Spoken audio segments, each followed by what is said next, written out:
Two pieces of pizza. And mine do now. They're burning hot. He can barely hold them. I mean, he's trying to like juggle the pizza. You know. I mean, and then they go flying out. Be my pants. Listen, they go flying out of his hands, and one land's on her face, and the other lands on his face.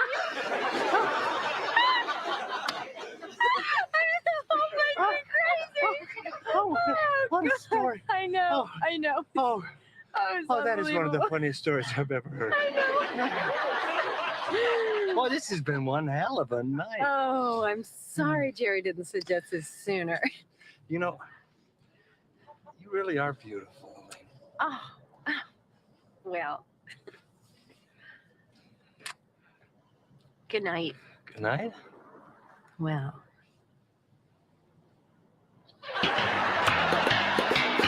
Come on, Adrian, give me another chance. I know I could cheer Fulton up. I'll tell you what, I'll do my act. No, new material. He's never heard it. He'll love it. I just did it at the Concord last week. It killed. Thank you. Thanks. You will not regret this. Okay, bye. Hey. Hello.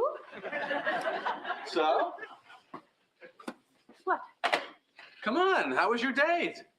Oh, the date. The date. Yeah, how was it? Interesting. Really? Ooh, yeah. Why? What happened? Let's see. How shall I put this? Well, just put it. He took it out.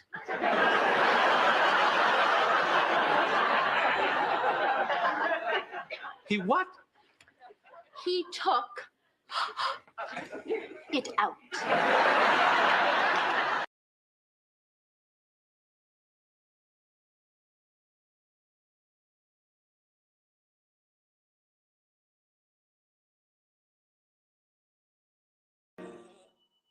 Fanny.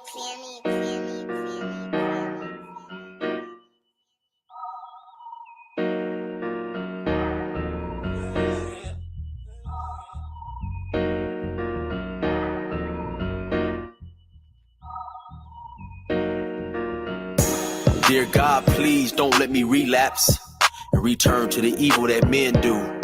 Father God, I pray and ask that you help me to have mercy on others the same way I would want you to have mercy on me.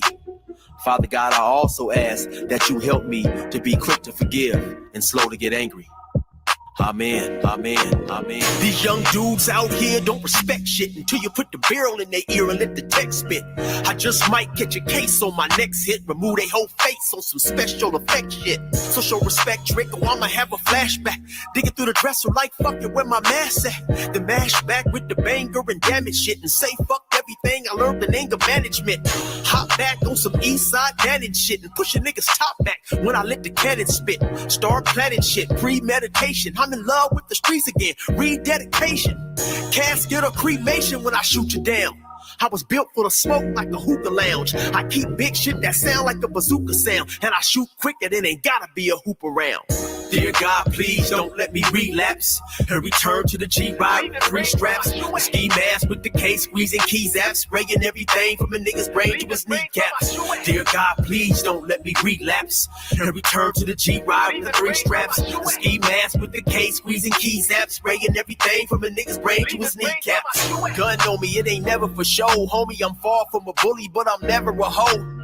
Get out of line, my Beretta will blow. Real talk, we can take the beef wherever we go. I bring it to your front door like I'm Uber Eats. I guarantee you listen up when this Ruger speaks. Plus I maneuver through these streets like a ghost, and I'm handy with the heat. I cook a nigga like a roast.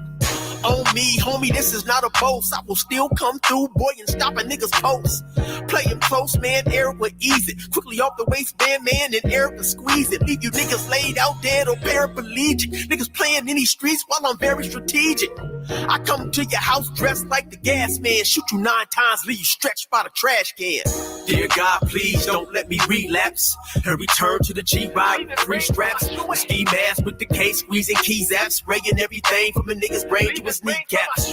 Dear God, please don't let me relapse and return to the G-Ride with the 3 straps. With ski mask with the case, squeezing keys apps, spraying everything from a nigga's brain to his kneecaps. I don't put shit on Facebook, I just holler in person. Put the pistol in your mouth while you're hollering and cursing. All that shit you kept rehearsing and put on your live, got you clapped with the big 4-5, you bitch nigga. If you tell me to pull up, I'ma do that. That nigga who was whooping first nigga that I shoot at. Ski mask on my face, bystanders be like, who that? I ain't with the talking, bitch boy, I thought you knew that. Leave his brains where my shoe at and bounce like I'm on a trampoline. Leave you laid out, nigga, like you camping on the scene. If you want something sweet, grab a peach or tangerine. Niggas won't smoke, well fuck it, I'ma let them handle steam. AR with the beam, you see the red dot? We tug on this trigger, nigga, it'll make your head pop. Blood pouring down to your shoes, call it Red Sox. Your brains hanging all over your shoulders like some dreadlocks. Expect the gang of dead off if they ever cross the line. The Lord said in the Bible, oh, revenge is mine. So I'm just trying to find a righteous path between the two. Before I lose control and do the shit I used to do. This being humble shit is new. I'm trying to turn the other cheek, but I ain't never been a bitch, so watch your mouth when you speak. Your mercy's what I seek, so I pray on bended knees. Don't let me get decayed with the extended clip and squeeze. Lord, please. Dear God, please don't let me relapse and return to the G-Ride with 3 straps. With ski mask with the case, squeezing keys apps, spraying everything from a nigga's brain to his kneecaps. Dear God, please don't let me relapse and return to the G-Ride with 3 straps. With ski mask with the case, squeezing keys apps, spraying everything from a nigga's brain to his kneecaps.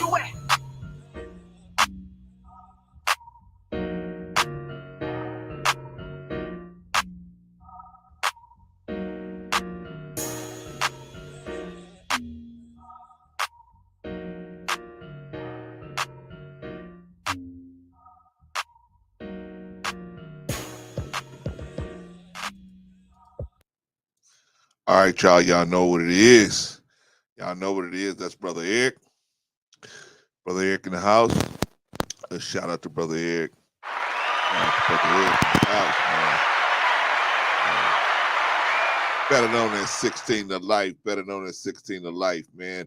And 16 to Life, man, got his life together, man. He's out back on the streets.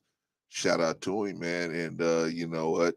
He's got a web page over there, 16 to Life. You can go over there and check out some of his comedy, some of his tragedy, some of his music, some of every little thing he got going on over there, man. Shout out to Brother Eric, man. Good dude, man. Go over there and check him out and subscribe to his channel if you can, if you haven't already subscribed. Shout out to the brother, man. Doing good stuff over there. Shout out to Brother Eric. Doing good stuff over there. All right, that's Brother Eric. Y'all, we got a banger today, man. We got a banger today. And basically it's the continuation of what we had on Tuesday, where we talked about this kid, Josh Primo, and the mistake he made over here at the San Antonio Spurs. Not only the mistake, the mistakes, plural, that he made over there with the San Antonio Spurs. Ay. Man, threw at least the next 2 years of paychecks away. Shout out, man, pray for the quote unquote victims, pray for him, his family, their families, everybody, man, everybody who this may affect, man, because it's an ugly situation, man. It's ugly. And we're gonna look at some of it today. Yeah, man, but we're gonna look at it with a light heart. You know what I'm saying? We're not gonna get too grim about it, but we gotta take a look at it. We gotta take a look at it, y'all. All right, y'all. Let me see who's in the building, man. First of all, who's in the building? Well, my sister, OG Patrice. Shout out to OG Patrice. If I'm not mistaken, Patrice got a show this Sunday. If I'm not mistaken. So we shall see. We shall see Patrice's who she got up for this Sunday. If I'm not mistaken. Who else is in the building? Who else is in the building? Jill's Chocolate Boutique. Jill's Chocolate Boutique If you haven't already subscribed to Jill's Chocolate Boutique, what are you doing? Man? Get on over to Jill's Chocolate Boutique. Get on over to Jill's Chocolate Boutique and subscribe to Jill's Chocolate Boutique, man. Check her out. Give her a shot, man. See if that's the kind of content you actually looking for. Shout out to Jill, man. What about Marcus? Brother Marcus, you're in the house, man. What about Marcus, man? Marcus, man, a well-respected brother, comes through, man. You know, man, and, always has nice takes. You know what I mean? Definitely a thinking young man. Definitely a thinking young man. Who else in the building? Who else in the building? Oh, my sister Innie. Oh, well, I call her Sister Innie. Shout out to you, Sister Innie. Glad to have you guys in the building, man. Glad to have everybody in the building, man. Even the lurkers out there, man. Glad to have you all in the building.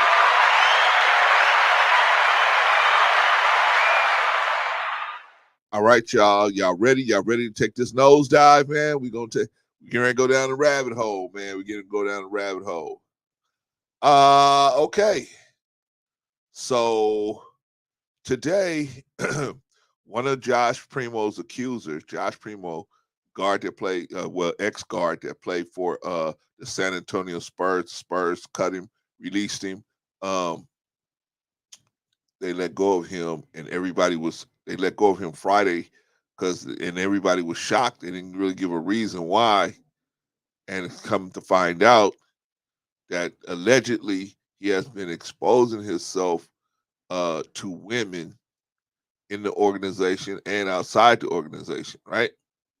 And they must have some credible information. Otherwise, they probably wouldn't have released the dude, right? If it was just he say, she say, it might have been some stuff. But they got some pretty credible information, right? So today, one of the accusers who has retained attorney Tony Busby, who is the same attorney that did all the that got all the women to go against Deshaun Watson and got that case wrapped up. Now they're going against Josh Primo. However, I don't think Josh Primo is the main target anymore. Josh Primo is not the main target anymore. The Spurs organization is the main target now.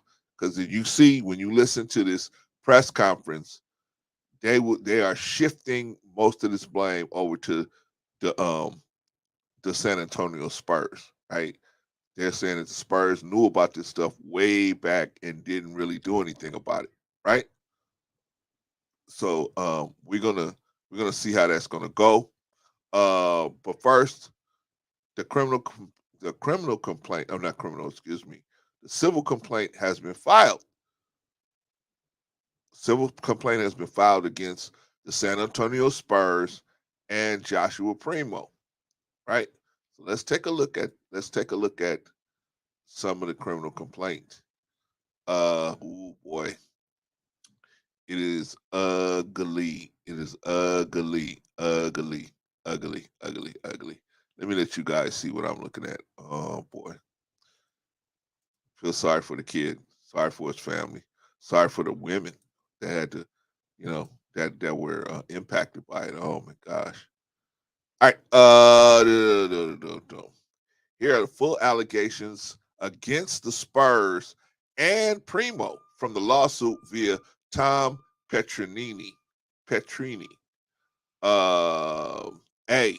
Scheduling appointments to be alone with the plaintiff, knowing of his own sexual proclivities. Yikes. Failing to warn plaintiff of his proclivities and his past conduct. So that means they knew about that.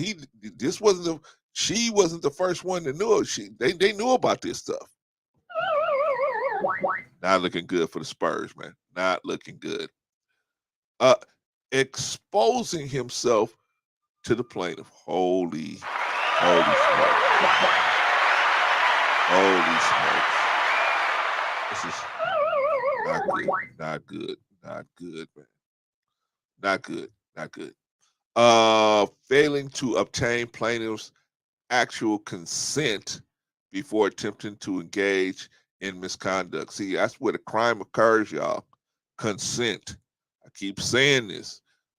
Most of these guys, most of you guys out there, you don't think that, oh man, well, you know what? Just because she didn't struggle with me, right? She just let me do it. So obviously she was with it. No, no. You have to have consent before you do anything of a sexual nature to someone.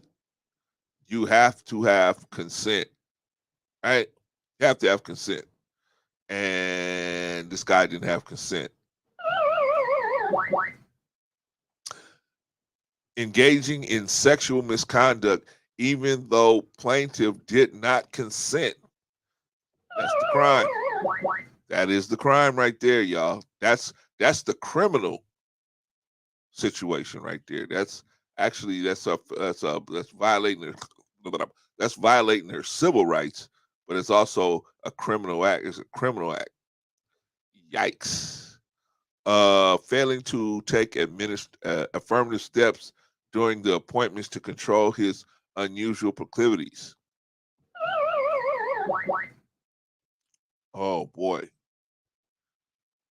Now this is all just against Primo. Holy smoke. So this is just him.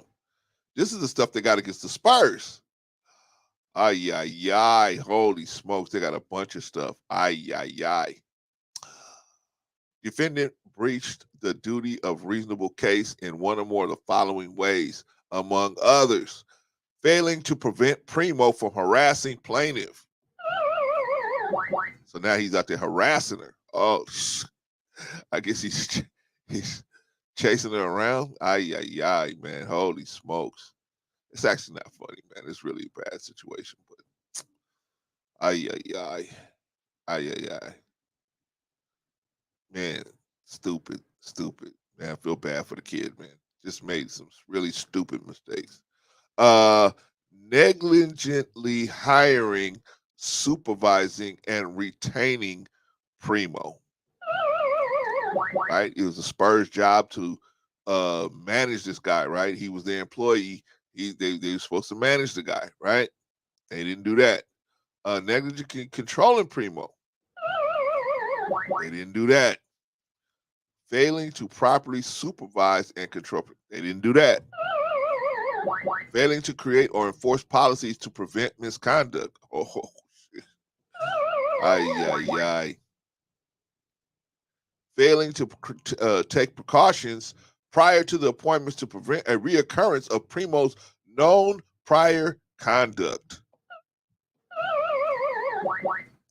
Failing to warn plaintiff of Primo's proclivities and his past conduct. So they knew about stuff before it got to the psychologist. I guess the psychologist was brought in to help make the stuff go away. Yikes. Yikes. Failing to take affirmative steps during the appointments to control his unusual sexual proclivities.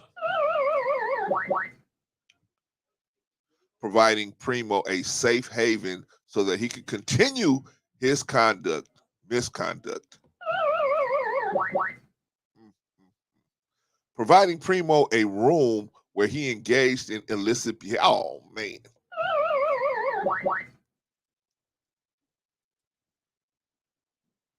Turning a blind eye to indication that Primo was seeking sex rather than legitimate therapy. Oh boy.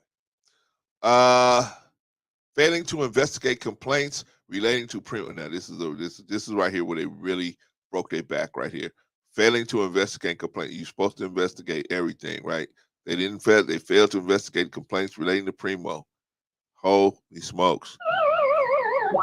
And creating an atmosphere where it was acceptable for Primo to seek sexual conduct with staff.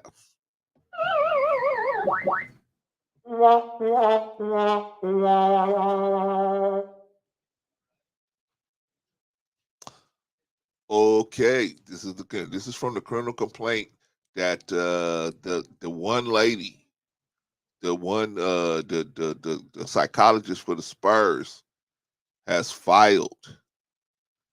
Yikes. Yikes. Yikes. This is not good. This is not good. Shout out to Jay Takashi, by the way.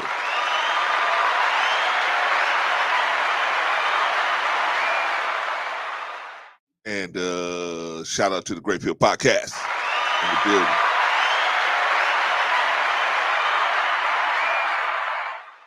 No. This is not good, Jill. Not good at all. Not good at all. Okay, so who is Josh Primo, by the way? Who is Josh Primo? Let's take a look and see who Josh Primo is, man. Let's see who Josh Primo is. Okay. Josh Primo is a shooting guard, was playing for the Spurs. Shooting guard playing for the Spurs. Born December 24th, 2002. Age 19. Toronto, born in Toronto, Ontario, Canada, right? Listed height 6'6". Yeah, he's about 6'6", 6'7". Listed weight 189. Went to high school out there in West Virginia, and in Ontario. Went to college, did a year at Alabama. Went to the NBA draft after 1 year. You know what kind of player you got to be to go into the draft after 1 year, right? Went in the first round, 12th pick to San Antonio Spurs, right? Ay, man. San Antonio Spurs. Played a little bit of the G League. Then they pulled him back up. Man, SEC all freshman. Man, just 2021. The guy, man, had it made. The road was laid out for him. Road was laid out for this guy, right? Okay, so that's who he is, man. This is Joshua Primo. Joshua Lincoln Alexander Primo, a Canadian professional basketball player who last played for the San Antonio Spurs and of the National Basketball Association. He played college basketball for Alabama's Crimson Tide.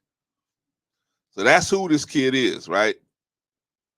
Now we're going to see what he did.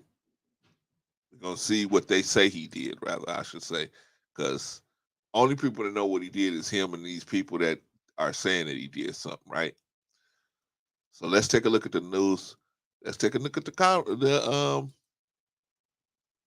what was said, man. You know, unfortunately for him, this is where we're at with this, right? So this is Tony Busby. This is her attorney. I guess this is his legal aid or whatever, right? But this is him, Tony Busby, and he's going to open up this what do you call that, press conference. Okay, so Tony Busby. My name is Tony Busby. Welcome to the 75th floor of Chase Tower, downtown Houston. I'm here with Crystal Del Toro, my colleague, and of course, Dr. Hillary Kaufman. You know, these kind of matters typically can be resolved without all this. As an example, I recently represented a very high-level executive from a Fortune 500 company who had come across some very disturbing information, and he personally raised it with the CEO of the company. He raised it several times, and nothing was done about it. Instead, what he was told was consider an exit strategy. So he came here to Houston, to the Chase Tower. I then raised that issue with the company. And then the general counsel of that company got on a plane and came here to visit with me. And after What several should the meetings future deliver? with myself, Progress? my client, that executive, and the general counsel and his team, the issue was appropriately resolved. The issue. Okay, y'all. I think what we're gonna do is, I think I got a better copy here. Is this the same one? Let me see. The floor of Chase Tower. Yeah, it's got the same copy. I'm here with Crystal Del Toro, the executive, was able to make. Sorry, I can't make it louder, y'all. And everything was fine, and it never entered the public sphere. It didn't happen like that here, and that's what we tried to get to happen here. This was not a situation that when Dr. Coffin raised these issues with the management of the Spurs, she didn't run to the press. She didn't run off and file a lawsuit. She instead tried to handle things in a way that she felt was appropriate, in a way that would bring some real change in the Spurs organization. Unfortunately, that didn't work out that way. Before we get started, let me make it clear that we understand that there are laws in the state of Texas and, of course, HIPAA laws that protect doctor-patient confidentiality. The laws are very clear on that. The laws are very aggressive on that, as they should be. We have consulted the licensing board to make sure that we don't run afoul of those laws and of those requirements. We've consulted lawyers who specifically practice in these areas to make sure that Dr. Coffin doesn't. All right. All right. So this is not the lady. The lady is over here on the right here. That is making the accusations, and it is not looking good. It is not looking good for Josh Primo or the Spurs. It's not looking good. It comes out. It comes out. I think deeper in the criminal complaint, she said he did it 9 times since. He did it 9 times. I think from December to I think March or something like that. 9. Ay ay ay. That's a lot of times without having somebody kick back on you. And in the criminal complaint, they said they knew about it prior to her coming there. Maybe that's why they brought her in. Who knows? But we're gonna ask later: can this kid be redeemed? Can this kid be redeemed? Can he be turned? Can his life be turned around? We'll see, man. But what can you guys? What can we learn as people? And then what can we learn? See, there's boundaries, man. There's always boundaries in whatever situation you get yourself into, work situation, home situation. There's always boundaries, and you always got to find the boundaries in any relationship you in. If you want to maintain it, you got to make sure you know where those boundaries are, right? Yeah, Jill, 9 times. 9 times he did this just to her. We ain't even talking about other people. Now they're saying they found a lady in Vegas. First they said it was just her, the psychologist. Then it was a lady. Then it was like a lady working at a hotel in Minneapolis. Now it's somebody in Vegas. Not looking good for Mr. Primo, man. Not looking good for the Spurs. And he was a Spur while all this stuff was happening. And according to her, according to the lady, the psychologist, the Spurs knew about it. The Spurs knew about it. But instead of hiring somebody like me, they hired her to try to get in there and fix it. And when you have people with when you have men with certain types of sexual proclivities, you can't hire a woman to come in and fix that. You got to hire another man to come in and deal with that. You got to bring a guy in, right? You got to bring in another guy, right?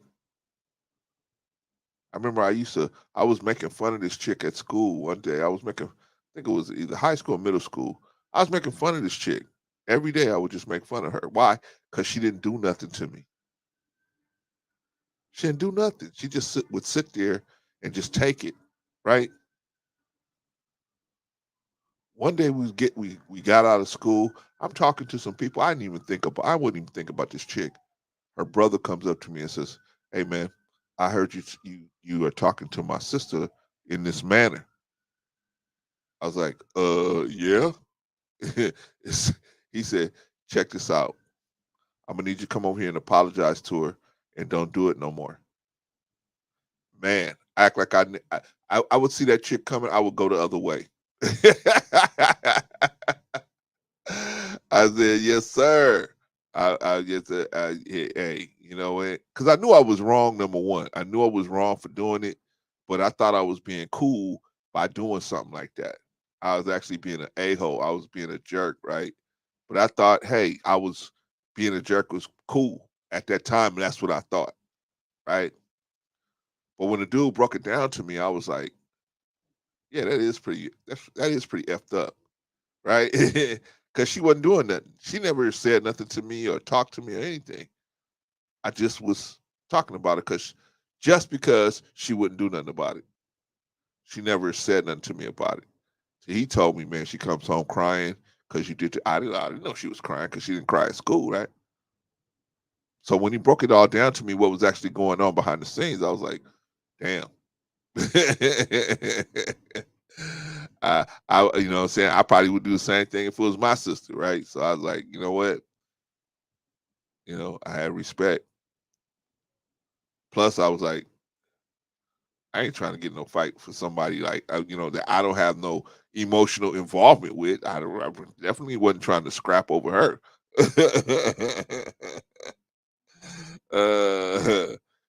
But you know what I'm saying, when you got, and her as a professional, she should have known that, Jill. She should have known that when you got somebody that has problems like that, man, you can't have closed sessions with people like that. You got to have another witness in the room. You got to have somebody else in the room, right? That's why smart men have a witness in the room, especially if it's a you a male working on a female.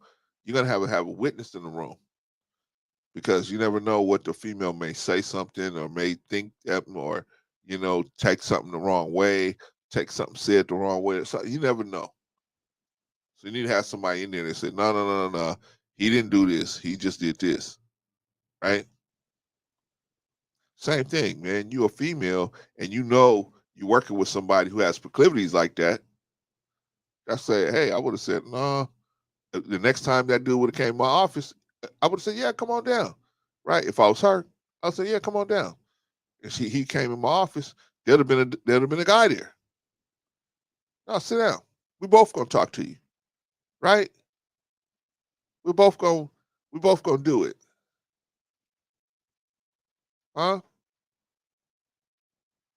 There ain't no you coming in my office by yourself. No. If you let me come in your office by myself, then I'm obviously, and I'm acting like that, I'm obviously gonna think you with the program. Right? That may be where she went wrong. I'm not saying it's her fault. I'm just saying where she could have done something to also take some heat off the situation. She could have done some things too. You know what I mean? So I mean, I'm not saying it's her fault at all. So I'm not saying that, guys. I'm just saying she could have took some heat off of the situation by, putting things in place herself. Yeah, the Spurs should have done it. They should have been the one to do it. But that don't mean don't protect yourself. Why would you keep going back? 9 times? How many times does somebody have to show, you know, their their love rod to you unannounced before you say, you know what, this ain't the place for me to be working, or I gotta make a move here. Right? This maybe ain't the place for me to be employed. Oh, but they probably paying her like what, $200,000 or $300,000 a year. She probably was like, man, this is a great. I got 4 kids. She said she got 4 kids. We're going to hear it. She said she got 4 kids. Look like single mom. She hit the lotto, right? I'm working with the San Antonio Spurs. I don't want to get his job up. I don't blame her. Okay. Have somebody else in the room with you. I would never let that kid in the room with me by myself. They would never have gotten to 9. It would never have gotten to that point. The first time would have been it. Well, not the first. Maybe because sometimes, you know what I'm saying? Sometimes the first time is a fluke, right? It was a fluke. Somebody did something. They just wasn't right at that time. They made a mistake. Boom. Okay. The second time, now you gotta say, okay. And 3 strikes you out. This lady let it happen 9 times. Oh man. Shout out to Brother Anderson in the house, man. Yeah, man, the old Love Rod, man. The old Love Rod Anderson, man. You know what I'm saying? This cat was being a little irresponsible with the Love Rod. And unfortunately for him, man, he got a tiger on the case, man. This dude Busby, man, he ain't no joke, man. Unfortunately for him and the Spurs, I see a settlement coming.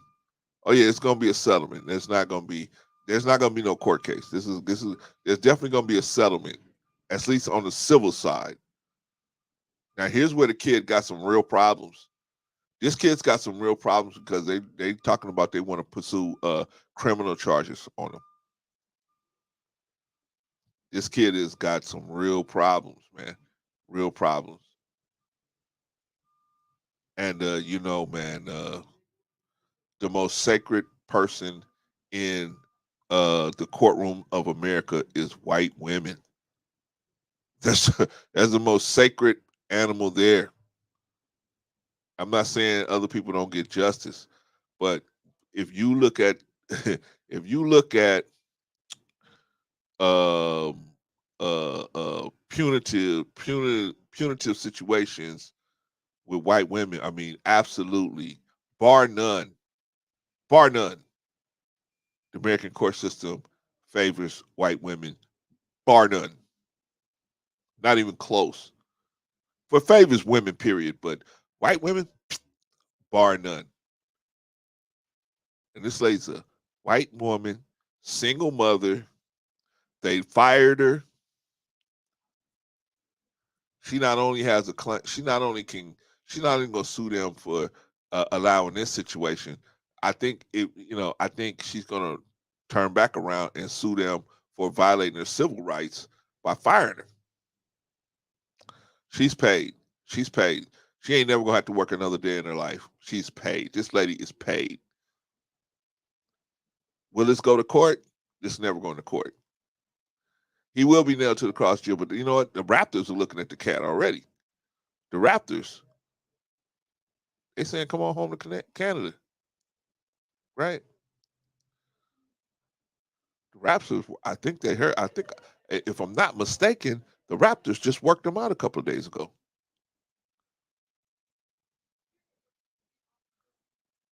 It's a good-looking kid, man. Good-looking kid. Strong. You know what I'm saying? He needs to bulk up. He needs to put on about 20, 25 more pounds. But strong kid, man. Nice. Nice. I mean, on the basketball court, right? It's just unfortunate this situation happened to him. And now, nobody's going to touch him until this case is settled. That's for sure. The Raptors they looking at him, Jill. They looking at him. So nobody's going to touch him, though. Nobody's going to touch this guy until after this gets settled, right? And they're going to make sure that ain't nobody else in the woodwork whenever, because ain't no point in suing Josh Primo. Why not, Clarence? That they suing him, but he's just collateral damage. They ain't gonna get no money off of Josh Primo, man. They're going after the Spurs organization.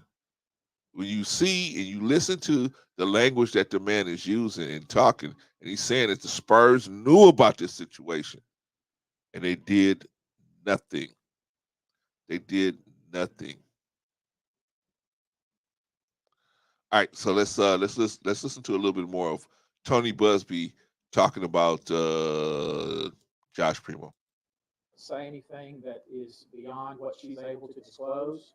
And I can tell you, she'll tell you herself, she takes those laws and her ethical responsibilities very, very seriously.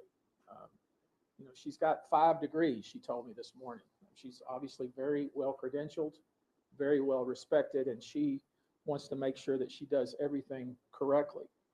We've even been threatened. Some of you may have seen the letter that was sent to me yesterday from some lawyers from California, threatening me personally and threatening Dr. Coffin with disclosing anything that may have happened in these sessions. One of the things, there is no Hippocratic oath in the law practice, but I've always believed that as a lawyer, the first thing you should do is do no harm to your client.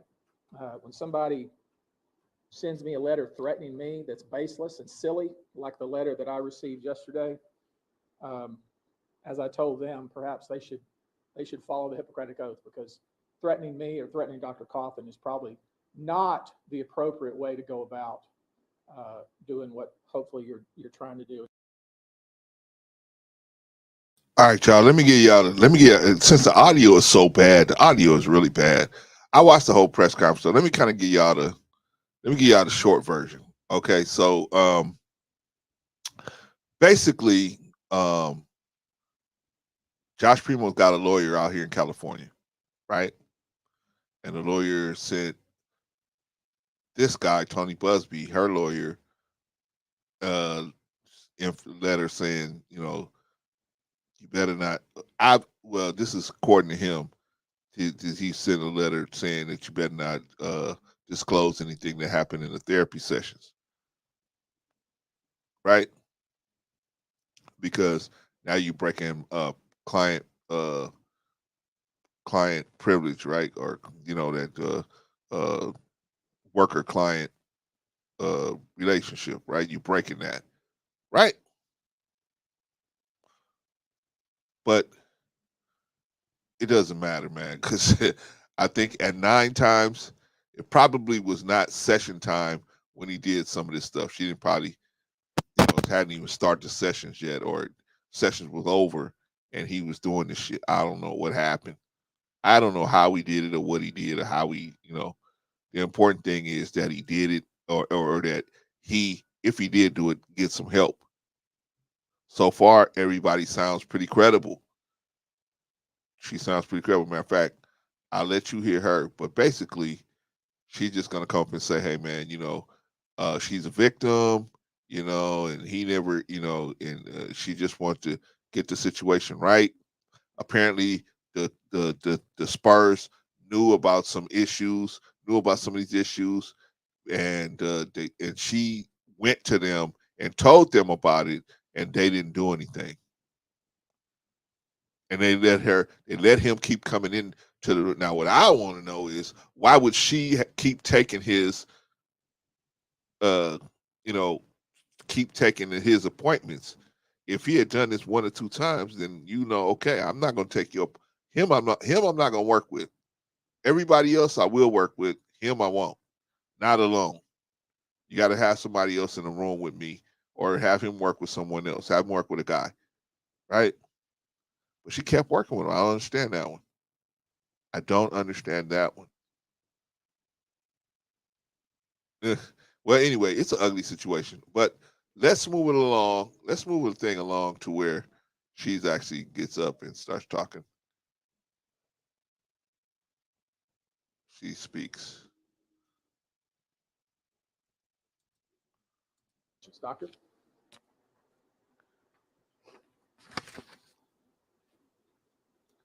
I have an obligation under Texas state law and HIPAA, which I take very seriously, and I will not violate.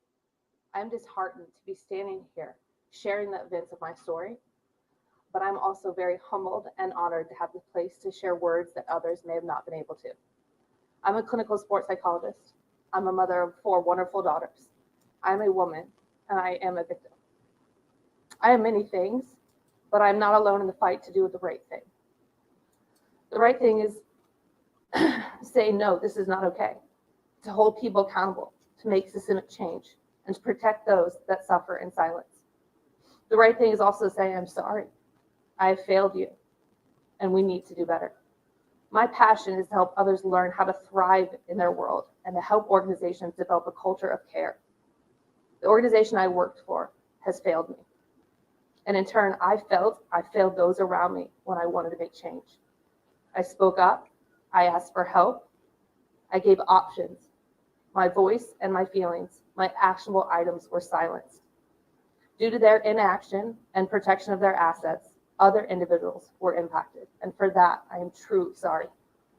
I ask for everyone listening to do not jump to harsh criticism or conclusions.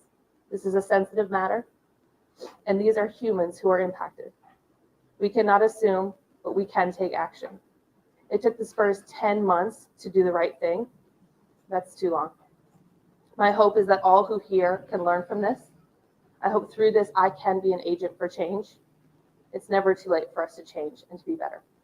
Thank you.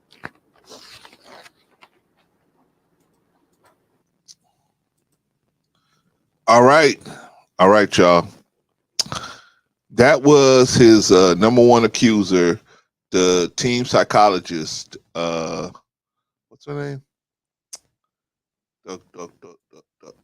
What's her name?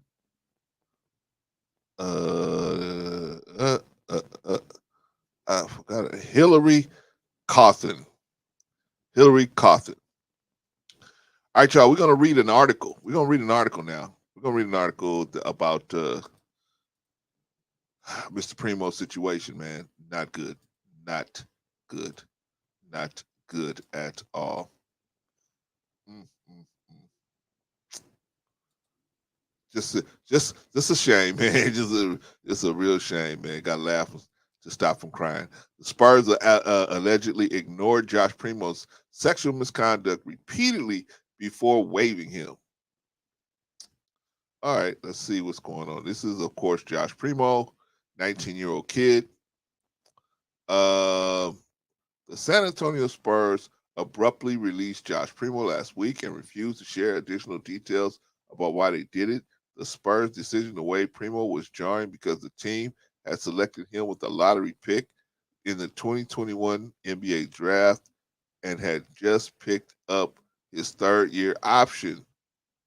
Later, Primo reported, ESPN later reported Primo had exposed himself to women in the organization multiple times before being released. Now we have additional information on what allegedly happened between Primo and a former team psychologist, and the details are horrifying. Yikes. The Spurs allegedly ignored complaints from Hillary Cawthon, that's the psychologist, since January 22, 2022. After the psychologist said Primo exposed himself to her on 9 separate occasions. How did he get up to 9? That's my point. You know what I mean? I would think that as a professional, you would say, okay, after the second time, there's going to be somebody else in the room whenever he comes down there. Whenever Josh Primo would come, there'll be another man there. There'll be a man there, or a partner or some other witness to be there. But nope. Cawthon is now filing a lawsuit against the organization with lawyer Tony Busby, saying the Spurs' release of Primo was too little, too late. Yeah. Okay, here is more from the suit via San Antonio Express, which has full details. The Spurs organization was willing to sacrifice Dr. Cawthon to keep what they hope would one day be a star player, the lawsuit states. Once Primo's conduct entered the public sphere, the Spurs were forced to act and release Primo. The Spurs' recent actions with regard to Primo are too little, too late. Oh boy. The suit alleges Cawthon made numerous complaints about Primo's improper sexual conduct during private sessions to the team that were largely ignored. Cawthon met with Spurs GM Brian White on March 21st. He wasn't waived until October 10th, 10 months later. October, 10 months later. The lawsuit alleges that the Spurs told Cawthon she was unable to do her job in a professional manner. Oh, man. Primo's attorney denied the allegations, and put out their own statement. Here are the full allegations about Primo from the lawsuit via Tom Petrini. All right, we already did this. We already did what they didn't do. We'll update the story as it develops. Oh my gosh. See these young cats, man. See what this really is? What this really is, y'all. This is about desire. This is about desire and how you can get twisted. Anybody can get twisted. You can get twisted, man. You out here, can you guys imagine being 19 years old and being a millionaire? You don't even know what the word no looks like. You have no idea what the word no, or you can't have it, or you can't do it. You don't know what that looks like. You get out here and you think you can do whatever, and all you got to do is drop some money on the table, and that's going to make everything go away. In most cases, it probably will. But in some cases, that's not going to work. It's not going to work. There's too many moving parts out here. And that's what Josh Primo didn't understand, man. There's too many moving parts. But he really didn't know about boundaries, right? He didn't know about the deadlines and boundaries. Because they're unseen boundaries. And who's supposed to navigate you through these unseen boundaries? It's supposed to be your father, right? Or your older brother, right? But who knows? Maybe Josh Primo didn't have a brother or a father or whatever. Maybe he didn't have any of those people in his life. Or if he did, he forsook them. He took them for granted. Now look at him. Kid got all kind of problems, man. All kind of problems. Nothing you can't come back from, but just a lot of major problems right now, right? And the biggest one of all is they want him to do some criminal. They want to put the criminal charges on him. Yeah, Jill. I think so too. I think if I could get in touch with them, I'd press them about it. I really would, because I mean, what what people assume, y'all? They assume that young men know this stuff. Shout out to Raw and Uncut. Shout out to Raw and Uncut.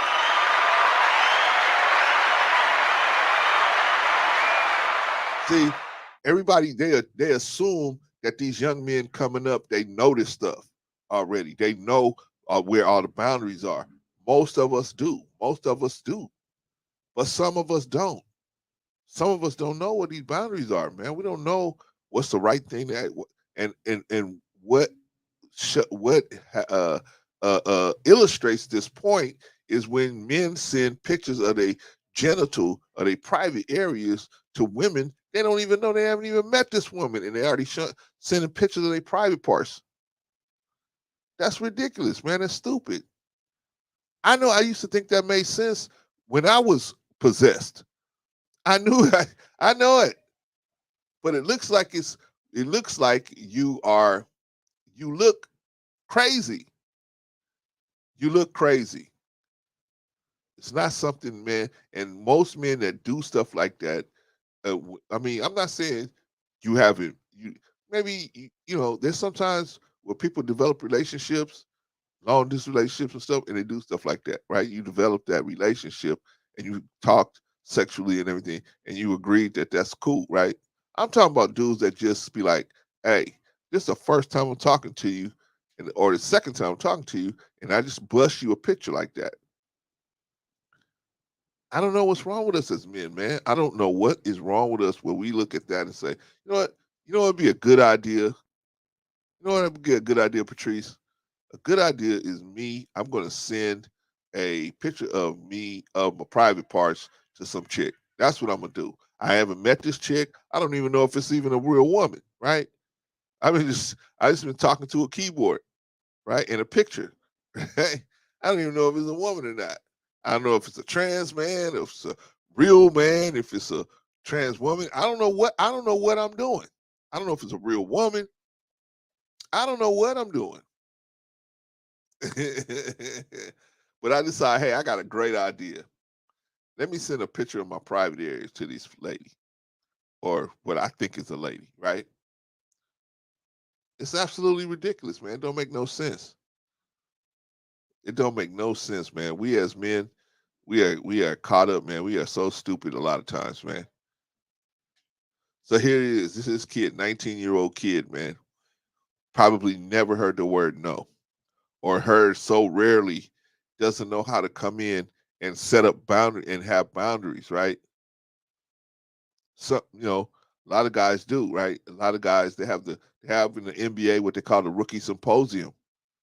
And that's where you're supposed to go and you listen to all these guys that made all these mistakes, so you can learn not to make those same mistakes, right? Patrice say, let's talk about, like, you should be surprised. Be surprised at the men on dating sites that do that. I know. Feel sorry for you ladies out there. I feel sorry for you ladies out there. But see, we as men, we so stupid. See, we don't understand. We don't think like this. Man, if I thought to do that, some other knucklehead might have thought to do that too. How many pictures have this one lady gotten of some dude's private part that she didn't ask for, right? But we don't think like that as men. We be like, hey, I got a great idea. I'm gonna tell you, here you go, right? It's so stupid, man. It's so stupid. You know what I mean? Thank God, not a lot of us do that. Not. I mean, relatively speaking, not a lot of guys do that, but enough do it to make it an issue. But man, not every guy don't do that, right? Because a lot of us, most of us, we learn boundaries from somewhere. We go into the military, or we in some type of organization, or we have a father or something where we learn boundaries. But some cats don't learn boundaries, man, and that's what, unfortunately, I feel like has happened to this kid. He didn't know no, he didn't have no boundaries, and so he really blew himself up. Shout out to New Growth, by the way. Shout out to New Growth.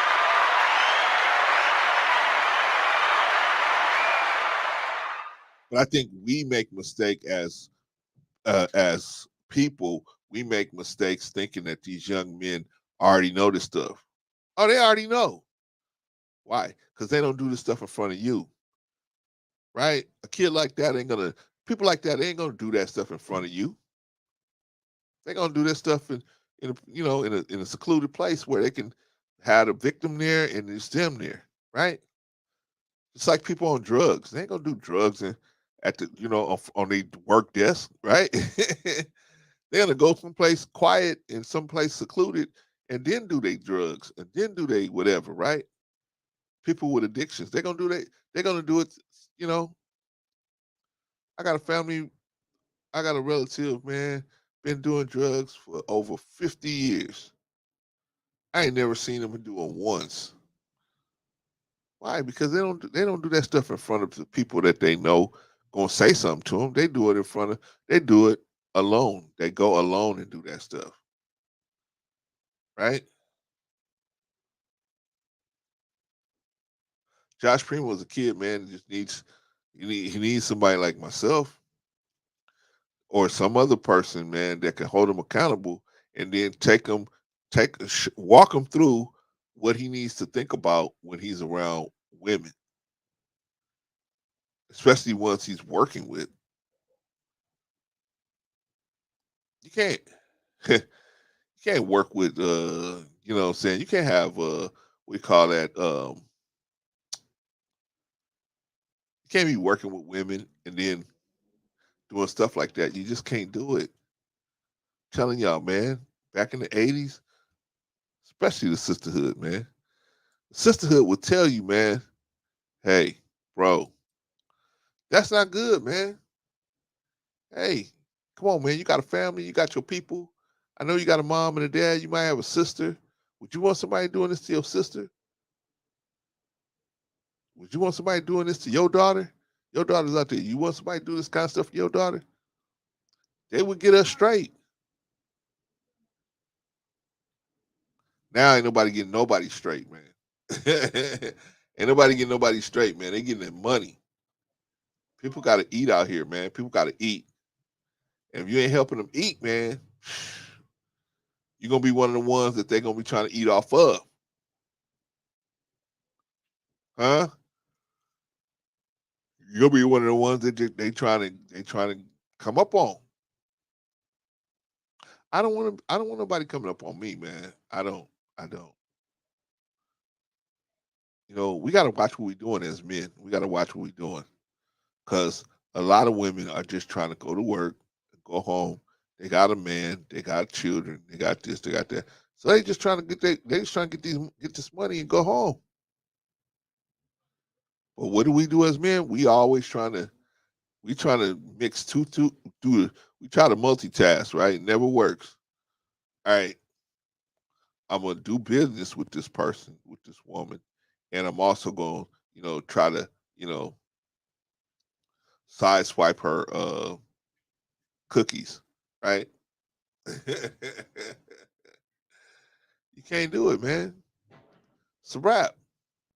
It's a wrap.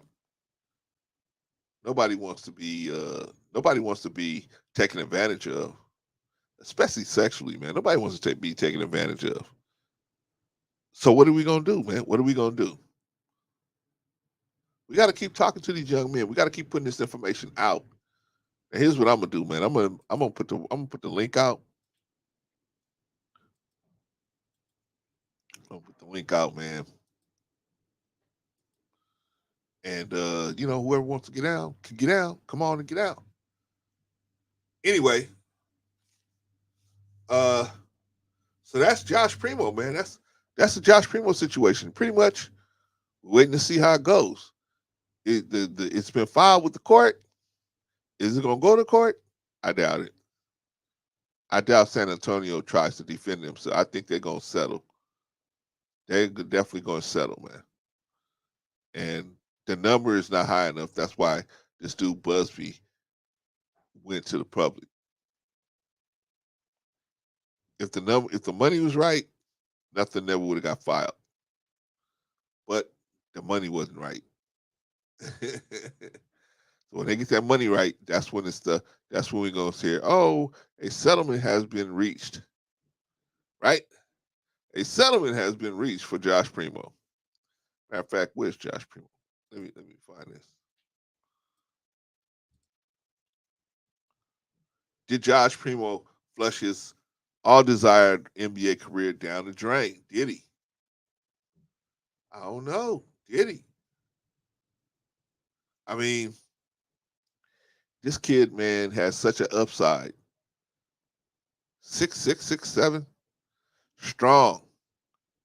Shoot, can handle the rock, could pass, could do whatever you asked him to do, and was getting better. Now what? Gonna be at least a couple years, I think, before he gets on the NBA team. I don't know, because depends on how this thing works out. If the Spurs, I don't know. I think they're probably gonna ask for at least 10 million, at least 10. But the Spurs got that they got that in their front pocket, right? They can get this lady 10 million and just to send her away, right?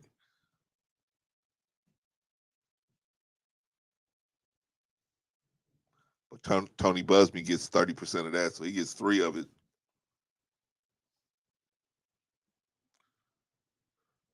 Josh Primo is a done deal, man. I mean, like I said, nothing is going to be accomplished until after this thing gets settled out of court. It's going to get settled out of court. The Spurs are going to agree to pay these people. It's just how much and when. Because if you look at the news,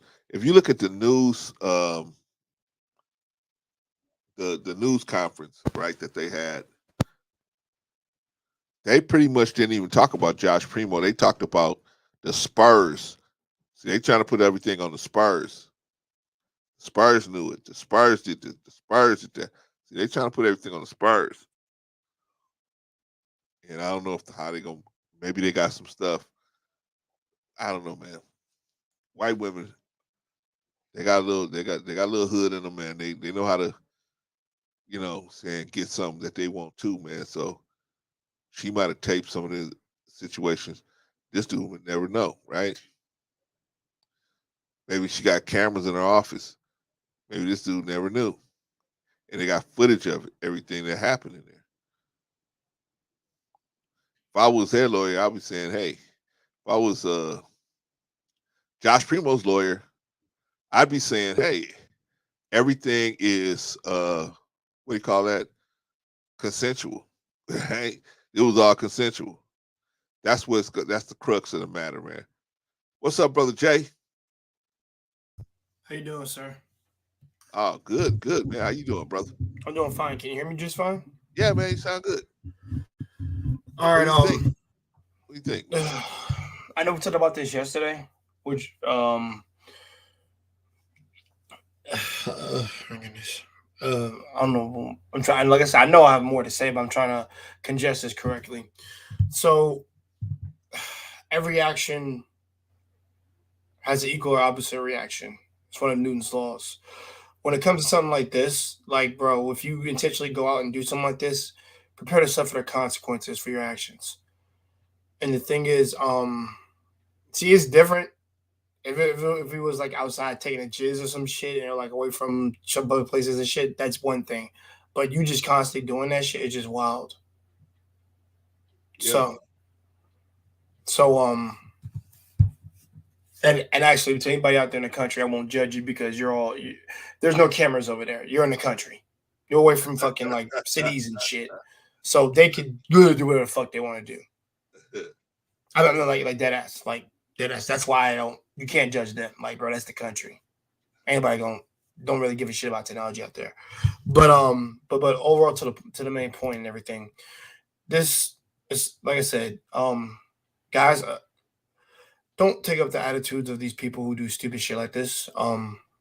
The best thing you can do is work on your character and, go off what you've been, I won't say just go off what you've been taught, go off how you want to live your life, like I said, because, all in all, everything's going to come full circle when you get older. And, your kids ask about your past and things like this, because they curious to hear your stories. You don't want to tell them that you did all this bullshit. No. Seriously. I mean, that's how I do it. But I look at it as a reflection. And, it's one thing I made a mistake. I hit somebody. Or, public indecency and things like that. Like I said, sometimes these things stain your name. And and people perceive you differently because as a result of that. I can go to Chris Brown. To this day, he's like, even now he's more like, even though that her Rihanna shit like ruined him and he ruined himself. Right. That's the result. People still don't F with him to this day. But and like I said, he's still not where he should be at. Had he not had the problems that he had, he would have seen help for it and all this stuff. He probably would have been the biggest Michael Jackson, more successful, not hated, all this other stuff. But what has that gotten him? And we can get to Kanye. Yeah. The same shit right now. He's not himself. Okay. He's lost who he is. Okay. And now listen, we know exactly based on the past how great of a person he was. When his mom's still alive, him actually producing music that was actually progressive and not talking about capping motherfuckers but just more often than not, he was different. Yep. He was the first one to really call out the president on his bullshit. And we loved it, we respected it, but also we're like, we know you can't say that, Kanye. Like, even we know it's true, but you just can't say that out loud. Right. But we definitely agree with you. So that's the one time we are consensus about that. But something like this is just, I mean, people are going to look at you differently now. So, all in all, you had something great and you dropped the ball. Yeah. Thoroughly dropped the ball. Because, like I said, most players don't even get to this point. They normally stay in D League, like I said yesterday, or they just get ruined. So, or don't make it more often than not. And you've just ruined a golden opportunity to go beyond what people thought you were. Well, like I said, you basically just turned the trope on its head. Because most guys who get to this point, they don't fuck up. Pardon my French on that. But yeah, they don't screw up. Like, I promise you, they don't. Once they get to that, like, oh, dude, I'm about to secure this. I'm gonna do everything I'm supposed to. And we've heard, and brother Clarence, there's other cases like this, like with certain football players and things like that. Like, you know, things like that. Yeah, they're going to be signed to a really great team, and then after that, they get a secondary team and shit like that. Yeah, that's what happens. Yeah. So and, the Raptors are already looking at this kid, right? And I can't help but think, like, he clearly didn't give a fuck if he did this. Well. Otherwise, you wouldn't have compromised yourself and ruined something great you would have had for yourself. Well, brother. No. Go ahead, brother. Here's what happens sometimes. Sometimes people have demons, brother. They have what? You understand what I mean when I say demons? Oh, demons. Yeah, I know you're talking about. Okay, yeah. So when they have demons, and demons just guide you to do things that you normally, under normal circumstances, you wouldn't do this, right? What do I mean normal circumstances? Normal circumstances meaning you have control of your own mind. You have the control of your own mind, and you're controlling everything that's happening in your mind. Then obviously you would never think to say, I'm going to do X, Y, Z and risk everything, right? But the reason why they do it a lot of times is because they have demons, man, and they don't have no what's the word I'm looking for? They don't have no way to exercise that demon out of their mentality. This is what happens sometimes, a lot of times. You hear what I'm saying? Yeah. Yeah. So that's if there was why. And I would say this: if there was something wrong that he should have went, I can't say should have. Maybe I'm more pissed that it's not preached enough that you need to, seek out help, professional clinical help. And the thing is, if there was something there, get it taken care of.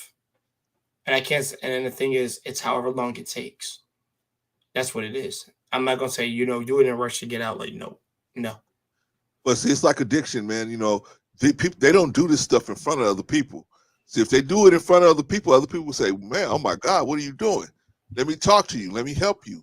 But the reason why people don't know that they're doing this stuff is because until they blow themselves up like this, it's because they do this stuff in secret. So nobody who would help the dude would even know because they wouldn't see it. You follow? Yeah.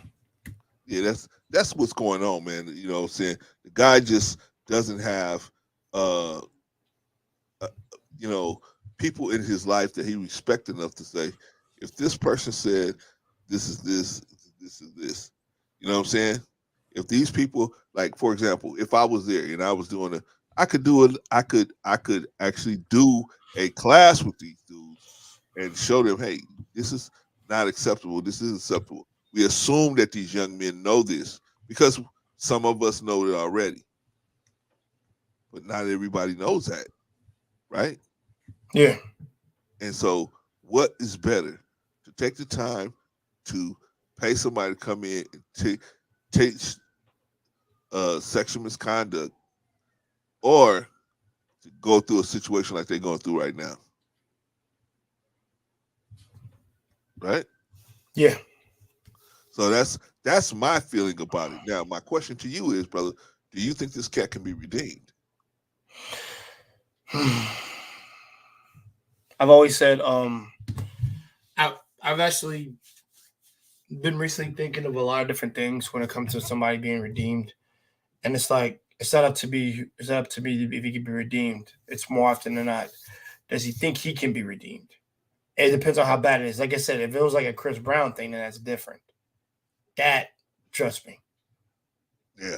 that's something that can't be overlooked because he was No, just no, trying no, to no. I'm not saying it should be overlooked. What I'm saying is, after the fines, after the time off, after the, punitive, whatever it is, right? Working with Caltrans or picking up trash on the side of the road, whatever the punitive thing you have to do. Once that stuff gets through, you see him turn around and being able to live a decent life. Yeah. Okay. In terms of that, yes. But the thing is, for me, he has the. Oh, shoot. I never want to get into. I never want to get into the realms. I'm actually thinking like a therapist right now, even though I'm not. I'm literally saying it's not. No. Here's why I'm saying that. I don't want to tell what somebody should do. You should or tell you what to do. It's up to you to want to put it in the work and things like that.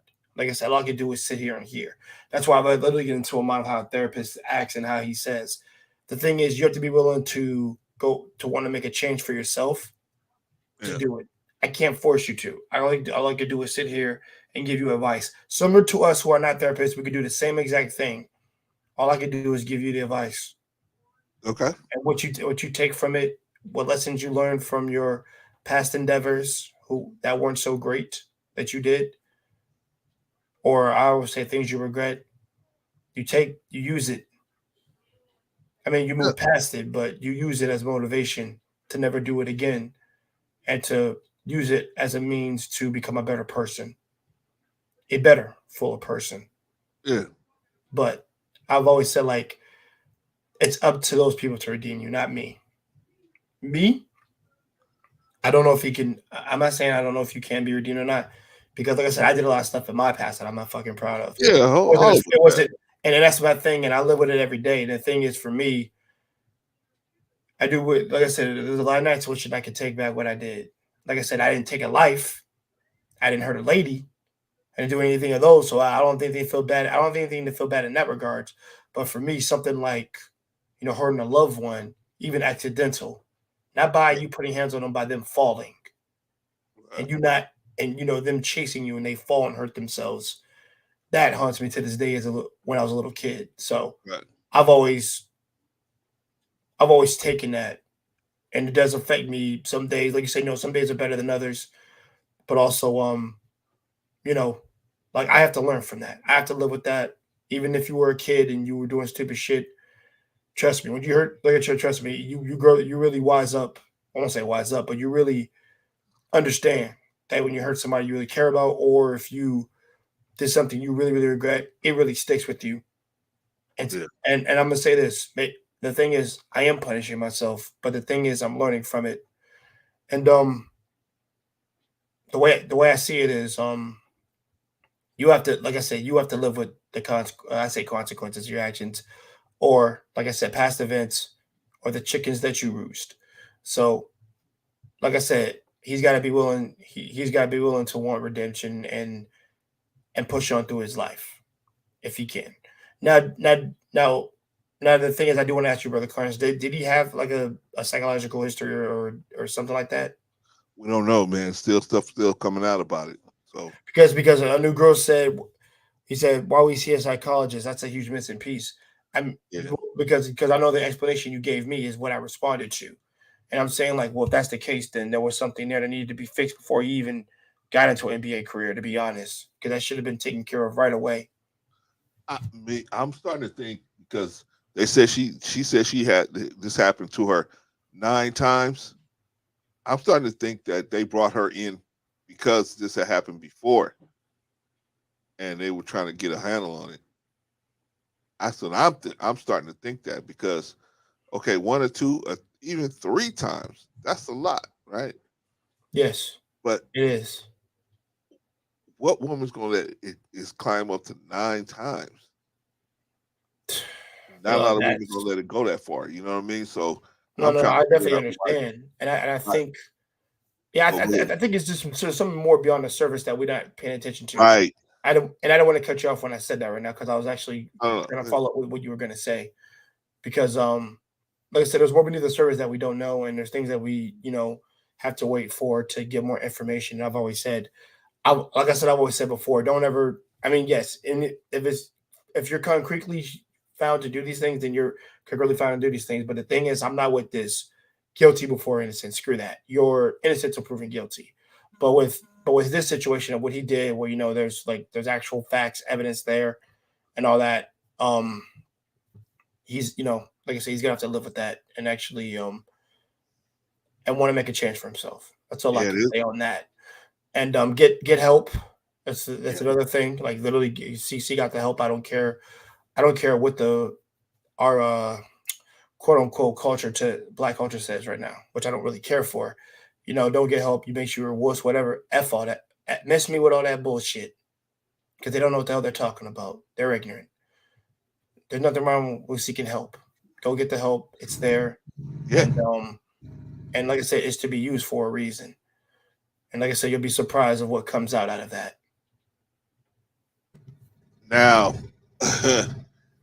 do you think he should see any other female privately at this point? No. Yeah. Hell no. That is a hell no on me because clearly he's not thinking. Right. And the thing is, like I said, I'll do a stream on this. I mean, not specifically about this incident, but when it comes to connections, I'm gonna literally do a stream, a deep freaking dive, and what it means for a person to want to connect with someone who's cut themselves off. I actually am gonna do a fucking topic discussion about that soon. Probably most likely next week because I really want to hear what you guys have to say, and also I'm gonna give you my take on this because this is something that I think that needs to be talked upon because I think some of our people kind of fit some of this who kind of want to be by themselves, Right. And I used to think along the lines of I think similar to our friend Wally, but shout out to my man Wally, where I'm cool being by myself and it's like I don't need connections, but at the same time that could make you not a terrible person, but all in all not a good person to be around because you don't associate with anyone. And also it can lead you to do such and such different things. But there has to be a buildup of a past trauma or an incident when you were younger to make you think like this and also to want to cut things off. But like I said, we'll say that for another time. But Josh Primo, he like I said, he did what he did. So he's gonna, so he's gonna face the consequences of whatever he's done. And And he's I know it sucks because, like I said, because we've heard this multiple times, and it's just I don't know what more I could say about this because I think all in all, this could have been avoided had he had gotten help, and had he realized what he had, see somebody for this, and you know what, I actually have something for you guys to actually check out. okay. Even, and this is a shout out to Robin Williams because he's the therapist in this movie. It's called Goodwill Hunting. And it's Oh literally yeah, I a heard of boy it. who had this. I don't know if have you seen it? No, but I heard of it. Yeah, I suggest everybody to check that out.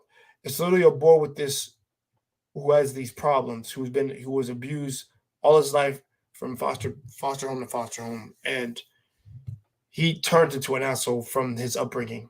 And the thing is, he doesn't let anybody in, and he has a lot of shit that he has buried inside of him that he covers Okay. through walls. Okay. And this therapist literally, okay, I would recommend you putting the neck on him, but but this therapist literally was like, these people were like, we've tried everything, so maybe you can try to do something. And it's literally one of these stories of how this therapist gets through to him, and him actually willing, after a struggle, but understanding the therapist getting to know him a little bit more, understands the issue that he has, and he's willing to literally sit down and really break him out of that. Well, Like the boy literally would like I said, because like I said, he's been abused, he's been hit, all this stuff. Never hurt a woman at all, but yeah. he seems like he could go down to a violent road at some point. But he was just mistreated, abused, and he recluded in himself because remember, he didn't tell anybody this. The only person that knows is the only person that knows is the therapist and the people who send him to get help. Because when he read the file, he was like, I know what I've been doing wrong. Okay. And and then after that, he's able to get through to this boy. So I'm saying check that out specifically, and why I think therapy is so useful in some regards. But honestly, it's really a show of how great. Three things come out of this. It shows how therapy helps a tortured boy. Like, it's not a woman, this is a boy, because they say we're dealing with men right now, and I understand ladies go to this too. But what got me for this, it was just that, like, even those boys can be reached in some regards. They can, Right. And whether he be Caucasian, whether he be Black, Hispanic, whatever, it can't get through to you. That's what I think. Yeah, for sure. Right. For sure. Yeah, man. Because this guy, man. I mean, $4 million this year, $4 million next year. But, like I said, I don't think he's gonna get the money because You said you don't think what? Sorry, I don't think he's going to get the money. I don't think that he's got a guaranteed contract. He got a guaranteed contract for $4 million this year and 4.3 next year, right? Mm-hmm. Guaranteed money. But I'm sure they have a clause in his contract, letting him know that if how they have those clauses where if you do something that makes the company look bad, you can't they'll cut you. I'm sure they got a clause like that in there, so he won't be getting no money. I mean, that's sort of the Ray Rice shit, except there's all evidence of everything that he did, so we know he's not free. He's guilty. Literally, he is. Right. So that's what I'm saying. Like, there's like physical proof that you can see it all, and with that we can literally deduce that he does this stuff. And Brother Clarence, are you falling asleep today? No, man.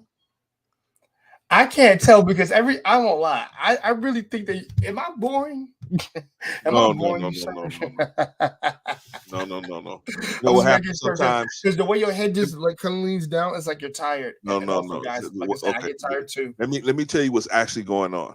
Go ahead, brother. I had this heater on because it was kind of cool out here today, so I had to turn it off because it is putting me to sleep. I had to turn it off. Yeah. Oh, never mind. I know. Never mind. You ain't I got a floor heater right here, so I had to turn it off. Because in high school, that radiator knocked my ass out. Yeah, man. So I remember that shit. That shit knocked me out. I'm coming out of it now. As you're talking to me, I'm coming out of it. So okay, no. Thank you. Once you told me the heater, it's like the radiator. I know exactly. See, brothers, so we Black people understand each other. I understand, bro. I sat next to a radiator. It knocked my ass out the whole class, and I was out. My mom was like, "How'd you feel homeroom class?" And I'm like, "They put me next to a radiator, mom." And I said, and guess what she said? Tell them. She said, "Dumbass." She said, Tell them idiot teachers to freaking move you away from that. Move your desk. That's some shit. I had to just turn mine down because it was cool out here. I'm in LA. It's cool, it's 63. That's cool to us. And I got shorts on, so I had the heater warming my legs up. Right. I got a pullover on, but I got some shorts on because I went for a walk today. I was curious. Does it even get cold over in LA for y'all? Because I'm just so curious. I've never seen LA in a cold setting compared to the Midwest or the North. No, it doesn't really get cold out here, man. It gets cold it gets down to about maybe in the wintertime, it might get down to about maybe like in the 50s and the 40s. Oh, that ain't nothing. Every blue moon in the 30s. But that's it. That's about as low as it goes. Oh, okay. I got you. Yeah, you don't need snowshoes and all that, Oh, all right, I got you, sir. But the thing is, I think what we could take from this particular incident is just that, like I said, when you're in certain positions, I think it's always in your best interest not to let anything get in your way. Not even a lady, hey man, just walk past her, go and just go Focus on what you're trying to do. Like I said, I'm gonna give you there's guys. obstacles and things like that in your way. I use that I did use that as an example. But I'm talking about like overall, just just don't let your mind deteriorate you from things. And if you are going through stuff, like I said, get help once again, and just and if you don't want somebody, just man, they swear to confidentiality, all that stuff. So you'll be good to go. And if your coach did know, he still would be cool with it as long as you're a team player and you do what you're supposed to and things like this. Like I said, I don't see why they wouldn't work with you on that. I couldn't see why. I don't know, man. Because this is a bad look. It's not. It's It's a really bad look. It's not.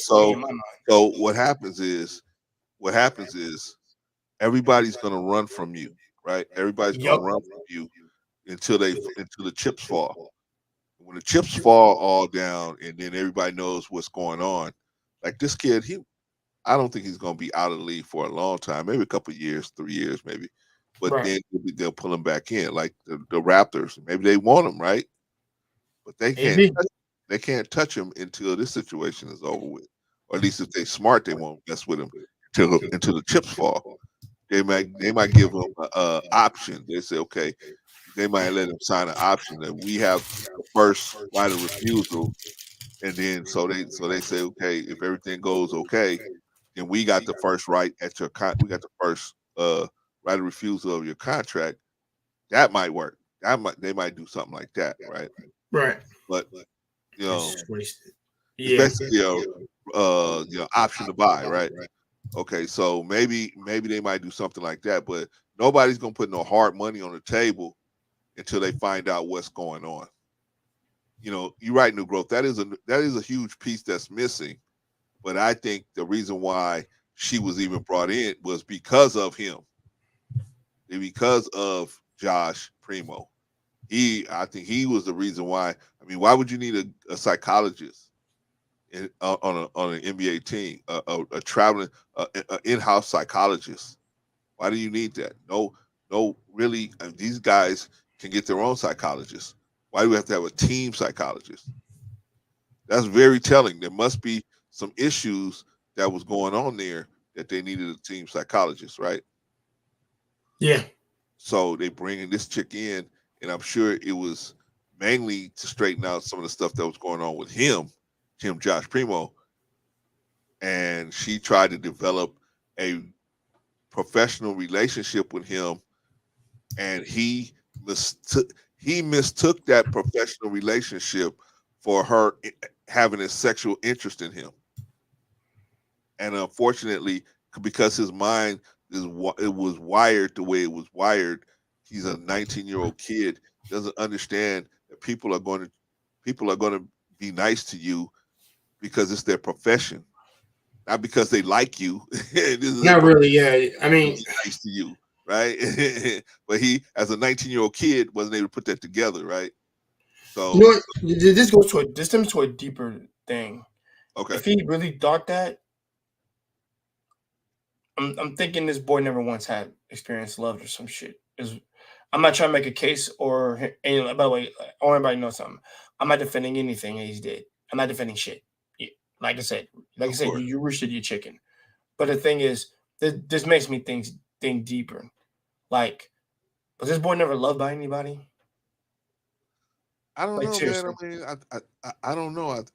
Because like I said, because what you just said is I'm not saying you're right or wrong, by the way, brother. Definitely no boundaries. Definitely was never given any. I don't know, never, but definitely wasn't. Then that's the Tarzan situation. You don't understand personal space and privacy and things like that. Yeah, you know what I mean, and so I learned that at 5. Right, because you're in school and you learn that there's boundaries. Hey, I can't just walk out of class. Exactly. If you get up in his face or somebody walks up into your space, you know what it is. But when you are a gifted athlete, a lot of times you are left with no boundaries. Oh, you can do this. You kind of get it inflates your ego a little bit, maybe sometimes. Yeah, but some moreover, ego a little bit. Moreover, you don't hear the word no. No is a very important word in the development of a child. Is no, because they have to hear no sometimes. Yeah, you have to like I said. What was it? I remember giving this example when you said when you use the example you just used just now.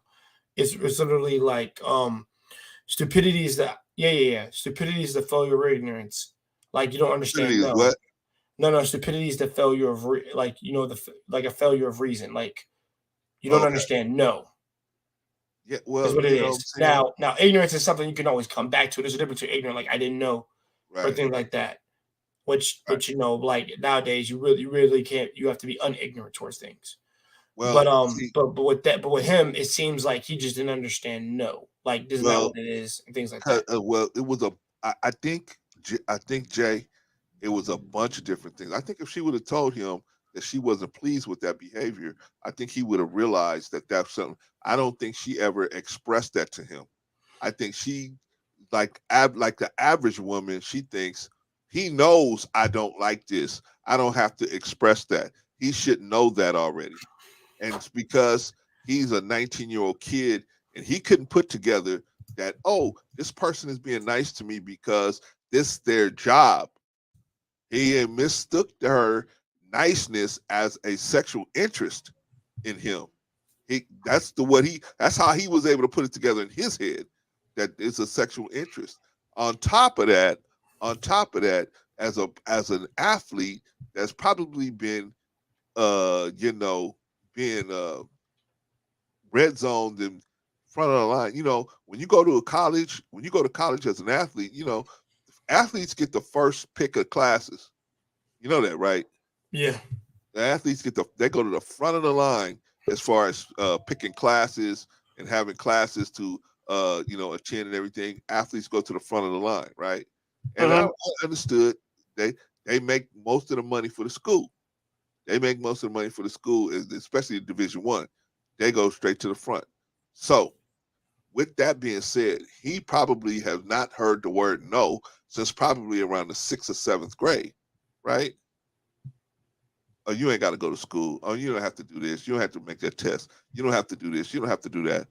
And he probably has never heard the word no. So he never had to deal with rejection rejection is good. I told y'all before. Rejection is what I said. Were you here when I said this? Jay? Say it again one time. I'm sorry. I said, were you here when I told you that rejection is God's kiss on the forehead? Yes, I was here for that. You heard that? You heard that, right? Yeah, I remember That's exactly God's that. kiss on the forehead when the person tell you, I don't want to deal with you in that situation. That's because it could get a lot worse. And then they cutting it now, right? God is helping you remove yourself from the situation right there. Yeah, it is. No, brother New Growth, how you doing? Peace, y'all. What's going on? Oh, nothing. We're talking about the freaking 6'6" idiot that did some stupid stuff, but really inappropriate stupid stuff. But let me. I know you want to speak, brother. Let me just say one thing to Brother Clarence real quick, or just get this point out because I had to go look up something while he was talking to me just now. Okay. And I wanted to do this. That something is wrong, like really, really wrong, and it's just with this shit because it's just disturbing. Because I think after the first time that happened, it would be like, oh, whatever accident. But even then, I would have just left if I was a psychiatrist in that freaking regards. And she was, and like I said, because she did file a lawsuit, quote unquote, that, and it just told him, oh, quote unquote, just wait off for it in another year. I just needed to look that up just quick because I was wondering, like, there's no way to just let this shit happen like this many times. I can't just let this shit go. But something is not right with this shit. Where it's like I'm thinking this is a matter of people not understanding that like this is a real issue. And especially if it's a clinical psychiatrist saying something, you got to really hear them, man or woman, out, because I don't think they're just making this up to make this up, because their job is to literally help people. That's really what it is. And being decent exposure, public exposure, anything like that, that's always a fucking quite a situation to be in.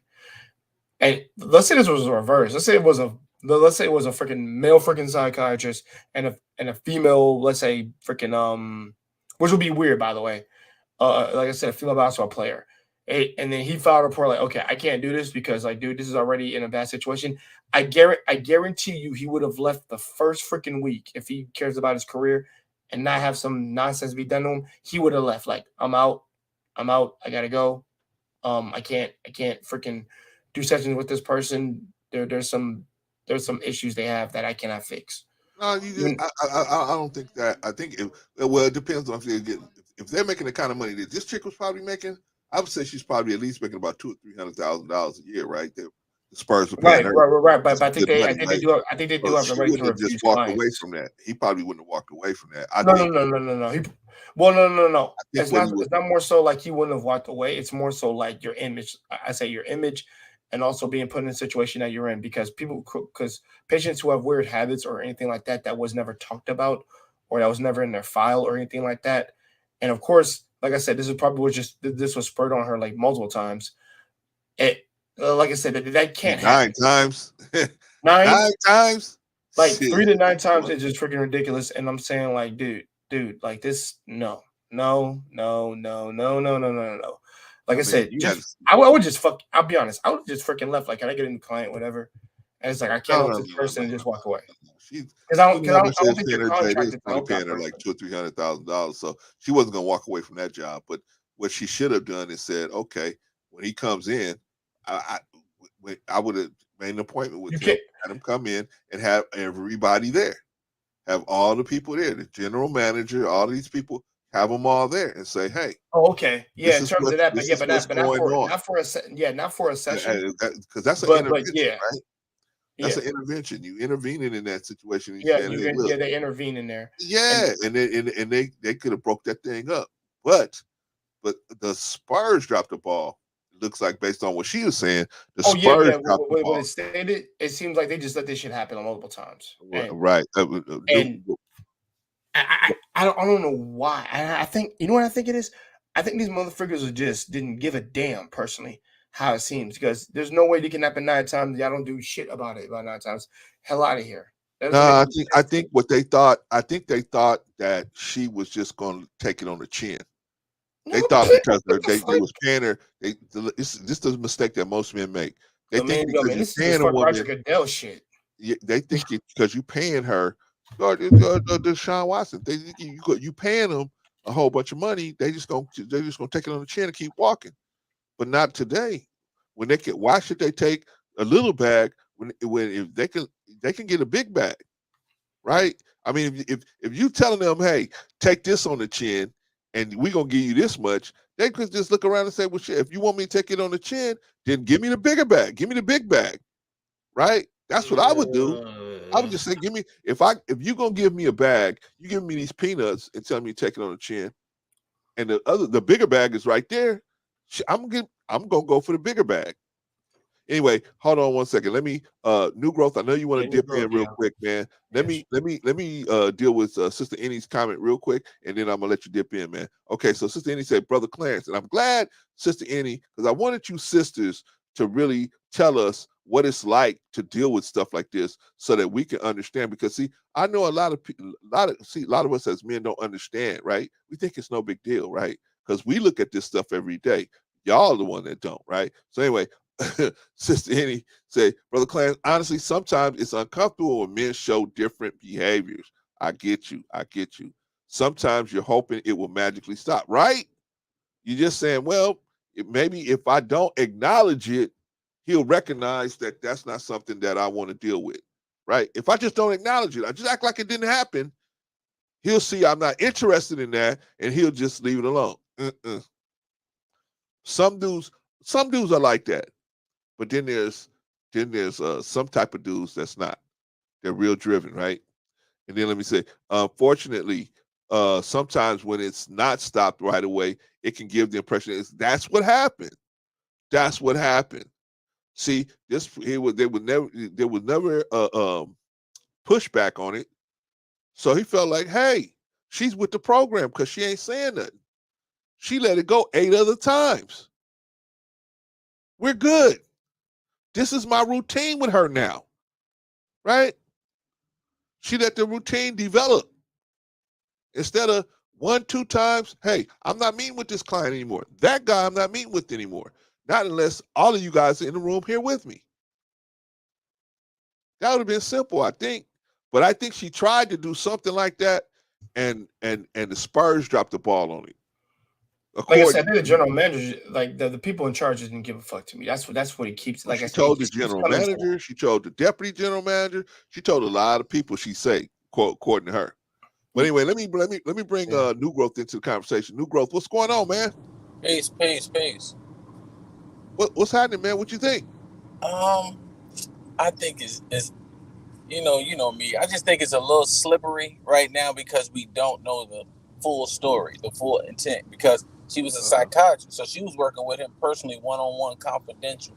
We don't know what he was going to see her about, right? We have no clue. She was working for the team. That's what I'm saying, but we don't know what he was going to see her about, right? Right. So if he had some type of, who knows what's going on? So for us to just cast him as this, degenerate, because a lot of us, we look at the quintessential athlete that's a degenerate. We don't know what he was dealing with, right? Right. And for her to continually to do it, it's like, not, and like Sister Annie said, she might have, whatever the reason is, but I think we need a little more substance behind it than to paint this brush over a 19-year-old kid, right? Like, I know we say black men, but like you said often too, you said this kid, he's a kid. And if you think about it, like from a mental point of view, I'm not judging the women, right? But it's like, she's not no beauty queen. Like he's a millionaire. He can get a plethora of women, right? So it's like, it's something going on there, and they're not really. And if for them to overlook it several times, it may have something to do with his sexual identity or something like that. He might have dealt with childhood trauma. We don't know, to kind of like just paint that brush on like he's an idiot. And, when you put that on him and we don't really know the story, it's kind of, I think it's a little unfair. It's kind of like stereotyping. Yeah. Especially as a psychiatrist. I can see if it was a medicine therapist or something, but this is something that was confidential. So 9 times out of 10, the public is never going to know what went on in them sessions, right? Because it's a patient confidential. Yeah, patient client. Yeah, there we go. So we don't know what's going on. Here's the thing, though. Mm-hmm. But that only works if there's no crime occurs. A crime occurred. So they may have to get into it. See, you can't have a lawsuit and say, well, I can't tell you what happened. I'm just telling you something happened. You got to be able to substantiate that a crime occurred, right? Oh, but did a crime occur? Yeah, according to her, he exposed himself. Well, he's not arrested. They didn't bring no charges. It was just like, this is a lawsuit. They want to. Here, look, I'm gonna give you let me show you the criminal. You don't get a bad look for that. Let me show you the criminal complaint. I mean, not the criminal complaint, the civil complaint. And they pushing for criminal charges. Okay. This is what they're saying. Josh Primo did. Scheduling appointments to be alone with the plaintiff, knowing his sexual proclivities. I mean, he knew what he was about to do with her, and he scheduled appointments with her anyway. Failing to warn plaintiff of his proclivities and past conducts. So he had already done this stuff in the past, according to her, and he didn't warn her that he was, eligible to do something like this. And then here's the crime right here, exposing himself to the plaintiff, right? That's not the real crime. The real crime is down here at the bottom. Failing to obtain plaintiff's consent before attempting to engage in sexual misconduct. You got to get consent. So if you expose yourself, that is you have to have consent to do that, and you can't. And that's where the crime occurred. Engaging in sexual misconduct through the plaintiff and did not consent. There's another one. And then failing to affirm steps to appointments to control his unusual proclivities. That's not a crime, but that's so a couple of the crime is when she didn't get consent. Right. That's where everything goes haywire. Exactly. Now, brother Cards, I do need to know this. Was there any sexual, physical activity going on? See, we don't know. It's all wrapped in. It's all wrapped in, like New Growth was saying. It's all wrapped into the client relationship, the client worker relationship. So we don't know. She may not say that stuff until the actual when they get to a trial. But they're not going to go to trial. But she may not say this stuff may not never come out, and it's good for him if they settle this. Great for him. But the thing Problems is, like, have for the is the other Spurs to ones. release him, though, for the Spurs to release him, it's like, is it because he has a lawsuit against the Spurs at this time? Because is it the same face? I mean, that's why I think you were saying, would he get his money? I think he's going to get his money. I don't think he has a lawsuit against the Spurs. What? Yeah, because they got rid of the unless they have facts, right? Like, unless they have videotaping. No, but they can cut you at any time. But they can cut you anytime. They don't have to have a reason to cut you. If they want to cut you, they can cut you. I don't think he has a. Are you sure he has a lawsuit against the Spurs?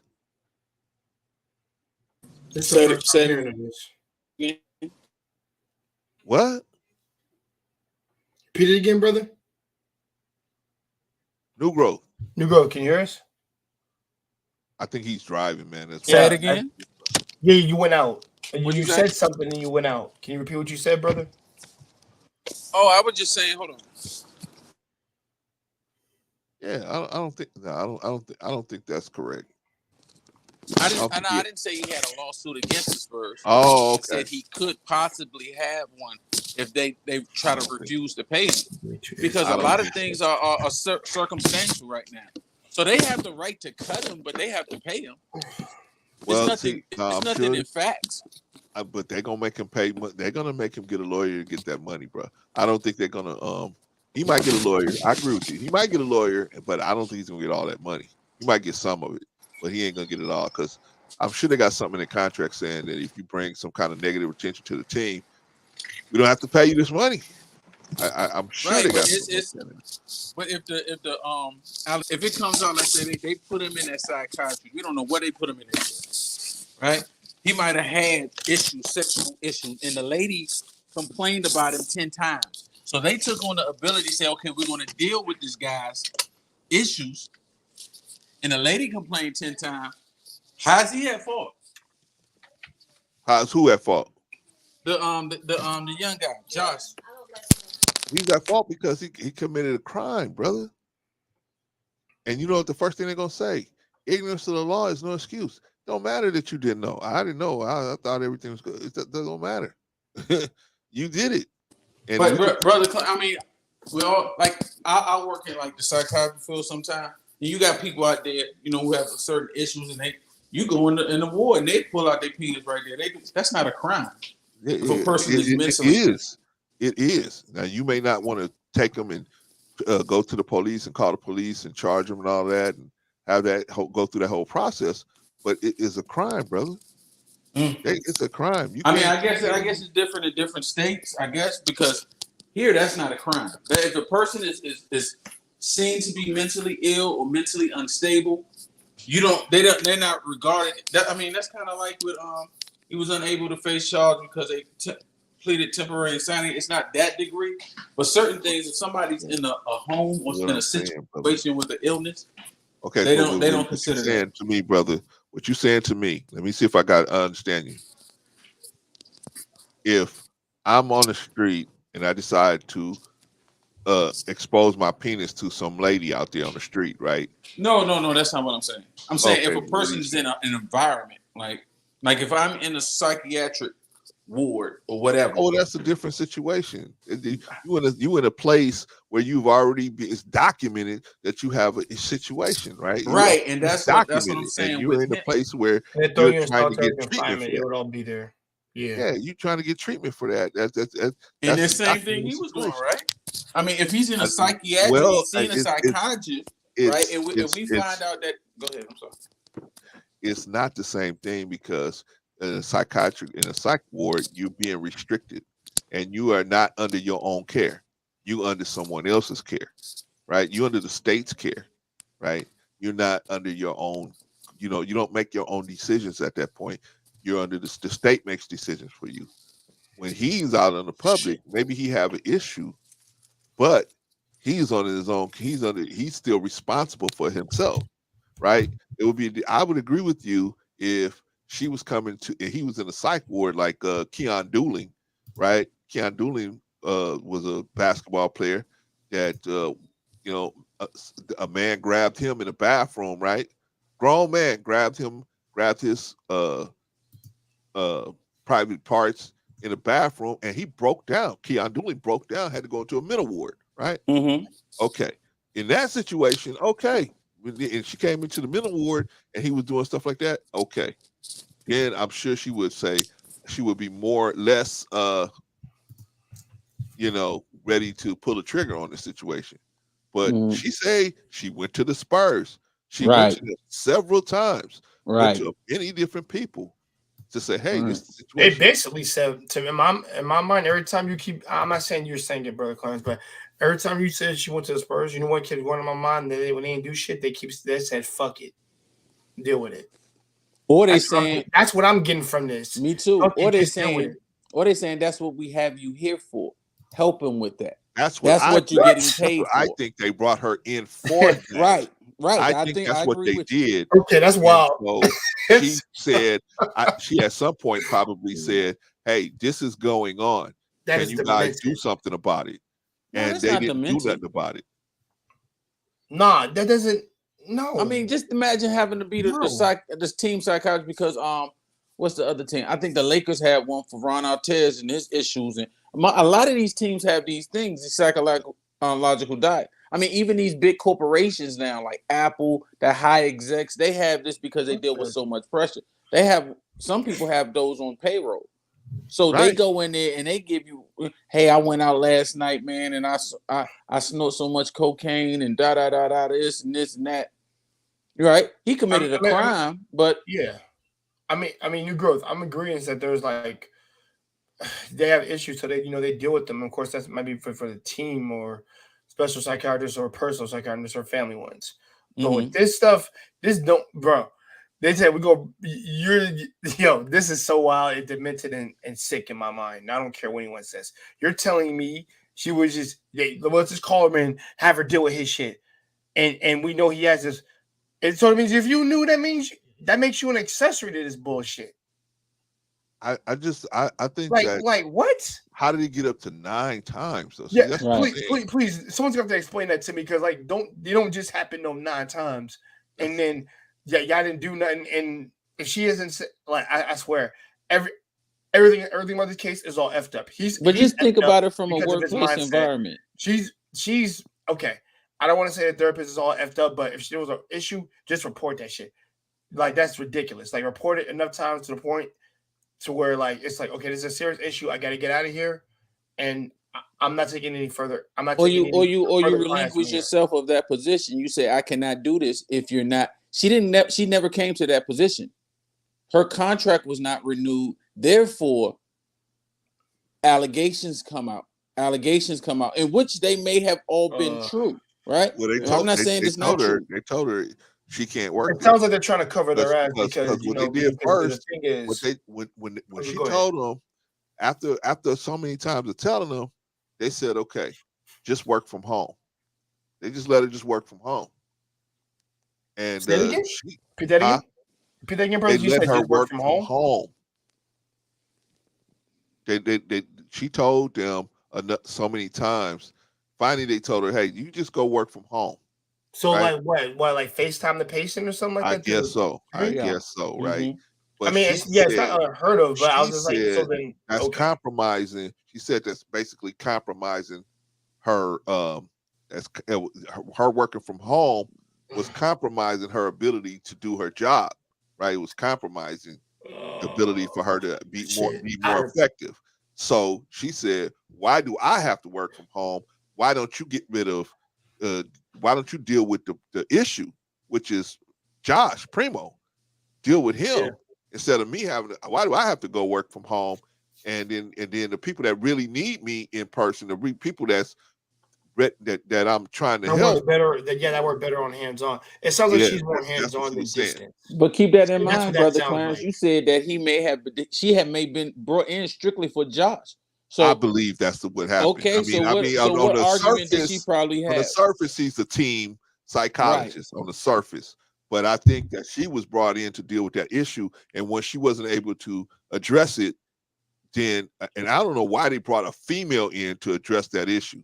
But anyway, That's what I'm And saying. do we have any That's what I'm saying. You records bring of it. him having an issue prior? Like what you're saying, is it kind of like back, or is just like kind of like, you know, I what do you believe mean?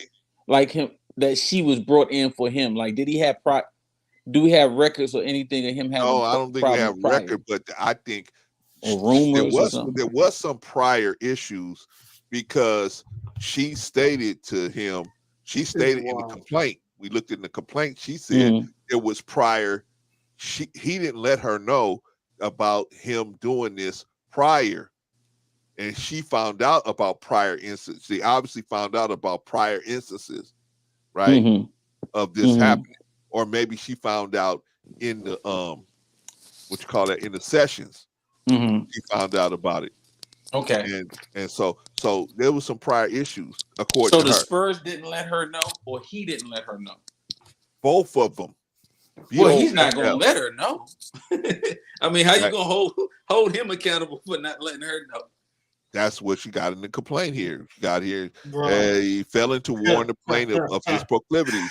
And listen. This is the second thing. Failing to warn a plaintiff of his proclivities and his past conduct. That means before her, he had proclivities. He has proclivities and he has past conduct, right? So that's stuff she said she should have known about before she got involved with him. That way she would have known how to handle it better, I guess, right? I'm just saying that's probably the situation there. His past situation, was it with I mean, I know you probably know, was it with another psychiatrist? No. Right? Did they have, I can't answer that. I can't answer that. So let me say this. I don't know. What they saying already is the other one they saying is a hotel worker in Minneapolis. Minneapolis. Okay. And then now they got one in Vegas. Okay. We don't know the specifics on that one. So the stuff coming that this one is going to get settled. The Spurs are going to settle this, right?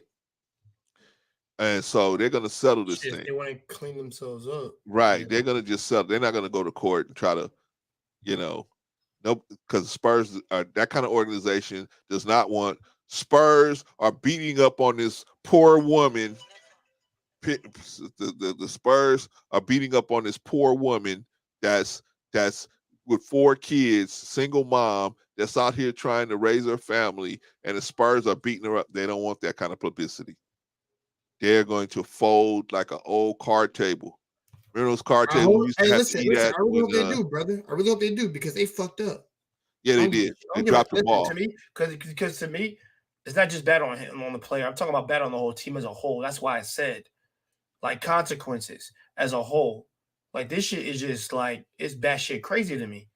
Like, if she was running for this, then arrest all these motherfuckers. I'm gonna be dead ass when I say that. I know I'm exaggerating. You do know they have exaggerating psychiatrists a little bit, but right? like, bro, get the people in charge and sue their asses for that shit. But you have psychiatry. That's their job. I mean, for sex addiction and people who are recovering from, that's their job. That's what they get paid to do. Hey man, so listen, listen, I'm gonna be real. Then strap that motherfucker to a seat. Then, if he got an issue to do that around ladies. Right. Seriously. Well, she could. I'm gonna be real. Strap him to a seat. Dang, Jay. Well, yeah, you're right, Jay. To a certain degree, The she hell? should have had speculations and stipulations in her meeting with him anyway, right? Prior, like she should have known that, right? Like it's like, okay, I'm having. How do you deal with these people? But she said they didn't let her know prior. Let me say this: the first time, okay. Let me say this: the first time it ever occurred, then I'm like, okay, maybe it was just a random thing. Second time, okay, that's a pattern. First time's question. Second time is like, what the freak, dude? Marcus, brother, I'm glad you're here, but hold on. Let me just get this take out. New growth. I hear what you're saying. I'm not ignorant to the idea that she may not have known what was going on, but at the same time, I'm talking about when she first came in. They just said, "Yo, deal with this special issue of this kid, whatever. He's got something." But here's my thing: if these motherfuckers knew, then that makes y'all accomplice, bro. It makes you accomplice to the whole thing, and that looks bad on you because the problems that she did report back to y'all that was going on, y'all motherfuckers laid it off for like a year or if not longer. You just kept going with it. You just kept going with it. That's my issue. And it's like you never bothered to freaking hear what the lady had to say. And that's the thing. And that's why I'm with in his freaking comments. Kenya right now in the comments, I agree with her. Are you saying the team didn't have to take preventive measures after being made aware of this shit? Right. And I'm like, that's exactly what happened. It's like if she's told them multiple times and like, nah, just keep doing it. That's dude, realistically, something don't add up to me because it's like I hear what brother questions about the money because she got paid and all that, but I don't think that fucking matters. What matters is that the fact that this dude is doing this every freaking session 9 times. It's like you should have. I'm gonna be real. You should have strapped that motherfucker to a chair if he had this issue off rip, or put a chain. Hey, listen, I'm gonna be real. I'm gonna be real. Chain that motherfucker's waist. You talking about Josh Primo? Yes. If he's got an issue of having want to freaking do all this crap, hey man, chain his ass. But Clarence made a perfectly good point. During those sessions, I mean, so she could talk, get everything she needs to get out. What his problem is. Clarence made the perfect point when he said it should have been a male, right? It should have been. Thank you. It should have been a male therapist. It should have been me. It should have been me. It should have called me. It should have been you. Yes. I would have went right in there. I would have had to do it straightened out, man. Give me about 4 or 5 hours. I would have had to do straightened out. I would have had it straight. He would have been like, get the switch from the back from the freaking back porch, man. No. Well, we can't keep it low to the point that it may not been an issue like a mental issue with him. Not just a point of him just not knowing rues. Some people have sex addiction. He would have had to have known this. But 19 I mean, you know, new growth. So it might be. I don't want to just break it down so simple as like, oh, we just need to talk to him. Some people have those addictions, and it goes back to childhood issues. So it's not as simple as just letting them know the rules. Some people really suffer with this. I'm not saying that. I'm see new growth. I'm saying that a lot of these guys do this stuff. They have addictions. Even people that have addictions, there's a way you can break things down to them where it can really slow it down, right? It's really ways you can slow it down because once they get educated, because they're not able to, because they live in the lifestyle they live in, they're not able to have the empathy to see what they're doing on the other end of it. They may be a good dude, but they just can't see because they're so possessed, they're so caught up with the spirit of doing what they're doing, they can't see. Their eyes are closed to what they're actually doing to the other person, right? And if you can slow them down enough, just slow them down just a minute and educate them and bring them along and see, you know, and you can ask them questions to see if they're getting where you're coming from. Then maybe you got a chance. There's nothing, nobody has the magic key to take somebody that's, you know, got proclivities like that and automatically it's going to be over with. I'm just saying the dude would have had enough education and enough understanding to know, okay, because right now, I don't think he understood what he was risking. I don't think he really understood everything he was putting on the line to do this. But now I think sitting down talking to a cat like me would say, look, brother, I would have brought all that down. Okay, Marcus, you can tell us all that when you. Yeah, Marcus, please explain this to them, please. I need you to really thoroughly explain this because this, like I said, this is a mental illness or some shit that he has. There's just no way that it's just like, oh, we can just write it off. He's 19. Then it should have been nipped in the bud. Go ahead, Marcus. Yeah, what's up, man? How's everybody doing? Good, man. What's up, brother? Hey, man, thank you for this conversation. Thank you for pulling me up. I know like a little bit of a few details of Josh Primo and the woman because I saw it on the news earlier before it come out. So I'm kind of catching up to it. I know like the bare minimum, but if you guys can fill me in a little bit more in depth or in detail. Josh Primo was a San Antonio's player for the San Antonio Spurs. They picked this kid up for a song, man. $4 million. They picked this kid up, 12th pick in the draft last year. Doing good. Everything's going good. They release him on Friday night, and everybody's like, "What? What the hell's going on? This guy is what? And they wouldn't say why they released him. They just said, "Oh, we released him," and so they released him.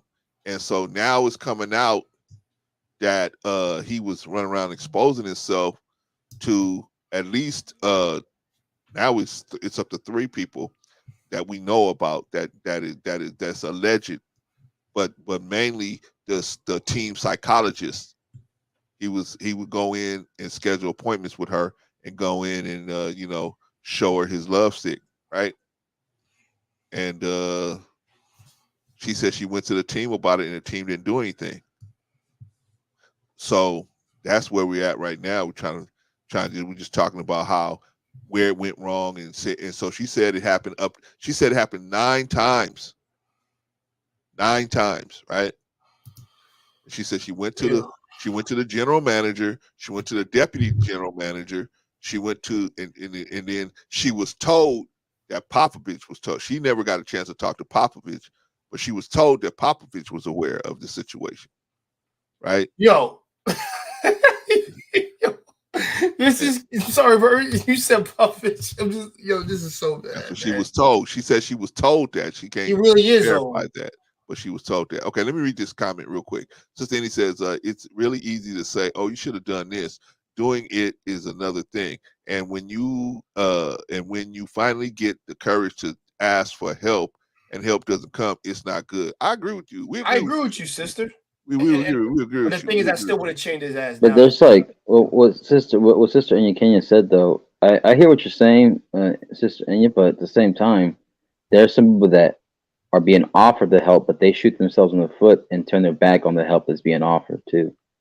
Sometimes that happens, you know. That is true. I think the help that she was talking about is the lady that the psychologist. I think because she was asking the Spurs for help, and the Spurs didn't do anything according to her. But here's the thing: it's a sign of neglect. That's what it sounds like. But here's the thing: it happened 9 times. Yeah, neglect. Okay. But wait a minute. But the first time or the second time, okay. But now you go, okay, it's happened twice in a row. Okay. Now, whenever this person's coming down here, I'm going to have a room full of people here. That's what I feel. I feel like you could have stepped in. At some point, you got to protect yourself, right? You got to say, okay, these people ain't doing this. This is what I'm going to do. I have to protect myself. But I think, because she was still trying to be professional, and she was still trying to, let him come in and hoping that he was going to just stop it, like Sister Annie said before, hoping he was just going to magically go away, because she was not showing interest in that. But he kept doing it anyway. He mistook her not doing nothing as an acceptance, an invitation. Yeah, and he took it as an acceptance, right? Because in his head, he didn't hear no pushback, so he felt like, oh, okay, this lady's still being nice to me even after I did this. She's still being nice to me. She must have an interest in me sexually as well. In my opinion, I think that's where he got caught up at, and he started thinking, oh, okay, well, we all good then. I'm all good.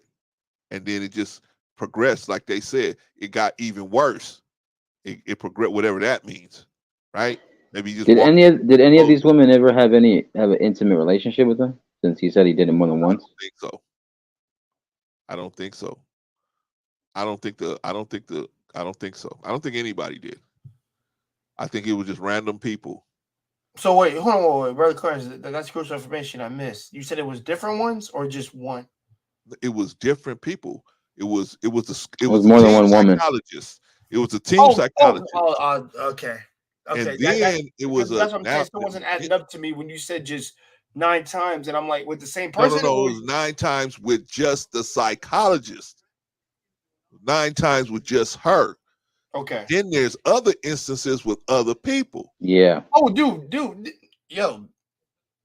And I'm saying that's why I said maybe he might have an issue mentally. That's why I was saying he might get away with this stuff here because the Spurs are not going to take this to court. They're going to fold. The thing they need to know is when are they going to fold and for how much. That's all. That's all. The Spurs are not going to be in the papers. We're fighting this single mom of 4 kids that had this crime. That's what's called a PR nightmare. That's what's called a PR nightmare. They are not. So, and guess what? You know how the NBA is. They're not going to do this. This lady is paid. You know what they say, like on Sanford and Son. I'd start taking French lessons. You remember, Brother Clarence? You remember in the '90s, right? You remember in the '90s, Brother Clarence, when the Cowboys were facing certain allegations, and Jerry Jones was in the middle of that PR nightmare. Yeah. And then they had to buy out because I think it was Emmitt Smith and Michael Irvin and other players in that team that were involved in certain things that were alleged.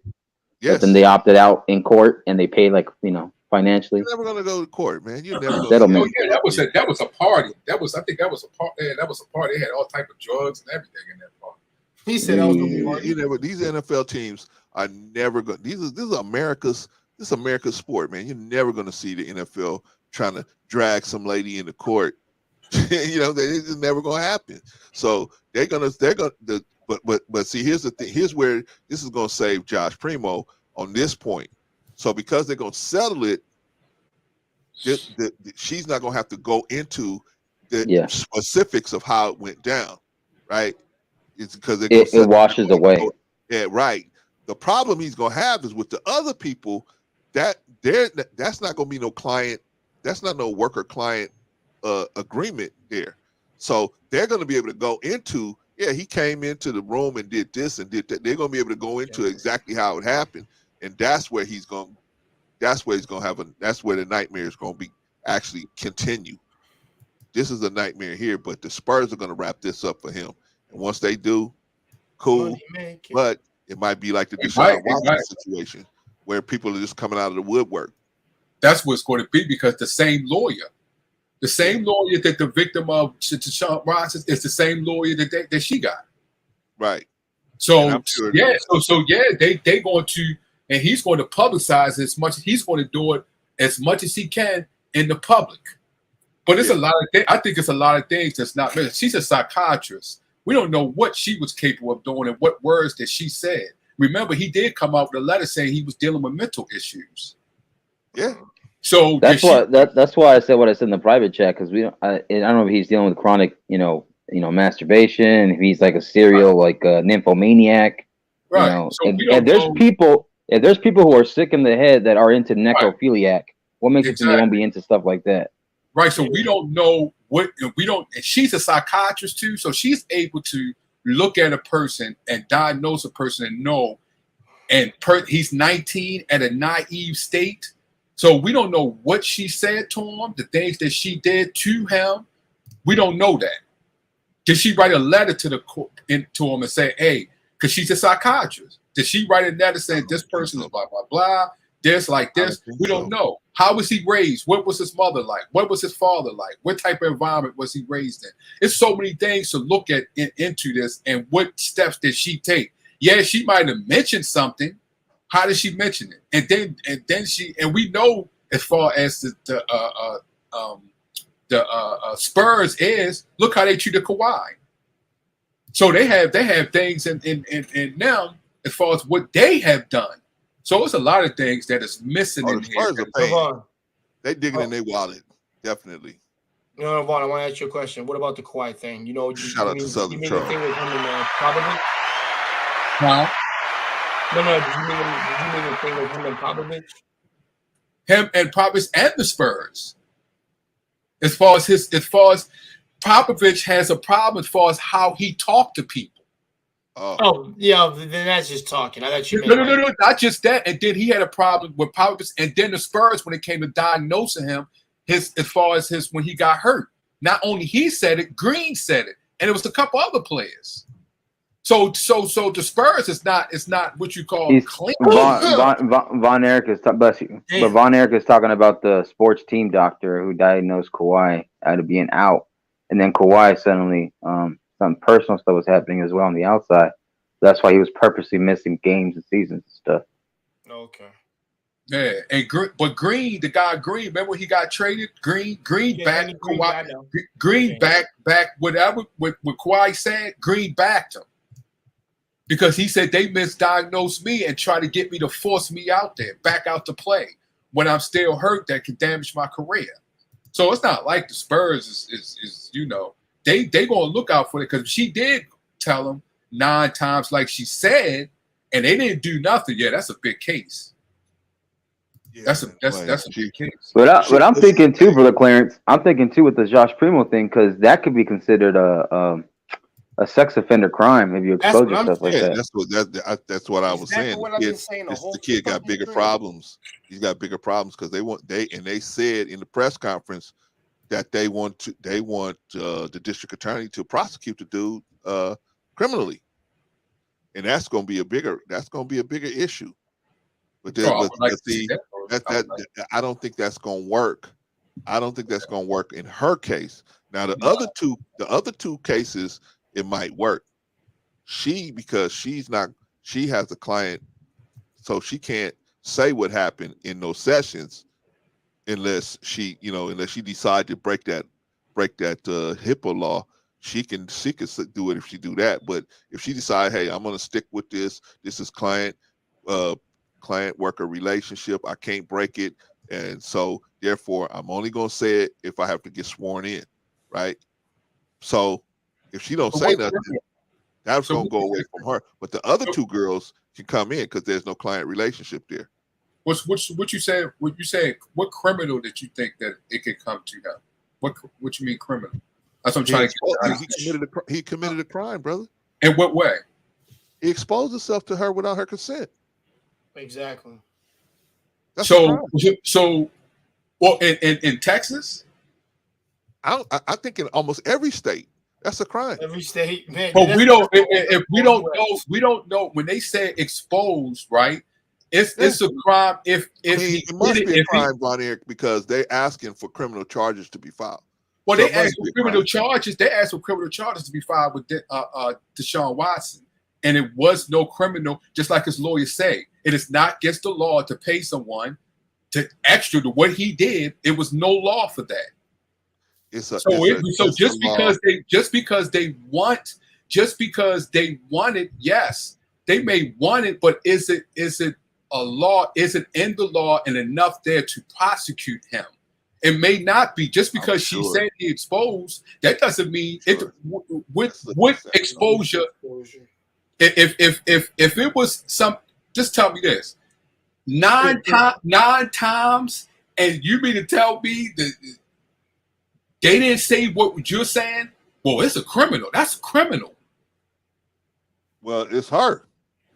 I'm saying just like what you saying as far as y'all saying that it's criminal. When she told them that, you mean to tell me these are very intelligent people, lawyers, and you mean to tell me they didn't see what you're saying? Oh, that's a crime. What do you mean? What lawyers? What are you talking about, man? When she reported it, right? She reported to the organization. They have lawyers. She reported to the organization, right? And correct. you're saying it's a crime. And right. So that means you telling you what you're saying it's a crime, right? And they did not see. If you seen it, why didn't they see it? I'm not saying they didn't see it. They didn't act. I don't know what they did, but they somebody must be on drugs in that organization. That's what I'm. I don't know what happened. It'll come out what actually happened. Somebody dropped the ball somewhere. They didn't act because The No, article said they I'm kept. looking right here. I'm looking right here. Hey, But- what qualifies as that's indecent wild. exposure in text? Exposing his or her buttocks or anus, exposing any part of his or her genitals, and act with intent to arouse or gratify the sexual desire of any person, or act recklessly as to the presence of another person who will be offended or alarmed.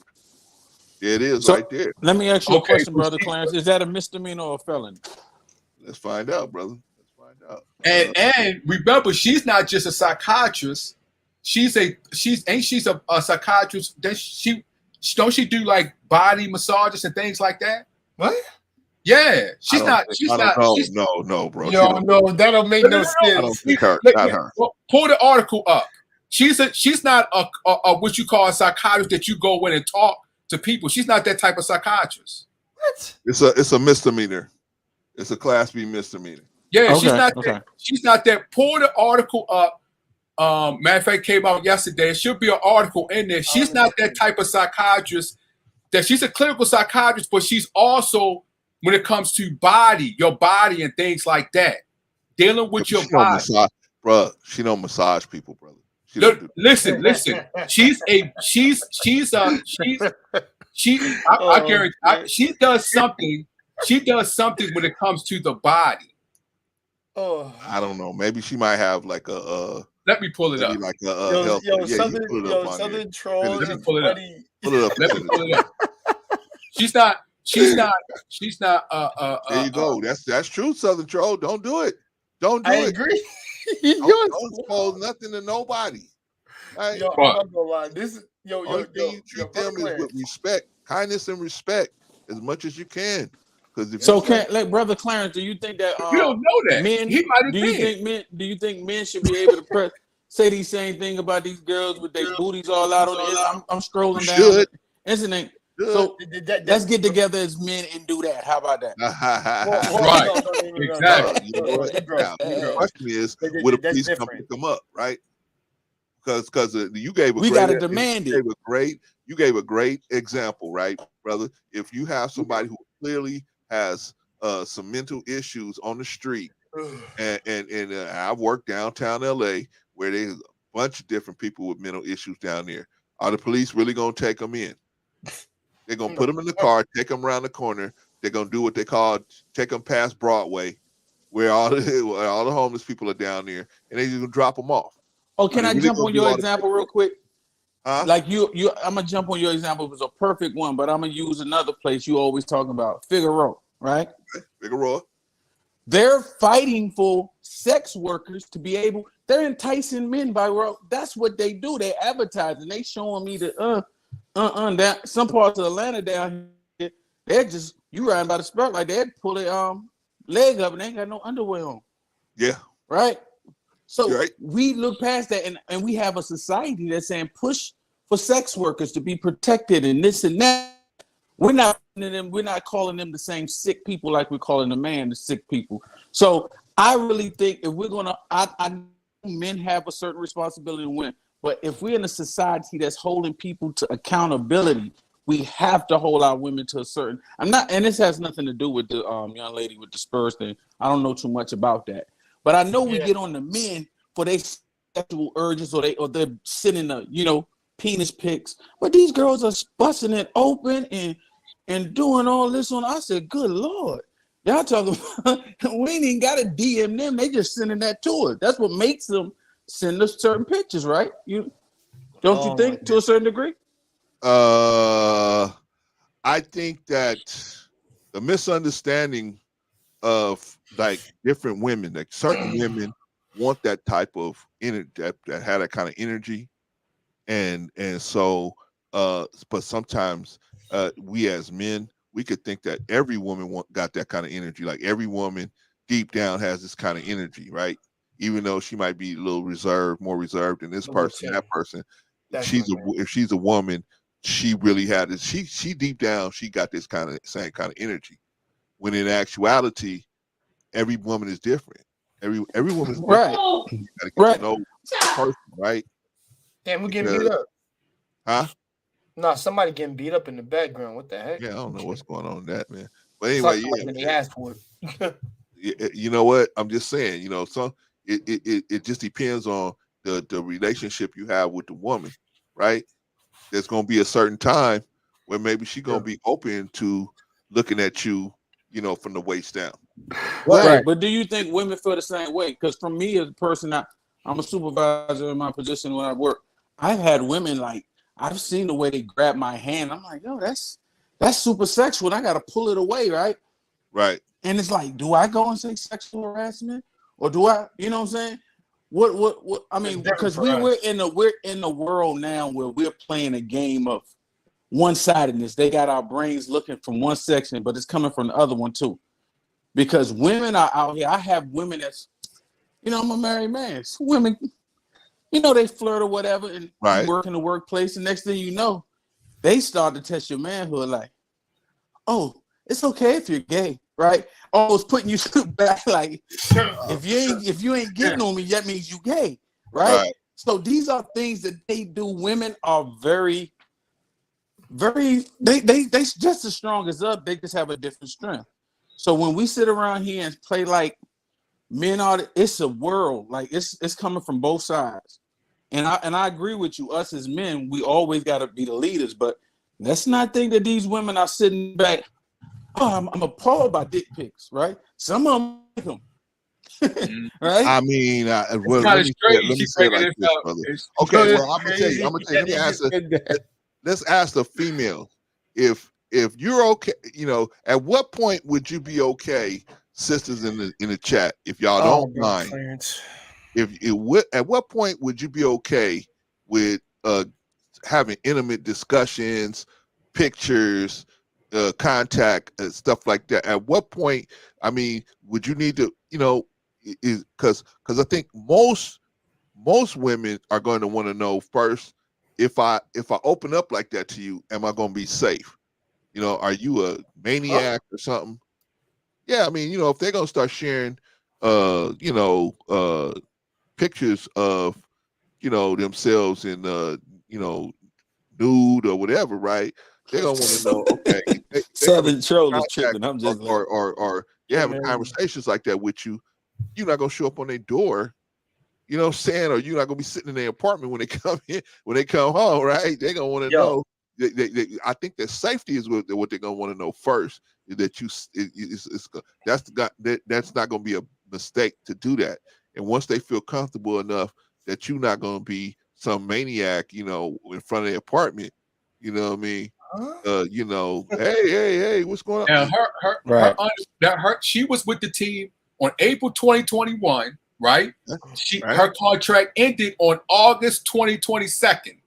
And she just bringing this lawsuit, and it says in here she said Brian Wright was the general manager as well as the team's general counsel.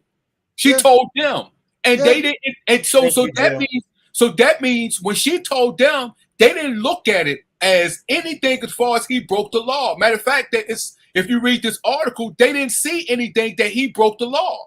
That doesn't mean that they didn't see. They didn't act. That doesn't mean that they didn't see it, does it? That just means they didn't act. There's something happened, right?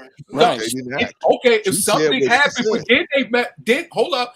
It says right here, Busby cried out general counsel and a head of the human relations for failing to appropriately respond when Calhoun informed them of Primo conduct in March. After several postponed attempts to meet, wait a minute, before here, they said they met with her. What was it? Lawsuit alleges that Primo, from lawsuit, supposed to happen numerous occasions, grew progressively more extreme. Then, hold up, because they had it in here that they met once before. He did supposedly he did it again in public. Supposed to have been they met in public, and he supposed they did it again. Okay. So, only thing I'm just saying is something is going on that they saying that this wasn't enough. He didn't meet the requirements when it comes to the law. As far as what you wrote, what you read, you're not proving that. All you saying is they didn't act. You're not saying that. I proved that. Just from what she said he did, he broke the law. Just from what he just from what she said. Yes, what she said in public. And he has not denied it yet. Wait a minute. He has not come out and said this didn't happen. The reason why he hasn't denied it because both of them are not saying anything until they go to court. But that's his what lawyer, both of them. his lawyer has denied it. His lawyer has came out and denied it. Right, of course. He denied it too, Brother Clarence. I just read the article. Right. I sent it in. He asked for privacy and stuff like that, but he denied it too. He denied it. He must have done it recently. He must have no, done it. He always. He never denied it. We know that. Okay, let's just say it like this. We know that we know by his lawyer, and if his lawyer said, we know he's going to deny it. Let's just say that. Okay. Only thing I'm saying, when she took it to their general counsel, they did not see, as far as what she said to them, that it reached to the point that it was what he did was unlawful. Where did you read that they said that? No. What I'm not saying they said that. I'm saying when he took it to them, right? Yeah. They did not. When she took it to them, they did because they kept him. They kept him on the team, right? They kept him on the team. It happened when she took it to. It happened 9 times, and they still kept him on the team. So they're obviously that this is where me and New Growth agree. Obviously, I believe that they were hoping and expecting that she was going to help him clear that situation up. I'm assuming that's why they brought her in. I mean, I'm on the surface, they brought her in like, oh, she's for the team. She's for the whole team. But they really, in my opinion, brought her in to deal with him specifically, right? But he mistook her kindness as sexual interest because he's 19 years old. What does he know at 19 years old? He did this to her and she didn't do nothing. He did it to her again. She didn't do nothing. So he just kept on. I told the story, you guys, if you guys listened earlier when I first came on, I told the story about this girl that I used to just talk about. I used to just talk, just say things to her that was unflattering, right? About and everything to her face. And I thought it was funny, right? Because people would laugh, and I thought, oh, I'm cool. These people really like me because they laughing at me talking about this chick that didn't do nothing to me, right? Till one day her brother came up to me and said, hey, check this out, man. You're going to have to go on over and apologize to my sister. And if this happened again, we're going to move some furniture around. I'm going to let you walk on this one. But if it happens again, man, I told you, I would see that chick coming. I would go all the long way around. I go right back out the hallway and go back around the other way, right? Hey, baby. Hey, you know what that's I'm saying? Old school, man. But yeah, I'm saying, but he put me up in the game. I recognized, and then I even had to think about it. I said, yeah, he right. I mean, damn, I would do the same thing if it was my sister, right? But I hadn't thought about it like that. See, but here's the crux of the matter. Because the girl herself wasn't saying nothing to me, I was just sitting there going ahead and keep on doing it to her. And then her brother was the one that said, hey, man, she come home crying every day because you're doing that. I didn't know she was coming home crying. I didn't know that. I thought she was just sitting there. Because in the classroom, she just sat there and take it. And just, it was no big deal, right? So my thing is, I think that's what he was thinking because she didn't do nothing. Oh, okay. Well, then it's all good, right? She must, it's all good.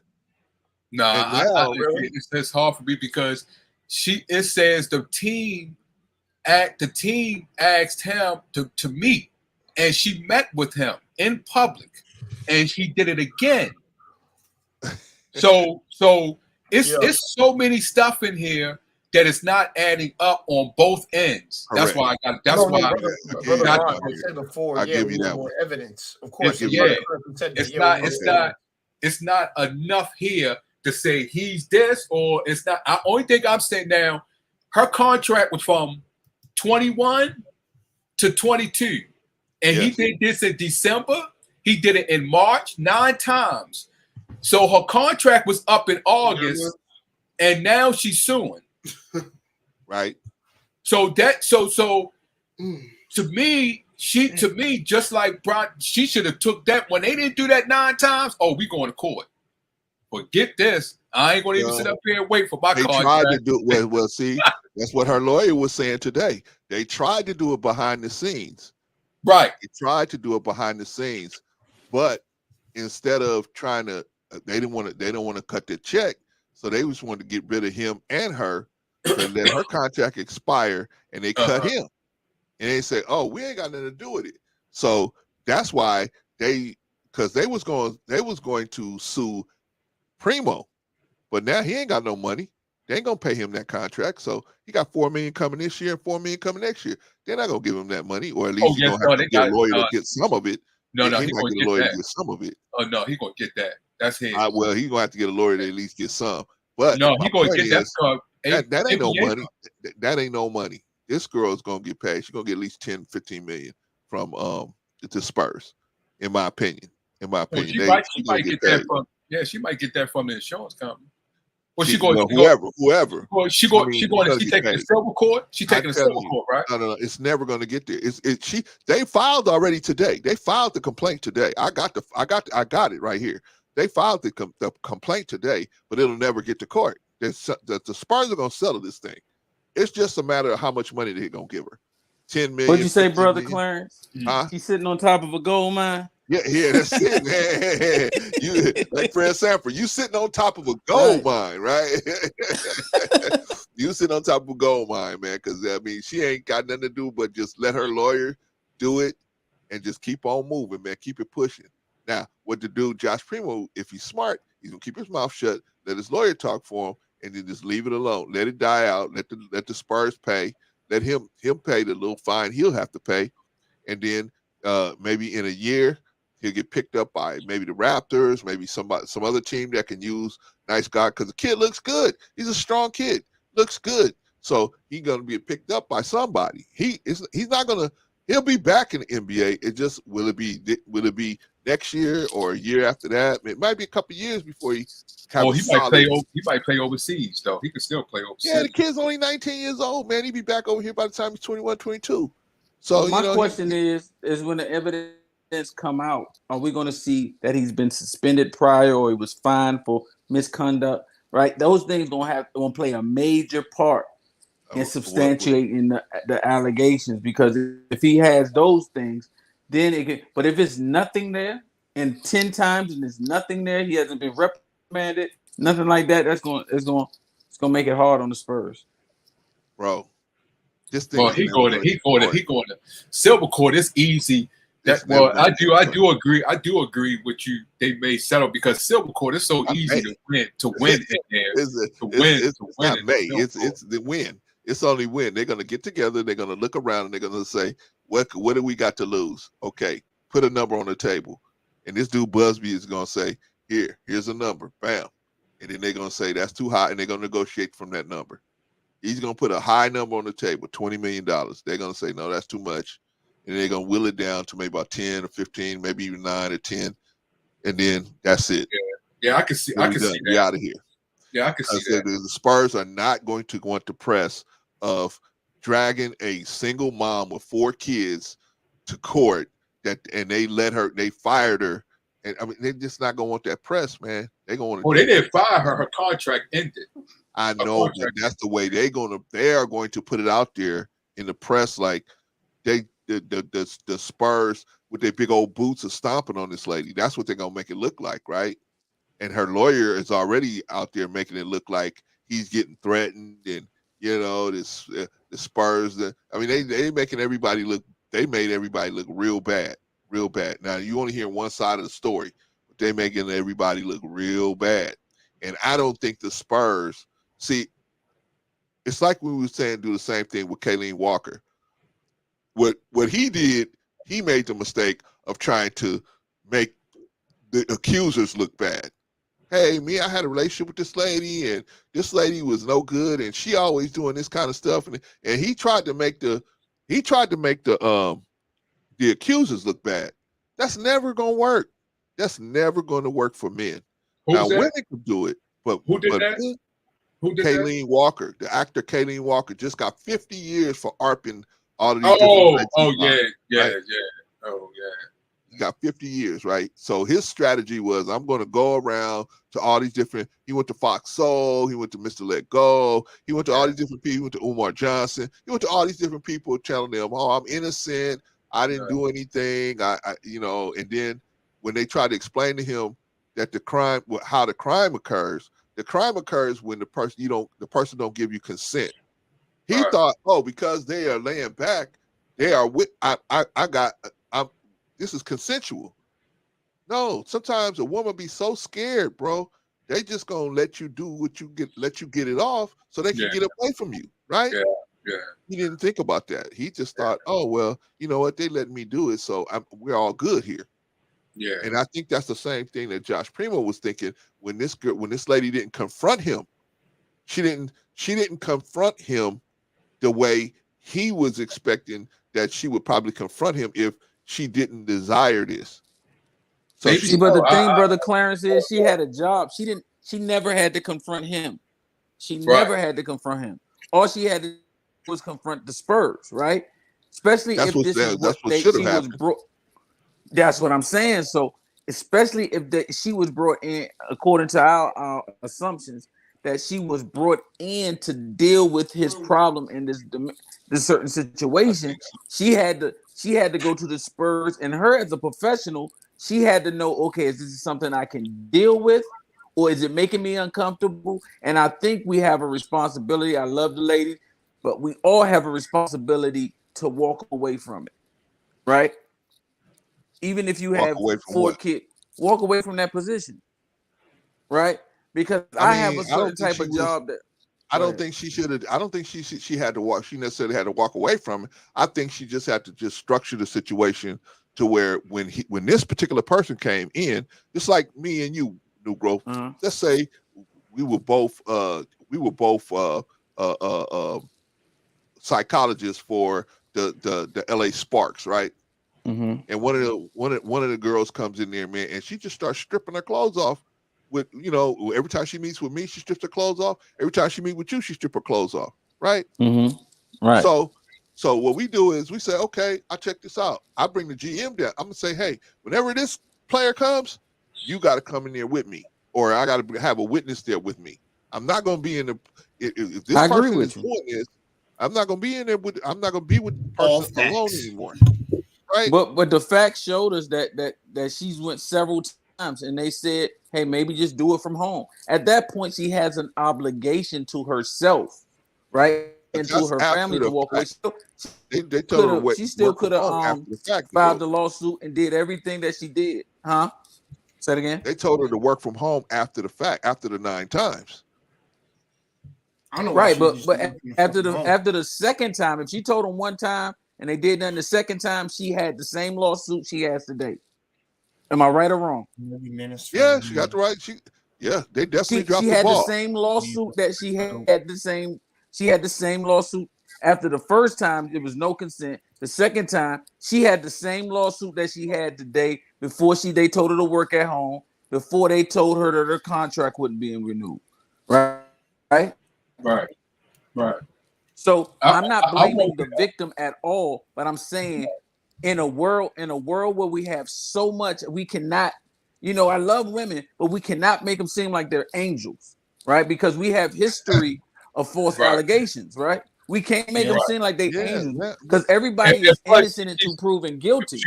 Proven guilty, exactly. And plus, I would like to see if she's a psychiatrist, I would like to see and I think the Spurs may do this. What was her notes that she took down about him? She can't give you that, Von Eric. That's privileged information. That's why I say no. She can't give it to. She can't. No. Not to us, but to the Spurs. She can't give it to the Spurs. That's privileged information. No. That's if I go to you, right? As a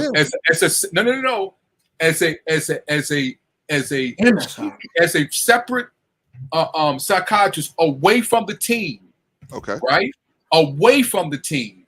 That's me and you go, and you are my psychiatrist. Yes, you're right.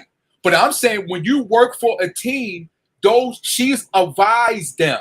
She might not go into detail, but she gives them advice like, hey, Yeah, this right. person is this, She this can. person is that. But Okay. she can't go into specifics, but she can say, "Hey, this conduct is happening," right? But we don't know She can that. say that this conduct is happening, But but we don't stuff know that he's sharing with her, she can't go into unless he signs off on that and says you can share this information with the Spurs. Okay. If he So do that, then you okay, so let's just say that she's a clinical psychiatrist, right? right? And she said that she went to them, right? Now, Right. it's other things I would still like to see. I'm just saying, when I say me, I would like to see it, but I know I can't see it. But in a court of law, she can be, they can put that she shared that information in a court of law. So that means when she shared it, I would like that to see how did she diagnose him? How does she look at him? There's so many things in this story that's not being said. See, I don't think that she could share specifics, but she could share certain things when it comes to the crime being occurred. As far as I'm talking about in court. I'm talking about I'm talking about in court too. No, Even in court, she don't have to share. No. In a court of law, yes, she do. If the judge asks for it, yeah, she got to share that in a court of law. I don't know. I don't know that for sure. You might be right. You might be right, Nick. But in the court of law, I don't think they have to. I think it's a decision they have to make whether they're going to do it or not. Yeah, and you just said if he signs off on it, he can sign off on it.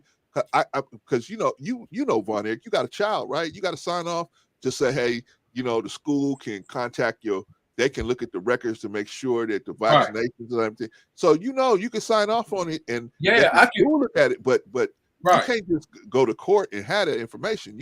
I'm talking. Yes, she can. I'm saying he will sign off. I'm saying he will sign off on it.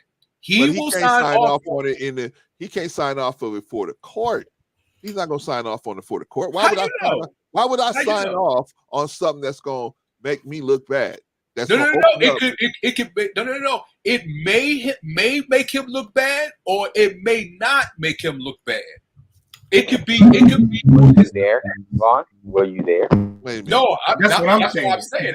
I'm not there. That's why I say sign off. He could sign off because there's many stuff that is not there. We only coming up with assumption on what she said. We didn't hear everything that he said. Listen to me, Bonnie. Listen to me. If he signs off on let's say what you're saying is right. He signs off and he says, "Okay, Mr. Court, Mr. Judge, I'm signing off on her being able to go through my files and talk about what we talked about in private, right? Mm-hmm. Forget the client privilege, right? Wow. Okay, so let's say he signs off on that.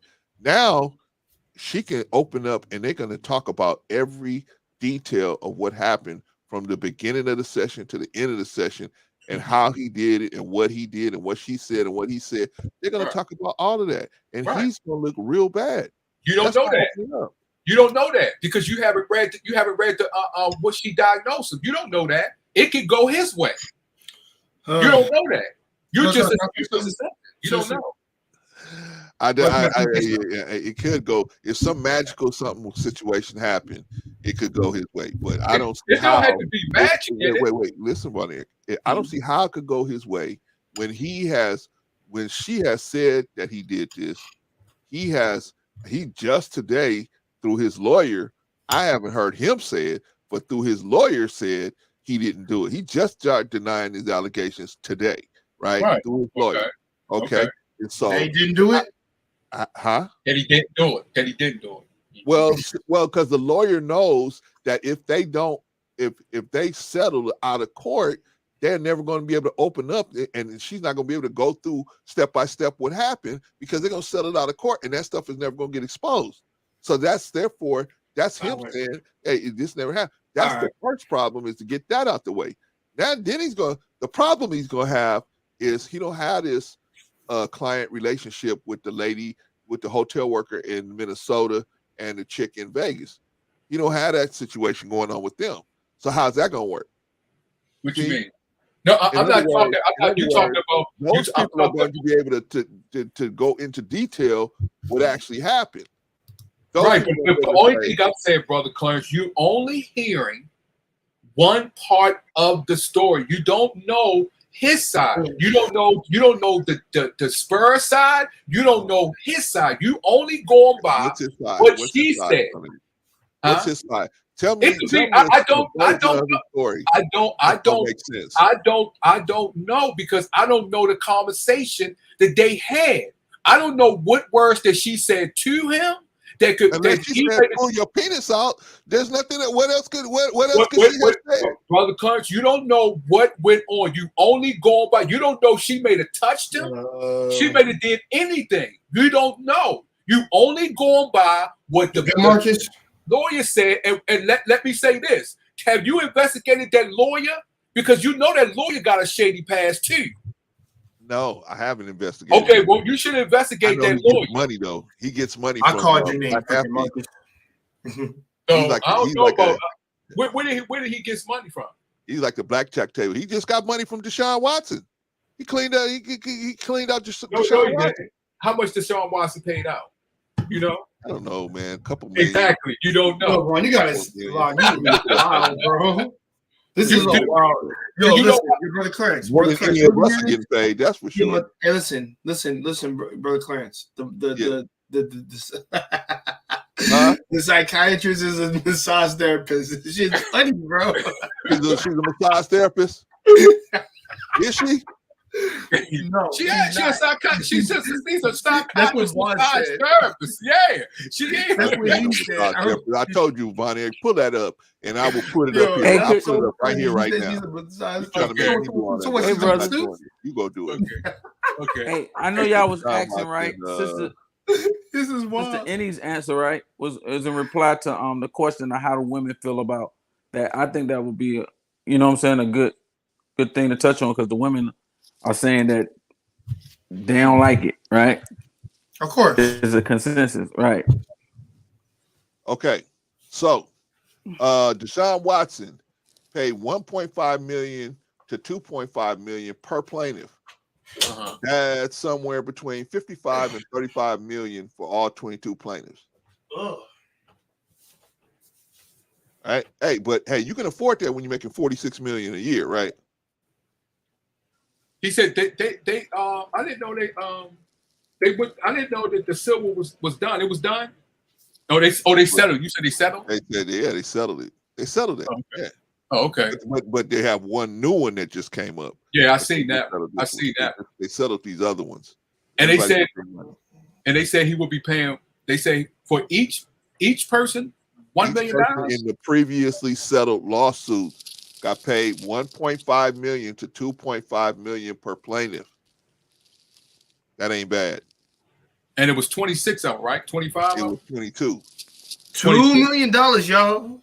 So it rounds up to about $55 million, between $55 and $35 million.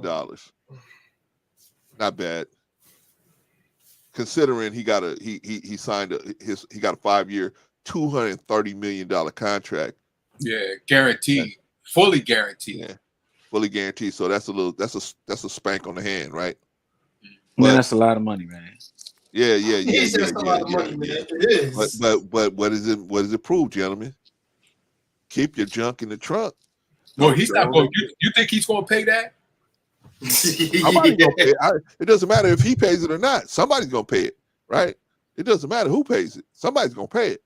So No. Even you think that you know what he's going to do with that? He's going that's going to be a tax write-off. Maybe so. Bonnie, and guess who helped him do that? Guess who helped him do that? And they was mad about it. The Cleveland Cavaliers. You see what they did with his contract? I'm not Cavaliers. The Cleveland Browns. You see what they did to his contract? Because they knew that. I know you're talking about that one football player. I know you're talking about. You see how the Cleveland Browns structured his contract?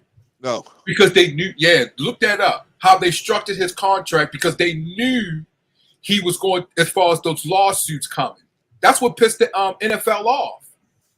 Well, I mean, they can people they can do what they want to do, man. If they want the talent bad enough, they'll do what they got to do. Especially NFL. The NFL it ain't about what's the word I want to use, man? They just want to get bodies on the field, and if you're gonna bring people into the stands, hey, they work something out with you. But that's amazing, brother Clarence, how he can have all these allegations and pay out and no criminal charges. Because everybody got paid. No. But see, that's the bullshit. But see, that's the bullshit. Because that's the way the world is structured. Did you see his lawyer? Go to his lawyer, Negro, and listen to his lawyer. His lawyer said when they did with the reason why he didn't get charged, because when they took the case to the when you take a case to what's that called? The people you take it before it go to court. No. Arbitrator. No, grand jury. Okay. They took it to the grand jury. The grand jury seen that it was no evidence showing that a criminal was done here. Oh. And it was done twice. Okay, maybe so. And his lawyer even said, because they got pissed with his lawyer when he said what he did does not carry any criminal. Well, like I said, we don't. It depends. We you know what I'm saying, that it depends on how much they like the part. I'm reading the Jeffrey Epstein book right now, and they got the Attorney General of the United States turned a blind eye to this dude. They had all kind of evidence sitting right there. Oh yeah, he had them, but turned a blind eye to this dude. But that's different. Why though, Clarence? Deshaun Watson. That's different with Deshaun Watson. You know what? Money and relationships. Money and relationships, in my opinion. Evidence they had evidence, dirt. Man. They had evidence. I'm talking about it got dirt on Attorney General. Yeah, all these presidents, that's all of true. these people, it's a whole other world. But my That's point was this. You're right. I would love it's a new book out, brother? That's a new book. Yeah, man, I forgot the name of the I got it at home. If you drop the link, man, I'd love to know about it. I'll send it to you, New Growth, because it's it's the who wrote it? The lady that actually broke the story.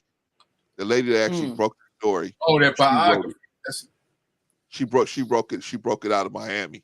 And I'm just now getting started on it, but man, she's talking about how all these people knew the Attorney General, for the country, knew about this stuff, and he just they all just made Clarence, it all go away. Who was the real ringleader though?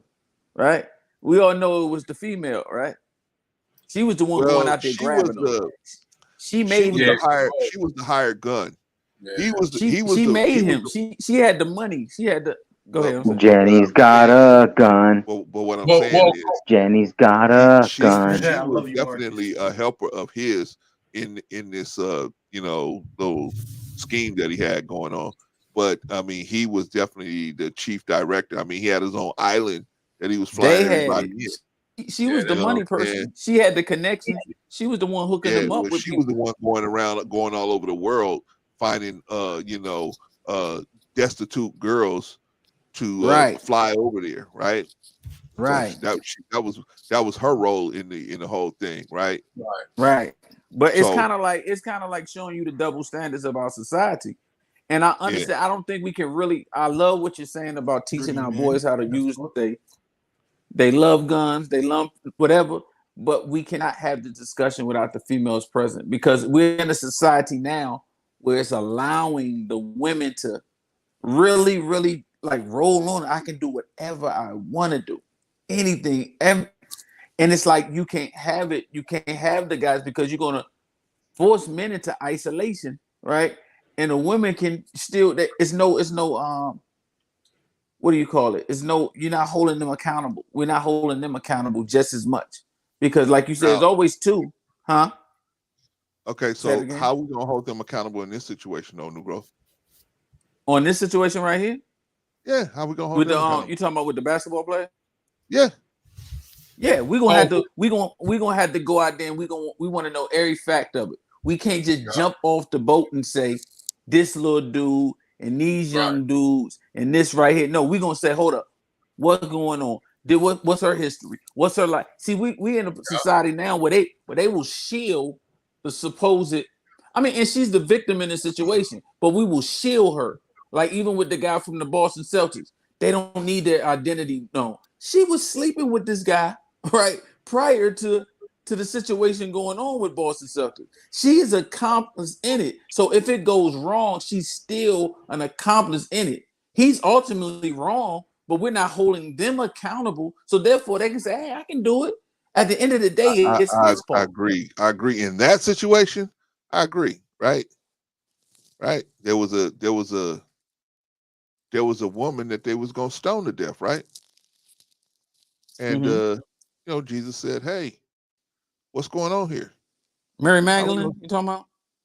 Yeah, we're gonna stone her. We're gonna stone her. I forgot that's her name. That's her name. But they're gonna stone her to death because she had fornicated with committed adultery with this man, right?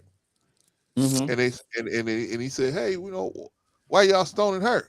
Because she committed adultery. She got to go, right?" And he goes like, "Where's the man? What about the man?" Mm-hmm. Right. And they go, "What?" And he goes, "Hey, whatever one of y'all have never done anything wrong, you cast the first stone." Right. Right. So in other words, you're right. Because the one who got stoned in this situation was the guy from the Celtics, right? He got stoned by himself. The girl walked away, right? Just like the man walked away from the situation in the Bible. He walked away. He didn't get stoned. Right. They weren't even thinking about stoning him. They were going to stone her. But they ain't even thinking about stoning the woman. They just let her go, right? And and it's the environment that we in based on the Me Too movement. The Me Too movement has kind of swung the pendulum way over. So now, you know, and that's due to because we got away with a lot of stuff. So I understand why the pendulum swing, but some point we got to bring it back to the middle because I understand the Me Too movement. We got away with a lot of stuff. Okay, but I think when it's gonna come to the time where we're gonna bring it back to the middle and everybody's held accountable because that's the thing. Sometimes when somebody done something wrong, we give that other person the ability to do that wrong to somebody else. It doesn't make it right. We need to swing it to the middle and hold that person accountable. I agree. So with this young lady right here, I just think we have to hold her to not blame her, but say, "Hey, sis, you should have been gone after the second time. You should have got lawyered up at the second. What we're not gonna wait 10 times. We can't allow you to do that to yourself." She definitely should have put some stuff in place herself to make sure the it didn't lawyers happen there, right? anymore. And not blaming her just for her safety. Because it's like, hey, what if it went further? I'm saying the same thing, brother. I'm saying the same thing. I wouldn't want that to happen to nobody who didn't want it. Like Sister Annie said, my text messages have been manhandled before, and I didn't appreciate it. Don't send me what I don't ask for, right? I think that's most women are gonna feel that way, right? Hey, it's not cool. It's like I played that Seinfeld episode before we, in the beginning, right? Where they on a date, everything's cool and everything, and she's about to get a dude a good night kiss, and then she looks down and she's like, "Uh-oh," right? So, you know what I'm saying? So it's like, most women don't want to be surprised with something like that, right? Right. And and that's if they're in an intimate setting with you. Imagine somebody in a professional setting and they say, and they try to be professional. Mm-hmm. But how do you be professional? Like, what I'm saying, let's use our example, New Growth. We out here and we're team psychologists, right? You for the Liberty and I'm for the Sparks out here, right? Mm-hmm. And we sitting in our office, right? And a girl walks in there and just starts stripping her clothes off. Right. Sits there butt naked, right? Right. What are we gonna do? Well, you're gonna say, especially the WNBA, man, put your clothes. Okay. No. Let me say it again. Let me say it like this. Let me say it like this. First time they come in, they do that. Yeah. Second time they come in and do that. Now what are you going to do? What are you going to do? After 2 times, somebody comes in and talks to you and they strip their clothes off. You try to be professional with them and say, you know what? Would you mind putting something on? No, I really mind. Yes, I mind. I don't want to put nothing on right now. I'd rather sit here. It's so hot. Woo! It's so hot. Right. Now forget that. The first time I'm pulling out my phone. Forget this. Listen, I'm telling you to put your clothes on because I'm recording this because she can always go and talk about he say, she say. I'm gonna record this. Please put your clothes back That's on. probably the smartest thing to do. Please, I do not, because this is especially with this Me Too movement. Now, this woman, she's a psychiatrist when it comes without the consent on here. Huh? You're not supposed to record in most states. You're not supposed to record people without their consent, man. No. You talking about recording her? Yeah, I'm talking about in her office room right there. That would be if she's in my office, right? Right. I'm pulling out because it's a protection. I'm not recording. You're gonna tell her. You're gonna tell her, hey, I'm gonna record you. If you don't put your clothes on, record you. Exactly. And if she say don't record me, I'm not gonna point the phone to her. I'm pointing the phone at me. And she but Von Eric, it goes to another thing where he tried to record me. I'm telling you, it's basic rules that should be for both people, right? I go over to her and say, hey, I don't appreciate you without no clothes on, blah, blah, blah. I bring that up to the Spurs off top. Or the Sparks off top. They say, okay, we're going to talk to her about it. We're going to deal with that. Second time she does it again. I'm out and I'm going to get me a lawyer too. Y'all might laugh at me, but I'm getting the lawyer. I'm getting the lawyer from the jump. I'm gonna get the lawyer from the jump. New growth. Yes, sir. You making $250,000 a year working for the Sparks, and all you got to do is sit on your butt and listen to them cry over the stuff whatever's going on in their life, right? And it's a good job. You feel like, hey, I'm helping a couple of these people, man. Some of these people are getting something out of this, right? Yeah. Okay, this is what I went to school for. Okay. Mm-hmm. You're going to walk away from that because of one person instead of just saying, okay, tell you what, y'all ain't going to do nothing about it. Okay, this is what we're going to do. I'm going to have somebody in here when she comes in here. And that way, to make sure she got her clothes on. Well, I don't know too many psychologists that talk one-on-one with somebody else in the room. You know what I'm saying? No. You go have the person there and have a little talk with them. Hey, this is a general manager here. And we think you got an issue. And so this is what we're going to need you to do. And you got a plan of action for them. This is what we need you to do. Now, right. See, but we're thinking kind of short term, right? I hear what you're saying, but it's like at a certain point in time, you have to stand up and go according to the law, because if it's a us way, if you say, oh man, she did it to you 9 times, you liked it. You know how the roles would be reversed if we up there on the press conference. Of course. Oh, you liked it. Come on, man. You just saying that because you got fired. And you probably, and she'll go and have a press conference. She crying. He made me take off my clothes and you stuck. So, but if you hit it in the took advantage of me. Right. Took advantage of me. We should all have the same rules, right? Even though we might express ourselves in a different way, we should all have the same rule. But that's what we have to push for. So we can't just bring the brother to the side. Like that, brother. It'll never be like that. You can push and push and push. It'll never be like that. Women will always get the benefit of the doubt. Women will always get the woe is me. Women will always be able to just start crying in the courtroom, and people are just going. That's just the way it is, man. That's just the way it is. I'm gonna say that. But that didn't happen with Johnny Depp and his ex. That's true. She was crying the whole time. Always have to be that. I don't know why, but typically, is that how it happens? Typically, that's not how it typically happens. Maybe 1 in a million it'll come through, but typically, women gonna probably get the benefit of the doubt, man, because that's just the way. You're right, you're right, brother Clark. I think you're right in the sense that they do, but as time has changed, it's not like that. And it depends on where you're at. I'm not gonna say they're gonna win them all. They're not gonna win them all. No. I'm talking about when you say typically, it has changed now. It has changed. Has it always been that way though? Brother What? Clarence, has women always got their way? Like in Most of the situations time, like yeah. this? No, Yeah. not in I think America. when it comes to No, certain no, things, and around the world. Now, when a woman used to cry a certain type of allegation, it was no, right? well, You talk What about she in do? America? We would blame. okay, Yeah, we would blame first the of all, victim, right? no. You The talk about in pendulum, America? You talk about in Yes. America? Mhm. Yes. Yeah. okay.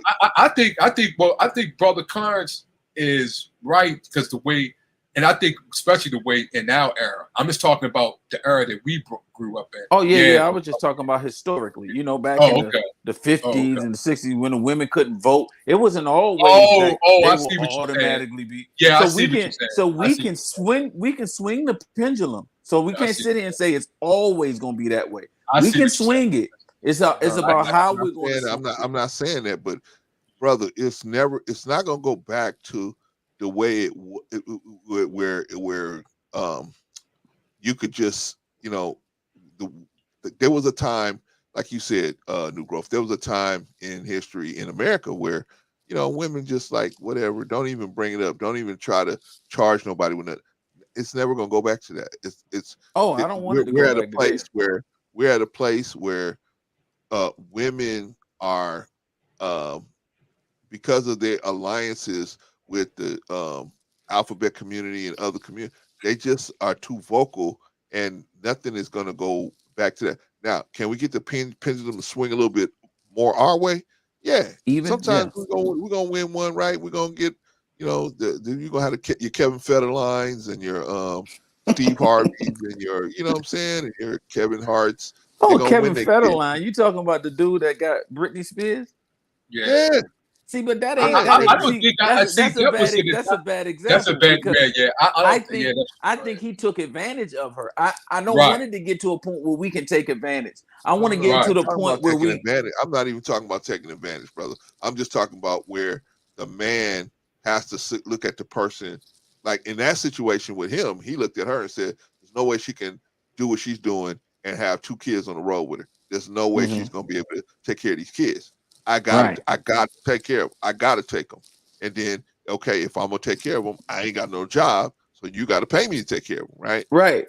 But you So got to understand that he was out there searching. He was hunting. He had the other little chick from the Moesha show. He dumped her. He was hunting like a female, like we would call him a I gold digger. understand So that, he was brother, playing the opposite role. I don't I'm think saying I that think obviously, I don't see that. obviously he was able to prove to a court that he was a more fit parent, Of and course. therefore they was able to. So I'm saying that, but most of the time that don't happen, right? The Right. children automatically are going to go with the not automatically, but in most cases are With going the to go mother. straight with the woman, right? And you got to play catch up to get them away from the woman, right? That's You talk about now, though, Brother Clarence? I'm talking about right now. I'm talking about right now. If you look at most cases, because you like, okay, since you like, because you know you like statistics. Where the statistics on that? Because as far as the women nowadays are getting the children, the court is automatically giving it to the women. I'm not saying they automatically give them. I say most times they walk away with the children. They Okay, don't well, first of all, let me say this. They don't automatically go to nobody. They automatically go to the person. Typically, when whoever files the information and the children are living with that person at that time, the court usually just leaves them there, right? That's first, and that's usually the woman. Okay, but I'm going by what you're saying as far as what you just said, because that's how it used to be. So I'm saying, since you like statistics, do you have the statistics on that? Because as far as what was told and people I'm hearing, they said it has changed as far as that. Now, if you got the statistics on that, I would say it's changed, because I would say that when you go into court, it's not like automatic. I don't want to say automatically go to the woman. I'm saying that the women end up usually, and the reason why they end up with the children most of the time is because the man left. The man left to go set his own place up, and then he goes back to get the kids, and now he's got to fight an uphill battle to try to get the kids away from the woman. That's what typically happens, right? It's not the woman that leaves. It's the man that leaves, typically, right? He leaves the house with the women. He leaves the kids with the women. Leaves the car with the women, right? He leaves the kids, and he leaves the kids there, typically. Right. He goes and gets himself a place, tries to get himself reestablished, and then he goes back to try to get the kids. Well, the court looks at it like this: okay, if they were cool there, their bikes are there, their school is there, everything is there. Why should we uproot them to go live with you? Since you left, you gonna go, and if it be the same thing if it was a woman, if the woman leaves, because Rico went through this situation, the woman leaves. Okay, you left. Okay, you set up visitation. You set everything up. Why should we take these children away from this man because you decided you wanted to go live your best life? So go on and go live your best life, right? So I'm not saying it's automatic to the women. I'm just saying the reason why most of the time it's like that, in my opinion, is because most of the time the person who leaves is the guy. They go leave and try to reestablish themselves someplace else, and then they try to come back and get the kids, and it's an uphill fight. Unless you got lawyers like Steve Harvey, Kevin Hart, Dwayne Wade, you got lawyers like that. Yeah, okay, then it's gonna be much easier because you know what Dwayne Wade's lawyer is gonna say? Here's a piece of paper. Put a number on this paper, and we can make this work. Same thing with Steve Harvey. Put a number on this paper, and let's start negotiating. Okay, we want the kids. You put a number on this paper, and then we will take care of it. Because when you get to money like that, when you get to a level of income at that high of a level, you know it's the other person. You can make things go away just by, okay, you put this, here's a number. Is that gonna work? That's what the Spurs, that's what Tony Busby gonna do. He's gonna say, well, what we gonna do, y'all? And they're gonna slide him a number on a piece of paper. He gonna say, either he gonna say this is acceptable, or he gonna say this ain't enough. That's it. That's all we waiting on for that situation. But that's what happens when you're dealing with millions and millions and millions and millions of dollars. That's what it happens. Okay. And I'm noticing, Brother Clarence, that the situation that she filed claims against the Spurs, not the player. Right. No. He filed against both of them. Right. If you read the complaint, okay. the complaint is against him and the Spurs. They couldn't file against him by himself because they know the Spurs are probably not even going to pay out the rest of his contract. So what good is chasing him?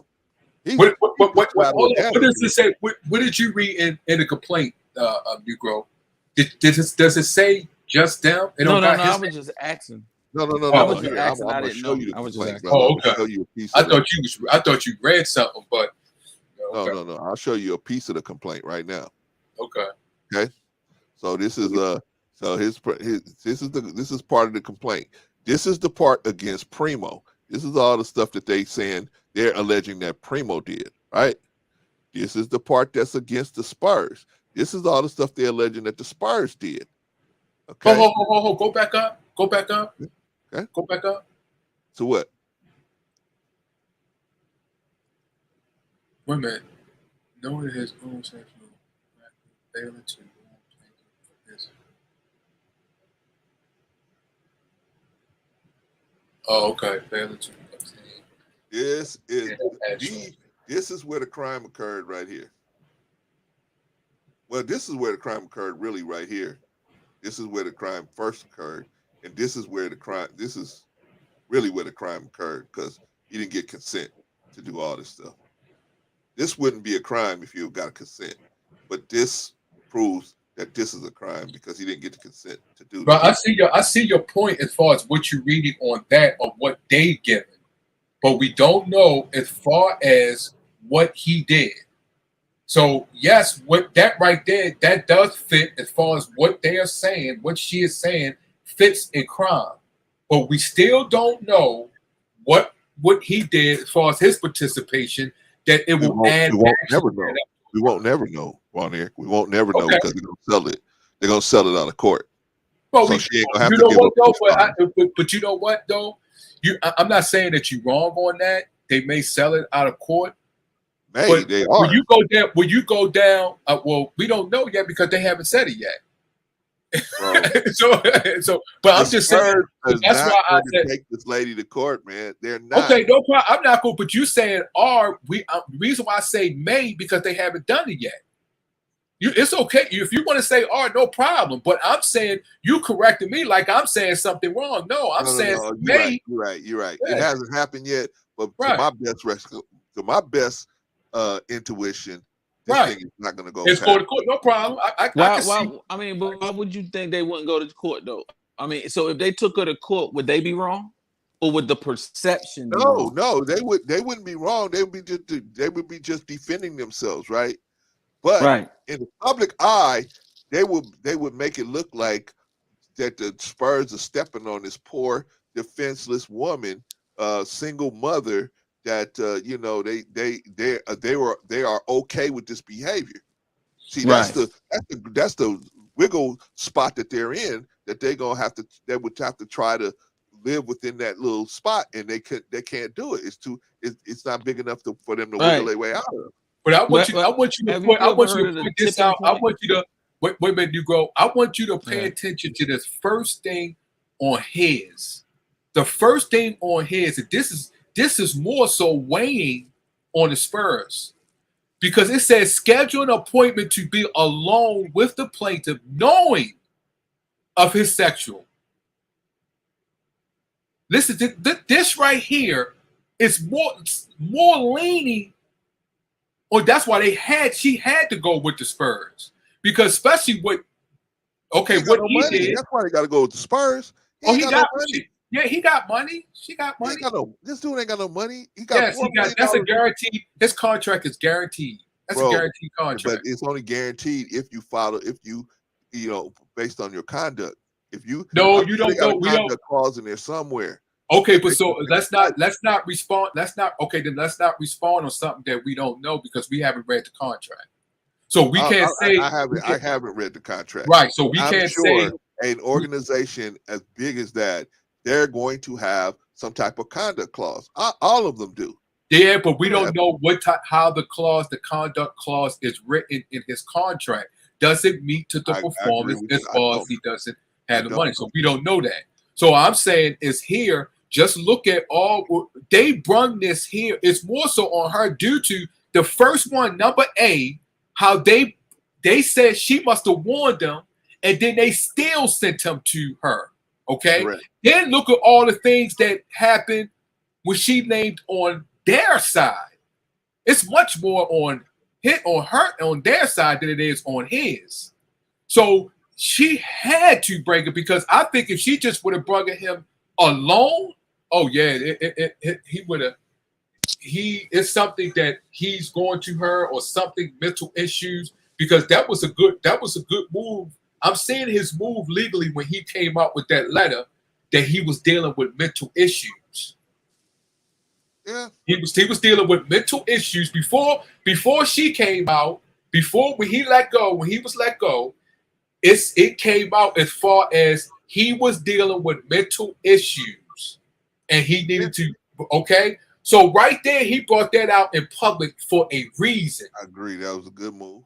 That was a good move. So when he goes to court, because it's going to be questions asked to her as far as what she was saying to him and what he accepted it as of the question she asked him, how did he receive it due to the mental state that he's in because he's dealing with things mentally.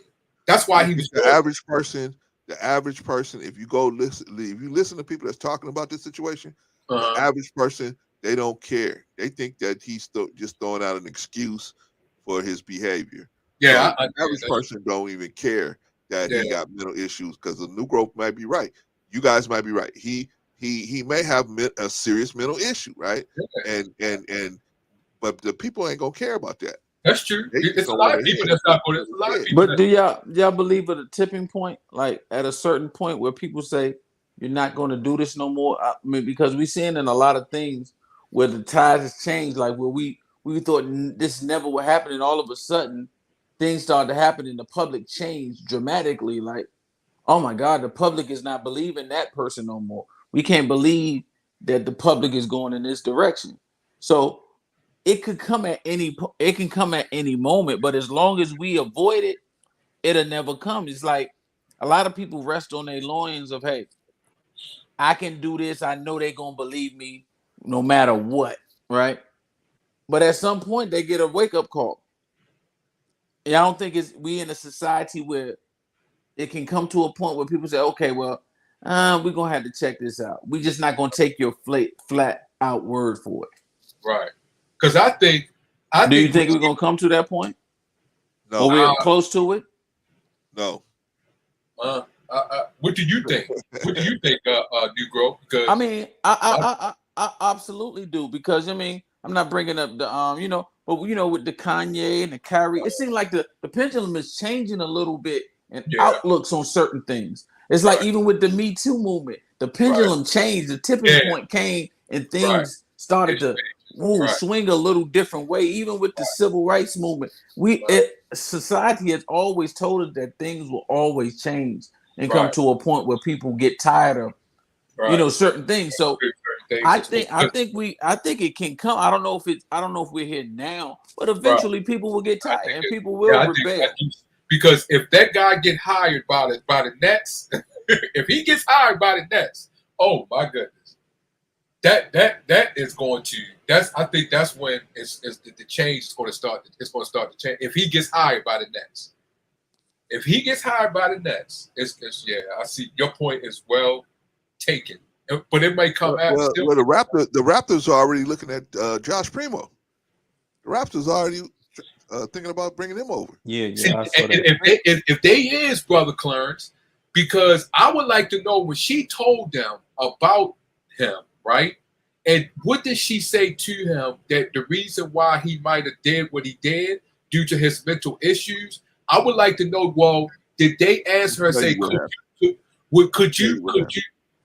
I would like to know, did they say, well, could you work with him and get him over the problem that he's going through? She may say yes. Feel that way. I think me and New Growth feel like that's why they brought her in the first place, because he had specific problems that they knew about, that they had heard real whispers about, and so they brought her in to try to resolve it. Because she was working. She was a team. She was a psychologist for the team. I know that, but that was the rules. That's the rules. She's brought in as she's the team psychologist, because they don't want to say we got a player that's got a situation like this. So she was brought in as the team psychologist, right? So the team. I don't see that point. What you said there, but I don't see that. But go ahead. Obviously, he saw her 9 times at least, because in those 9 times he did this to her allegedly 9 times, right? So he at least saw her 9 times. So obviously he was seeing her a lot in those months, right? He was seeing at least once a month. So, or maybe even twice a month, right? Because they let her start working from home. I think March, right? March, April. Okay, so he did this, and so my point is, he's always. I mean, she is. They let her be here and work, and he was still doing whatever he was doing, and they let it happen, right? Yeah, but what does it? What was she explained that? Okay, what she said, when she went to him and said what he did, I would like to know the conversation, because it could have been right. Did he do this? And did she say he did this due to his mental state? And when they asked him, when they taken it as that, and then they said, well, since you know that he has a mental state and this is the reason he may have done it, are you able to continue to work with him to get him over the trauma that he is going through mentally? And she may have said yes or no. I don't think they discussed that with her. That's the Clarence, do you think it would be too much? Do you think it would be wrong, like in that situation? Like you said, she want to keep her job. She said, "I can continue to work with y'all, but I cannot work with him." Right. The exposing of the stuff. I mean, why can't we? And it's not see. It's like I even feel handicapped. Like it's not a bash against women, right? But they still need rules, just like we need rules, right? So you have to tell a woman, because it was a certain situation at my job with this young little girl. This guy was in her store, right? And he was an older guy. And when I seen her, she didn't look underage, but she was an older guy, and he was in the store, and she was showing him stuff, and he was like, "Hey, can I get your number?" Right? And she said, "I'm only 16, right?" So he said, "Well, let me get your number for 2 years, and we can be friends for 2 years, right?" What? So I'm like, "Oh, he dead wrong. We got him. Boom." But she said, "So I gave him my number, and only to block him later." I'm like, and I understand what her thinking is. She's a child, right? But I know a lot of older women think like that too. And I just pulled her to the side. I said, "I understand what you were doing, but just say no. You got all these people around here. Make him know. Put him. I know it might be, but they have to have some type of guidelines, because I don't know if women understand that men deal with fears too. Like if I'm dealing with a boss or something like that who's saying racial jokes or something like that, and I let it pass, or I seen this certain things going on. If I seen a guy sexually harassing another female and I let it go on, right? That y'all will hold me accountable to that, right? Like, yeah, I see what you're saying, but so we have to. Go ahead. I see what you're saying, but like you said, she was young, but and older women do it because they're thinking. I don't know her mentality or how she looked at that man. If he would have said no, how was his state as far as how she looked at him? Because she probably thinking, well, if I just say no, he may do something to, or he may do this or say so. So I don't know, but I know that's how a lot of women think. Right. Well, let me just do this. At least I could just keep brushing him off, right, and ignore him. So let me ask you this. Is that, in your mindset, is that the best response? Is that the best thing that they? No, I know see, certain people do things right, and I understand why they do it. But is that the best way? Would you have a better way of teaching your 16-year-old daughter how to deal with that than that? See, you know what? The way, because I'm a man, I will lean more towards what you're saying, right? But I would completely understand if she didn't do it that way, because it's her the way she see it and the way she's interpreted, and and I'm like, it's like I'm questioning, and she has her own mental how she look at things, but I do see I would lean more on you by a man, because my what they call it, my masculine. No, nigga, no. I said no. So I will lean more onto what you're saying, but I do completely understand if she didn't go that way, because she's saying something different. See, but this is what I'm saying. I wasn't saying it like thorough like that, like gangster, just like, no, thank you. I'm 16. No, that's my masculine. That's my masculine. I'm speaking on my masculine side. Yeah, but even from a feminine point, like if it was my daughter, I would tell her, no, thank you. I'm 16, and I think this is inappropriate, making me feel uncomfortable. Just being able to express yourself, right? Because at the same point when I had to confront the dude, right? The dude tells me, man, she gave me her number, man. She was telling me this stuff. I didn't even know she was 16. So we're dealing in a situation now where it's a whole bunch of mess. And I know he was a piece of, you know what I'm saying? But when you're dealing, but if we're not teaching our girls how to handle themselves, right? We got to deal with the men. That's what we got to do first. But I got 2 girls at home, right? And I don't want them to feel that they don't have, because to whom much is given, they're getting all these things. They're getting these rights, which they perfectly deserve. They're getting these positions in place. They're going to have some type of, you know what I'm saying? Because I feel scared talking to some. I got people that I know about 6'5", 250. I don't stand a chance with them, right? But tell you the truth, New Growth, when she said no, right? And then she said 16, that should have been it. She never said no, though. No. When she said I'm 16, right? Right. That should have been it. But he didn't need the word. He didn't need the word. Right. He didn't need the word no. When she said he was 16, she's telling you I'm underage. Why would you need to ask me or give it to you for you to wait 2 years? That's like saying you can't take the word no. Even if I told you no, you still would have came at me. So You let right. me just give you this so I could just blow you off, because right now you in a state that you ain't even accepting anything that I'm telling you. You right. That's how. So I that's how I could see her mentality. Because I'd have been like, first of all, she said 16. You should have been walking away. But listen what I'm telling you right here. I didn't want to give all the information, but it was. I don't know if y'all know about Spencer's, like the store Spencer's. Yeah. You know they sell sex toys and stuff in there, right? Right.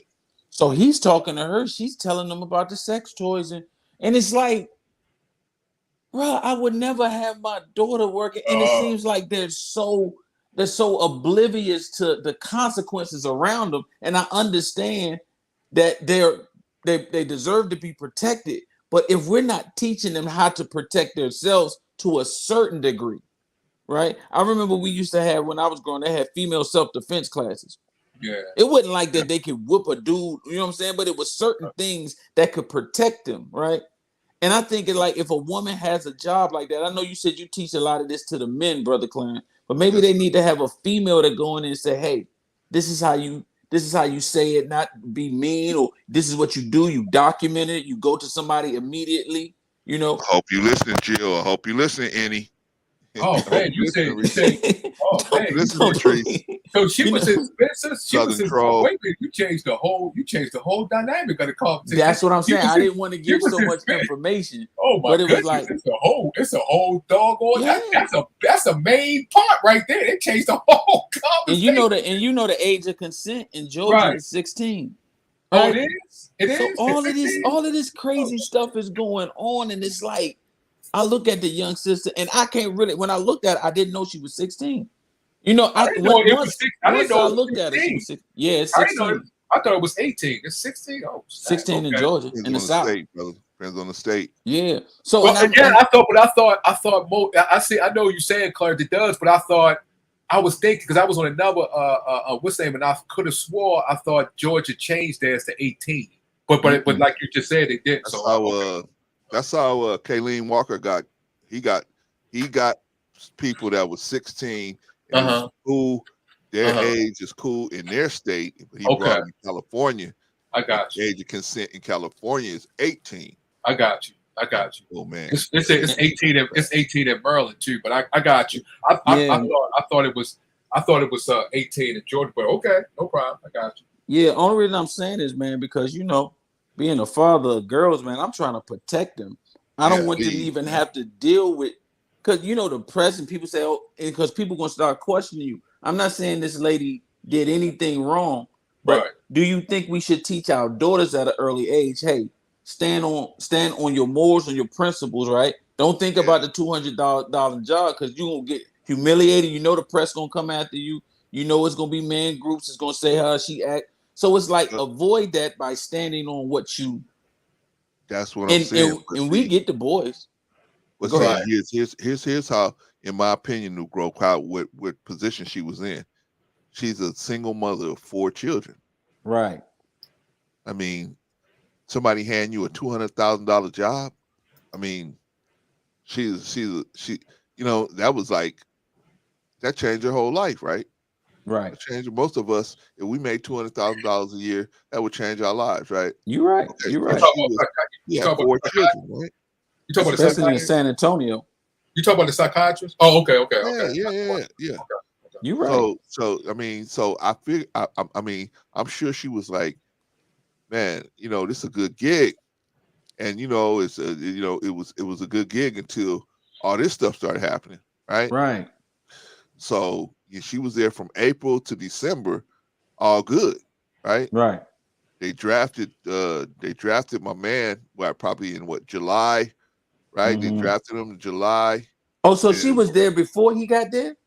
I think so. They said he. No, she started. I think. Oh no, I don't know. I know it ended in August, so I don't know if it was from August. If it was from August, she got there in 21.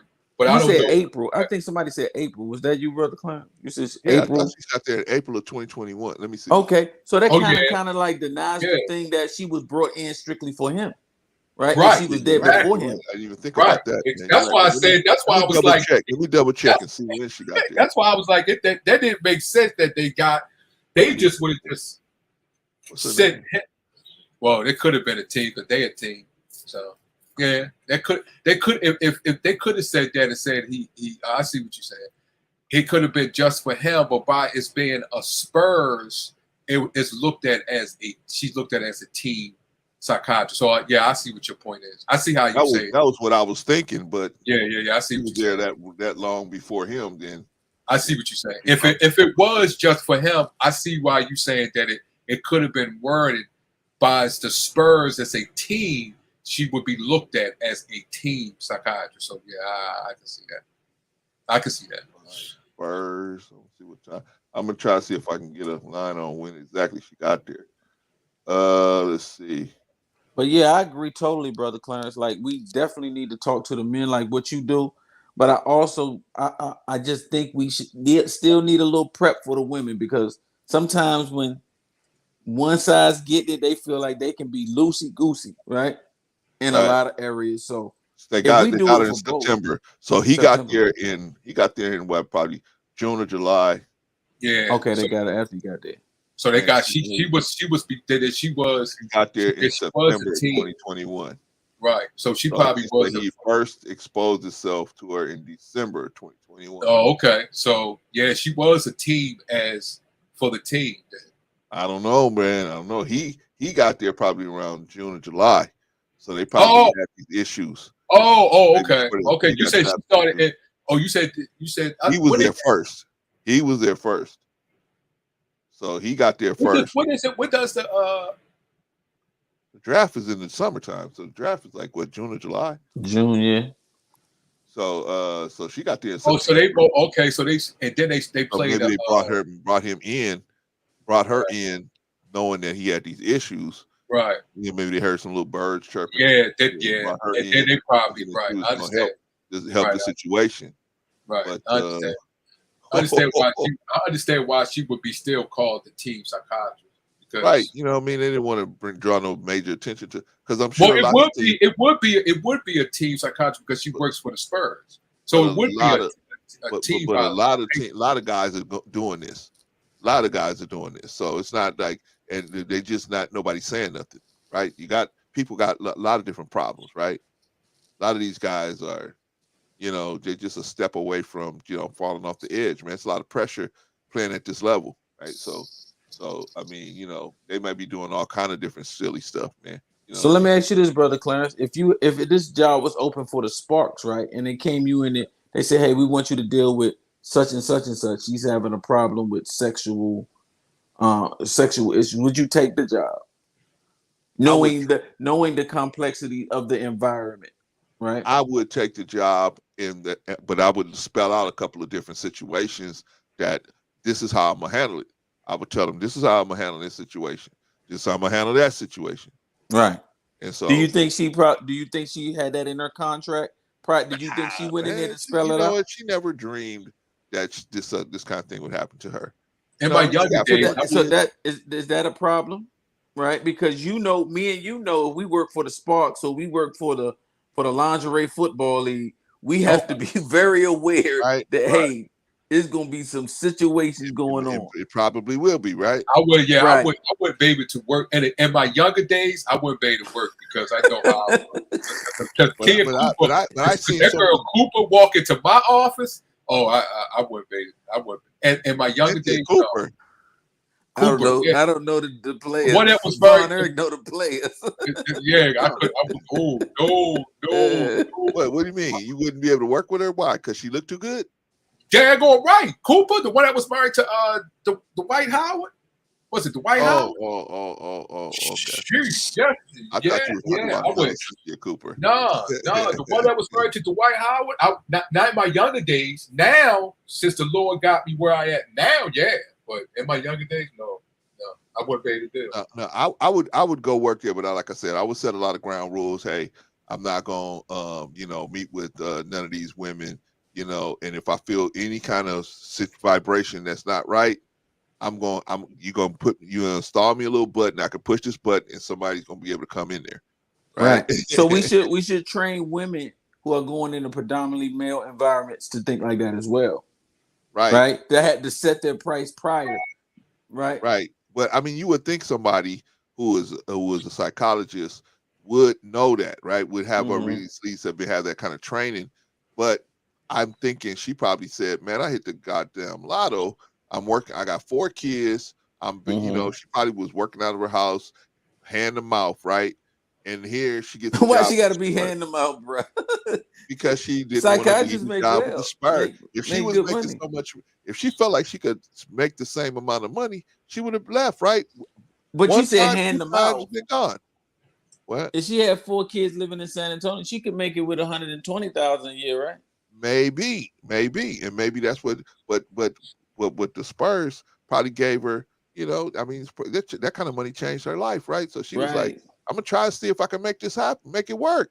So she I'm was gonna try it. accepting things because of the money, right? Of You think course, that she was accepting things because of the money? of course, But obviously. that's 9 consequence. times, That's Nubo, 9 times. then Okay, that's one time. Okay, one time, girl comes into your office, takes off her clothes, sits down. The first time, okay, it's the first time you say, ooh, okay, it's a little weird, but okay. The second time she comes in and you go say, hey, wait a minute. You're gonna say something the second time. You're gonna say, hey, look, Right. you did this last time, you did this time. I'm not comfortable with this. Please put your clothes back on. Let's forget it. Let's act like it never happened. Put your clothes Right. back on and let's just move on. Let's start all over. Right. Right. But the third time she comes in, she does it again. You sit there and let it happen again. The fourth time, you go to the DM, and you see they not doing nothing. Okay, now Right. whose is it responsibility to protect you at this point? Me? Exactly, right? So, but you let it get up to 6, 7, 8, 9 times. Come Right. on. And I don't blame her necessarily. I just think they don't know. They're not given the same type of prep talk like the young men aren't getting the prep talks that you're talking about giving them. Right. I don't think women are giving the prep talks either. They They're just not. saying you can be a boss and boom, boom, boom. And Right. and it's like when Well- they get in that position, they don't know how to react. They don't know how to say, hey, that's unacceptable, right? Well, what they're being told is this. It's not how to avoid that situation. It's how to capitalize on the situation if it happens. You dig what I'm saying? There's a Right. difference. They're not But being I told. think. See, but it's everything in this world, good or bad. There are consequences, and for her as a psychiatrist, a trained psychiatrist that's been at this position for a period of time, not with the Spurs, but she has her own practice. And it's said, and you know how we see it, how women let things go on, let things keep on, like you're saying, as far as she was making a certain money, so she's going to put up with something. There are consequences. I'm not saying that's the only reason why. No, I'm not saying that. I'm not saying has something to do with right. it. I'm not saying that, but I'm just saying Okay. she let something. But she still let something go on and linger. Let me tell you. As far Sister Annie made a good point, Bonnie. Sister Annie made a good point. She said sometimes you just hoping that it's just gonna stop. Right. I agree with that. I agree with that. Some things, yes, you think it's going to stop. And I'm saying is, even though it did not stop, there are consequences. Right. It's still consequences. Right. Even if she would have nipped it in the bud, it'd have been consequences if she nipped it in the bud. It's right. And it's just you just have to. Which consequences are you? It depends on who. It depends on who does the nipping. Right. Right. For me. No, I'm talking about if she'd have nipped it, because if she'd have nipped it in the bud, right, she still would went to the consequences with the Spurs. They were like, well, damn, you can't handle it one time. No. They wouldn't have did that, man. You can't. No. I'm just saying. I'm not. For real, I'm just saying. I'm not saying we don't know, so we don't know. I'm just saying. I know as a person who is training people in the corporate environment. No, they can't. No, I'm talking about when she went to him. When she went to him and he did that the first time. Okay. Right? And then she's thinking that if she took it and say, hey, I don't want to work with this person no more, they're saying, wait a minute, hold up. You are a trained nurse and blah, blah, blah. This could have came at her that way. But what you said, Brother Clarence, that was a crime. If they'd have came at me like that, oh, you feeling that way? This person committing a crime on your dime. I'm going to the lawsuit now. right? See, it's a certain type of power we have to instill our women with. Not this fake illusion of, okay, I got this money, I got this position, but I don't really have the power to say, hey, because it's like when the world changed, I think a lot of times when like the women have fought, and I'm proud of them to change the world. But see, when the world changed, a whole new set of instructions came out to who? Us, right? Like, hey, men, you can't do, man. You better what? Yeah, you can't sit there and stare at a woman like you used to. You can't make no But it was no rules given to them to what to do once they get the power. Because when they said heavy is the head that wears the crown. So to whom was much is given, much is expected. So we have to hold them just as accountable, not in the same way, but hey, okay, now you got this position of power, right? You in the same playing field with the Wolves now. So you must go in there and not think like you still the secretary that you got the power to sue and take everything. So move that way, right? I know it ain't gonna happen all the time, but I think we should train them that way at Wait a minute, least. hold up, Negro. We was talking about what you just said. Me, Clarence, and Rico was talking about that. You called us simps. What you talking about? What we were saying is Pull the tape.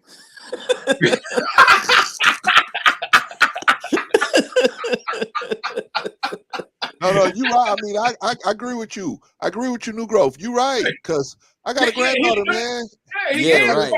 But what we was talking about is we'll find that on here. We'll find that. Find that. Go back to that point that we was talking about. That go back because he called me, you, and Rico simps. Go back to that. I remember that one. I was like, hold up, wait a minute. Go back to that. We'll look it up. It was the time we was talking about women as far as treat women in marriage or something like that, and how women in the workplace and stuff like that. It's that I remember. When you go back, I remember that tape. Okay. I do not recall. Let me say this, y'all. Let me say this, man. I agree with you. I agree with you, New Growth. We got to teach the women, right? I got a granddaughter, right? And man, you know what, bro? I mean, my granddaughter, man, is like,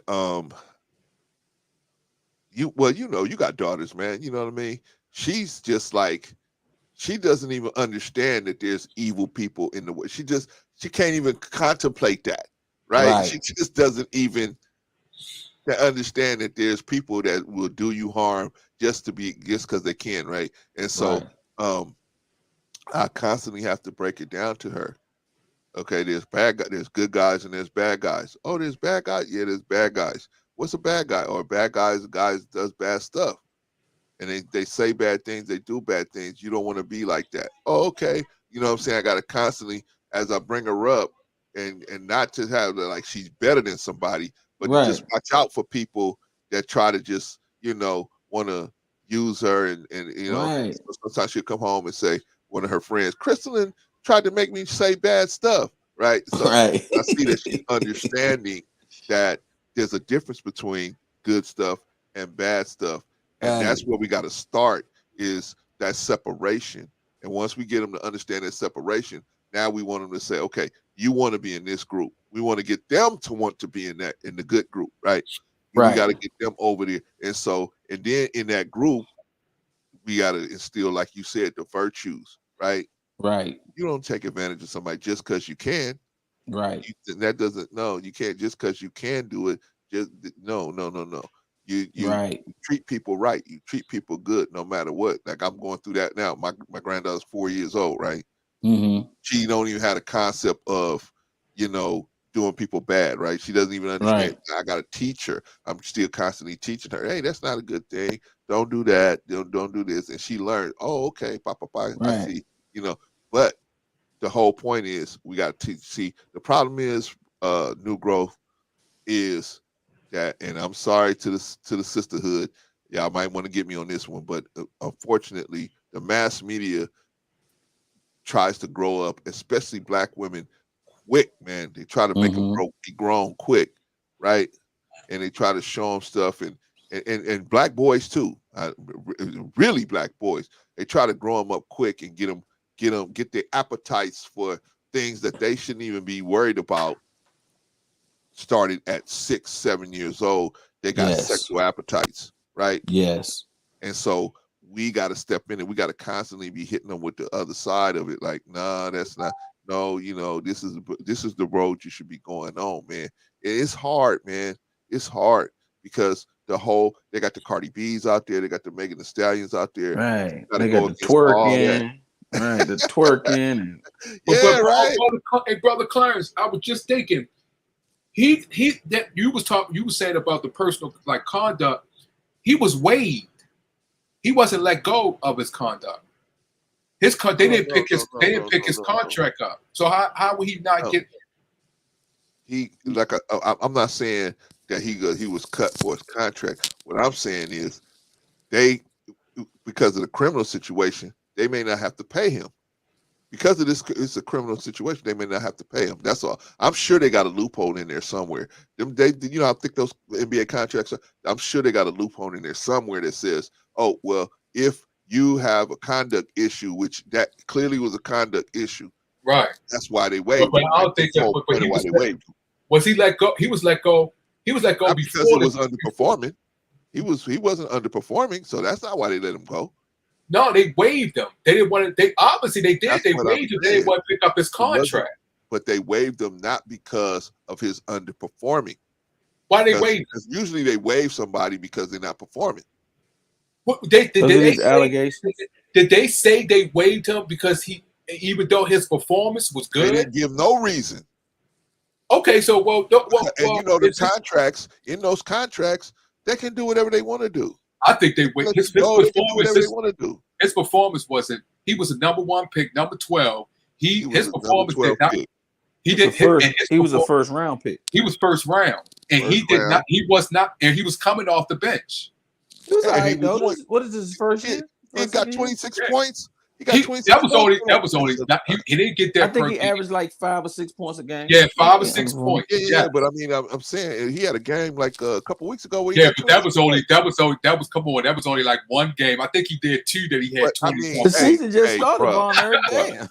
That's more. I'm just saying that you, me, and New Growth together would get in an NBA game, right?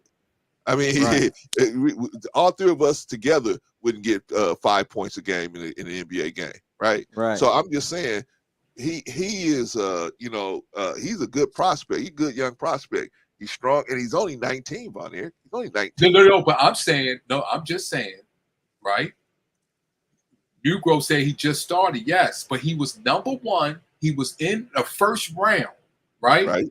Right. He didn't start. Oh, I know reason why he didn't. First of all, the way Popovich the way he goes, he usually come off the bench anyway, first round, because they got to do blah blah blah blah. Usually people don't, I can see you ain't into basketball, Von Eric. I want you to look up the fact. How much did Kobe average his first year? Kobe was a number 12, 13? He came off the bench too. Yes. Who? Kobe. His first year he came off the bench. Listen to what I'm saying. First of all, Kobe was a beast. He didn't start. He wasn't. He came off the bench. No, he was on with LA. Yes, he got traded. I bet you don't even know the team he got. He got drafted by the Charlotte Hornets. Yeah, he got traded to LA. Seconds before they traded him. He didn't play his whole first year off the bench. Yes, he did. Von Eric, he did. He played first year. He came off the bench. He was behind Eddie Jones. And then he got in the game in the playoff position with shooting air balls. No. So he was playing. He wasn't playing. I'm just saying this. Listen to. I said Popovich, right? Because I don't want to get, because y'all might be right on that. Because I don't want to go. Y'all might be right. I got to look at that. I got to pour the tape on that. Hey, okay? brother, one of us actually lives. Right. That's why I'm not arguing with you. So that's why I'm moving on. I'm just saying. Right. That's why. This dude is smart, you bro. This dude is smarter than that. I'm just saying. Listen, Popovich come from the old school, right? Most of the people that comes out the first round, I just said the way he goes by, they don't start. They go on the bench. Right? But your point was he was underperforming. He's not. I said he was. Right. I believe he still, even though he was coming off the bench, he was still considered underperforming because. Now, but you would trade somebody who's underperforming. You wouldn't. No, I would. No, you could. No, some are waived. They will waive them and let someone. It depends on how the as far as their structure. Von Evers, stick to football, I bro. can see if he was he had 5 or 6 years. Hold up. So getting those kind of points, but but what's I'm saying? Years old, man, a lot of upside on him. They wait look at him as an investment. Okay, no, I don't think Popovich seen that in him that he would have been able to do that. I think Pop was like, no, he is not what we call. You know what some so people. So you waive him, and the Raptors are trying to pick him up now. And he got plenty of options out there. You don't waive somebody like that. You trade him. Yeah. Oh my goodness, it's a lot of somebody from the first round, bro. Nobody from the first round gets waived. If you feel as though that guy is not up to the performance as what you see, and he has mental issues, yes, you will waive him. They just extended his contract, Von. When? 2 weeks ago. No, he was. Eric, we're not talking about football, bro. When did he get drafted? He got drafted. He got drafted this next year. Right. That comes under the first round. When you get first round, you get a certain contract. That falls under. They extended it, Von Eric. Pull it up, you bro. Pull it up to they extended. You playing with me now. Pull it up. Pull it up. I want here, brother. Trust us. No, I want man. It was not even 2 or 3 weeks ago. Did y'all say he just got drafted this year?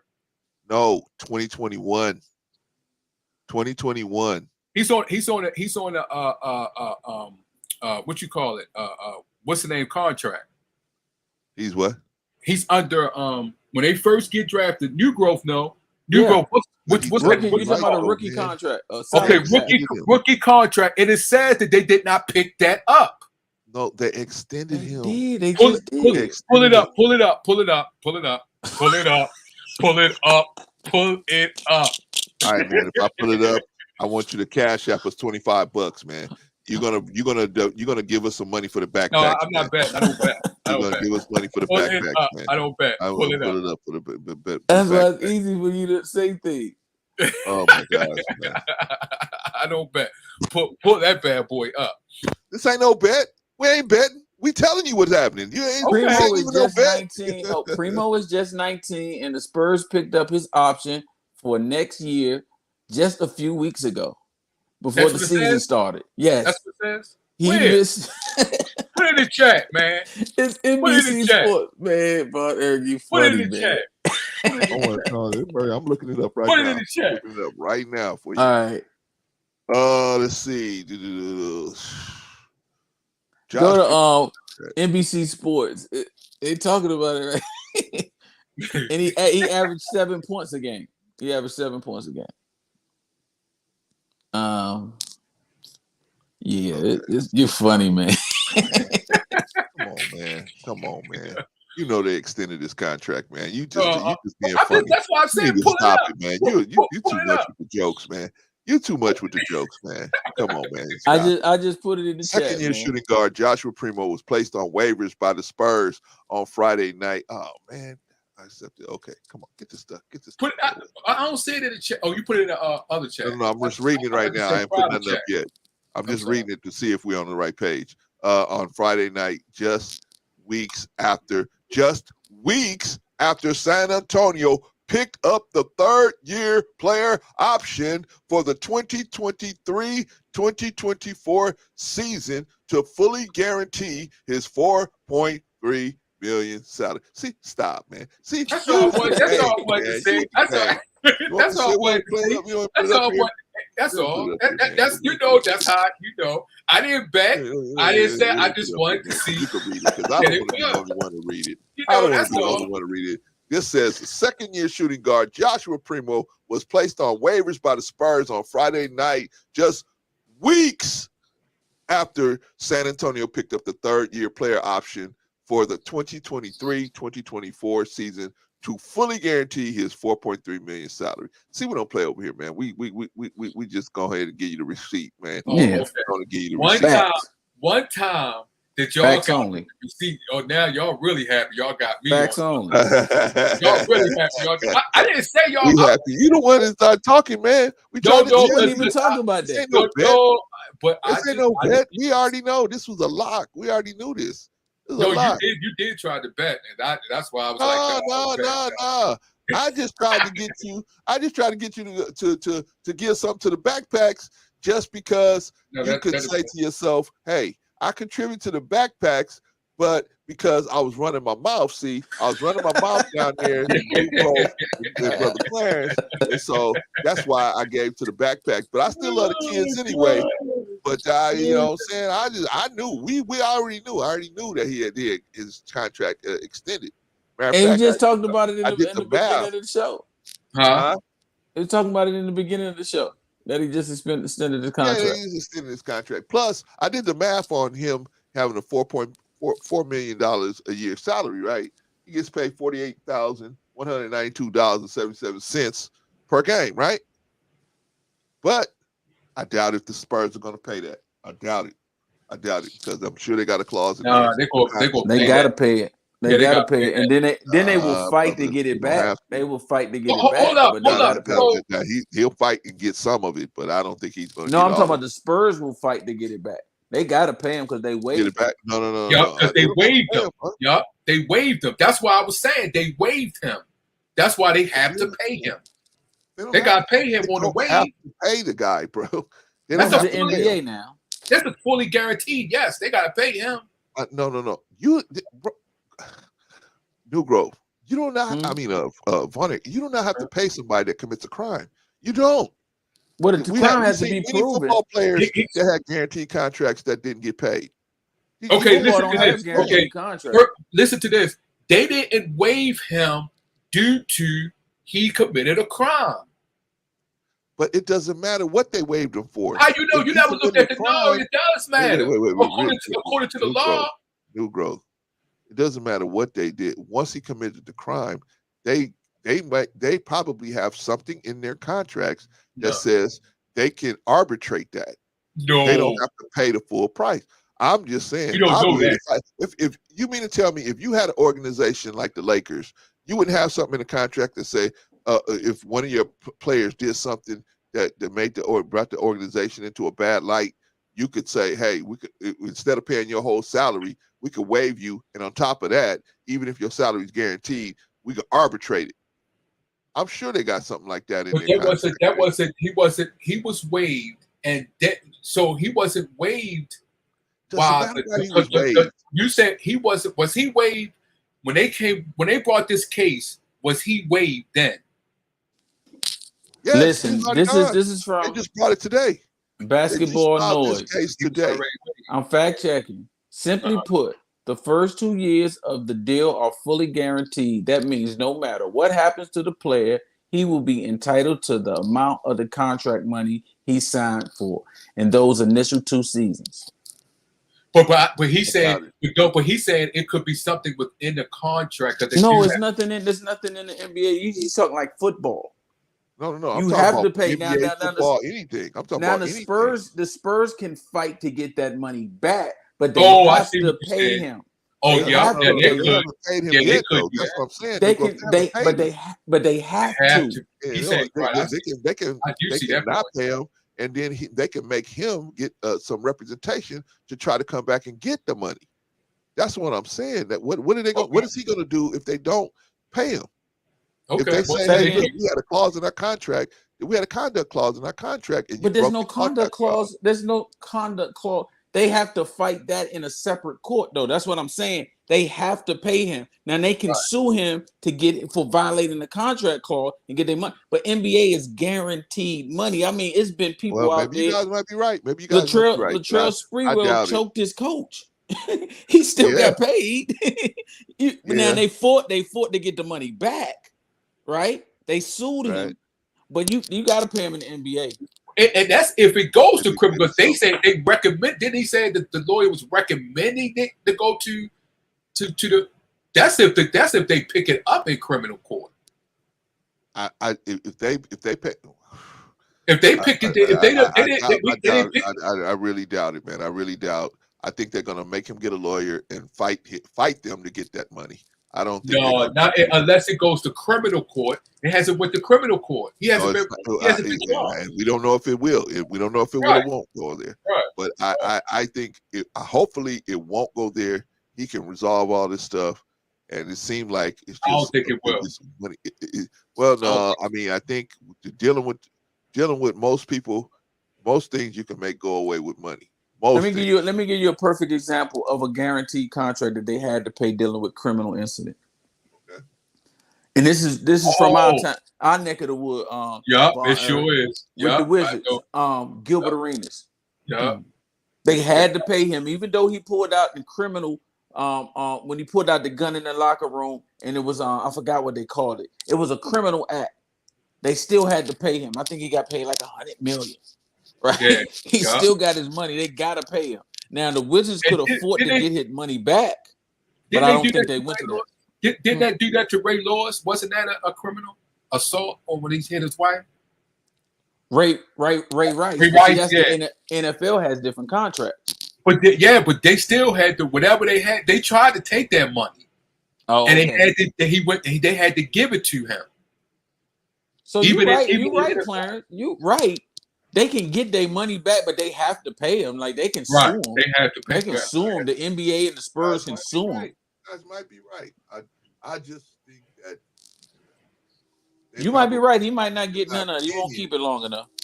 Yeah, I just don't see it. I just don't see it happening. But we just going on assumptions because we don't know how the contract is set up. So the contract could be set up a certain way that we both. I would just think that they would protect themselves. They will protect themselves at the maximum level. And to me, if I had an organization and I had somebody that was in my organization that, put a bad look on the organization. Now, if somebody else want to pay you that $4 million, the Toronto want to pay you, cool. But I'm not going to pay. They ain't got nothing to do with Toronto now because he can go anywhere you want to go. That's what I'm saying. Whoever wants to pay you that money, if you go there and they want to pay you that money, they want to pay you that money on the contract and let them pay you. Oh, it'll be a whole new contract. I'm gonna try to find. Yeah, it could be a whole new contract. I don't have to pay you. Yeah, because but think about it, Clarence. Earlier you said that the money that she sued for is gonna be a drop in the bucket, right? So why $4 million? I'm saying the money that they have to pay, the Spurs going to pay this girl. I mean, this woman it's a drop in the bucket. So his little $4 million is a drop in the bucket too. Yeah, no. The $4 million that they're going to pay him is going to be a PR nightmare for them. That's why I'm saying that. It's not going to be like it's a lot of money. It's not a lot of money. I get what you're saying. It's going to be a PR nightmare. Oh, they paying a sex offender. Oh, they paying. Got you. I didn't think of it that way. Good point. It's going to be a nightmare for them. So they're going to fight it. Wow. They may have to. You guys might be right. They may have to pay him, but it's going to be a nightmare for them. They might. Pay I don't think it's going to be a nightmare. Let's just see if someone picks him up. It's not going to be a nightmare. If someone pick him up, I think somebody might pick him up and put him in the G League, or he might go overseas. Then it's not going to be a nightmare. NBA for a while. I don't think he'll be over in the NBA for at least a year or two. I don't think it's going to be. He's going to get that time to die down, wash out, go away, and then I think he'll be back in after the All-Star break. Oh wow! See, well, then it's not going to be a nightmare. Then it's not going to be. What do I know? They Brett Favre sent pictures of his stuff to people, and people still embraced him. So, but Brett Favre and that boy is two different people. But that's a good thing though, because he's under the radar now. If you play well enough, sometimes people will give you an extra chance that they wouldn't give the normal person. They give you an extra chance. And like you said, Brother Clarence, he's 19, so a lot of people will have that certain amount of forgiveness for a 19-year-old. He's 19. He needs it. He don't know no better. I feel like I can change him, because that's how they kind of deal with Ron Artest. Yeah, Ron Artest is off the chain, right? But he got around enough people, and it kind of like he should have been waived when that was a crime. That's what I don't understand. Like why you playing the game of NBA?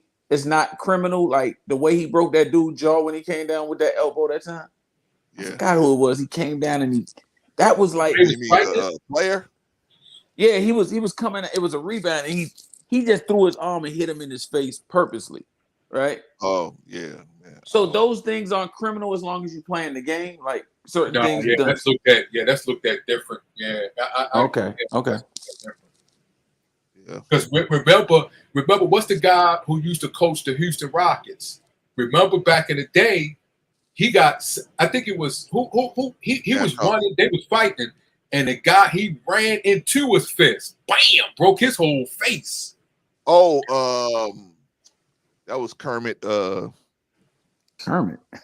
Yeah, man. This is back in the 80s or 70s. Yeah, he broke his whole Kermit face. Washington, I believe. Yeah. He was blackballed. Now he was blackballed, but it wasn't no criminal. He didn't get, Well, I mean, he did some other stuff after that, man. Yeah, after that, but he didn't get not for that when he did. Now he was blackballed. Now they did blackball him. They Yeah. But I forgot Rick. No, it wasn't Pitino. It was something Popovich or something. Popovich is Pop. It's not Popovich. Something. I forgot the something, news name. Something. Yeah. Let me look it up. Man, I didn't even know y'all brothers watch sports, man. Yeah, man. I don't watch. I watch sports, but I'm more so. I like the business side, like the contract. Oh, okay. Okay. Kermit Washington. Yeah, Kermit Washington.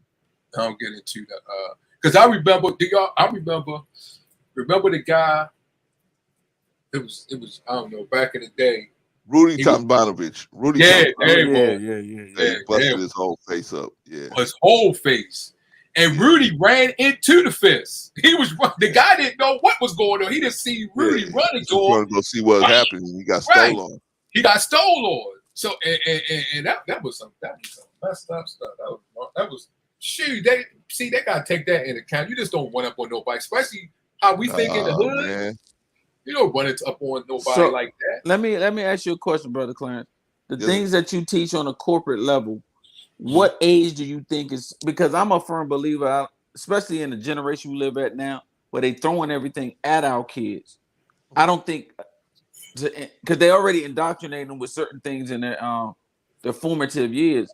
Certain things, like, I'm not saying as graphic as maybe you do it, but certain rules and regulations. What's too young, you think, to start educating our kids, especially like our boys?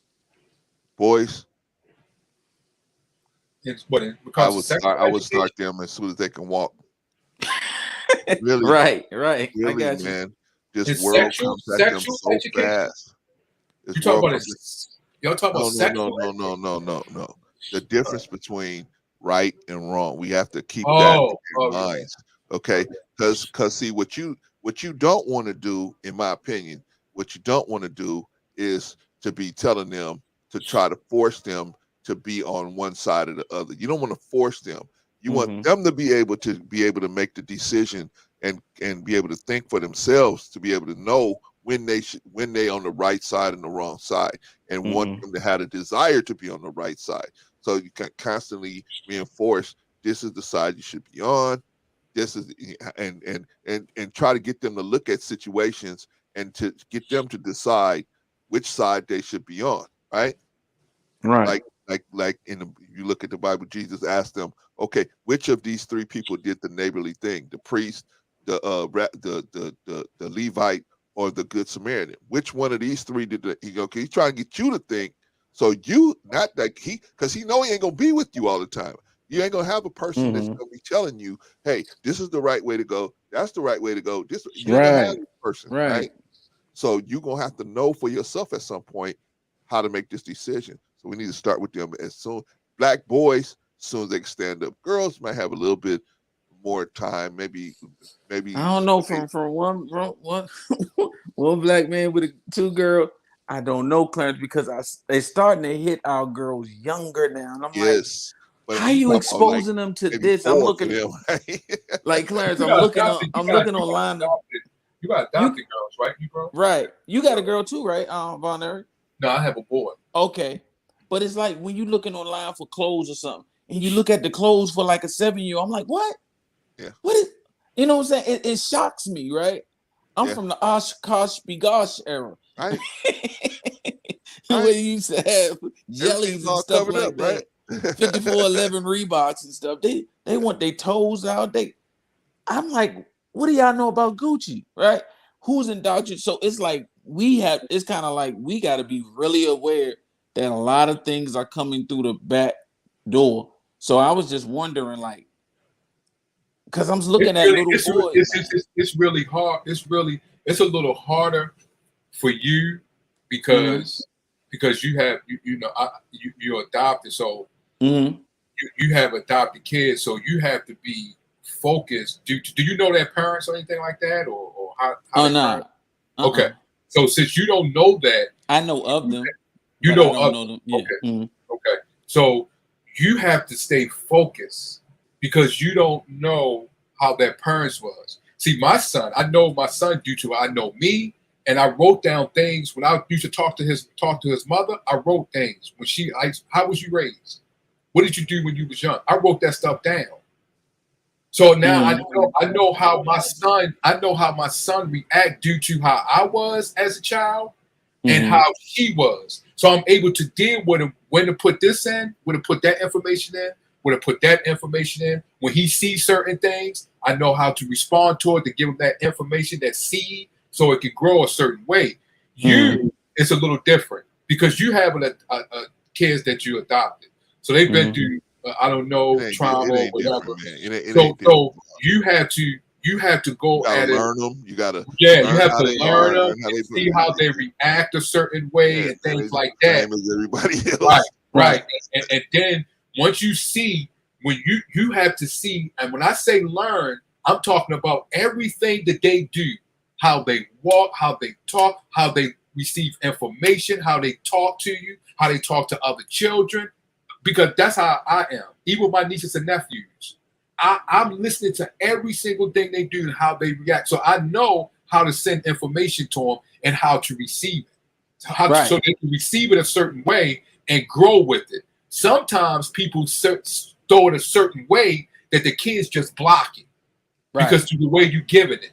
So it's very important, because when I was living in a group home, in a villa, when I was a child living in a group home, I had certain. This is one of the things that was taught to me as a child, because they had they gave it to the psychiatrist. But thank God I was with a certain house parent that paid attention to everything that I did, and she knew how to respond to how I was, and she responded to each individual kids a certain way.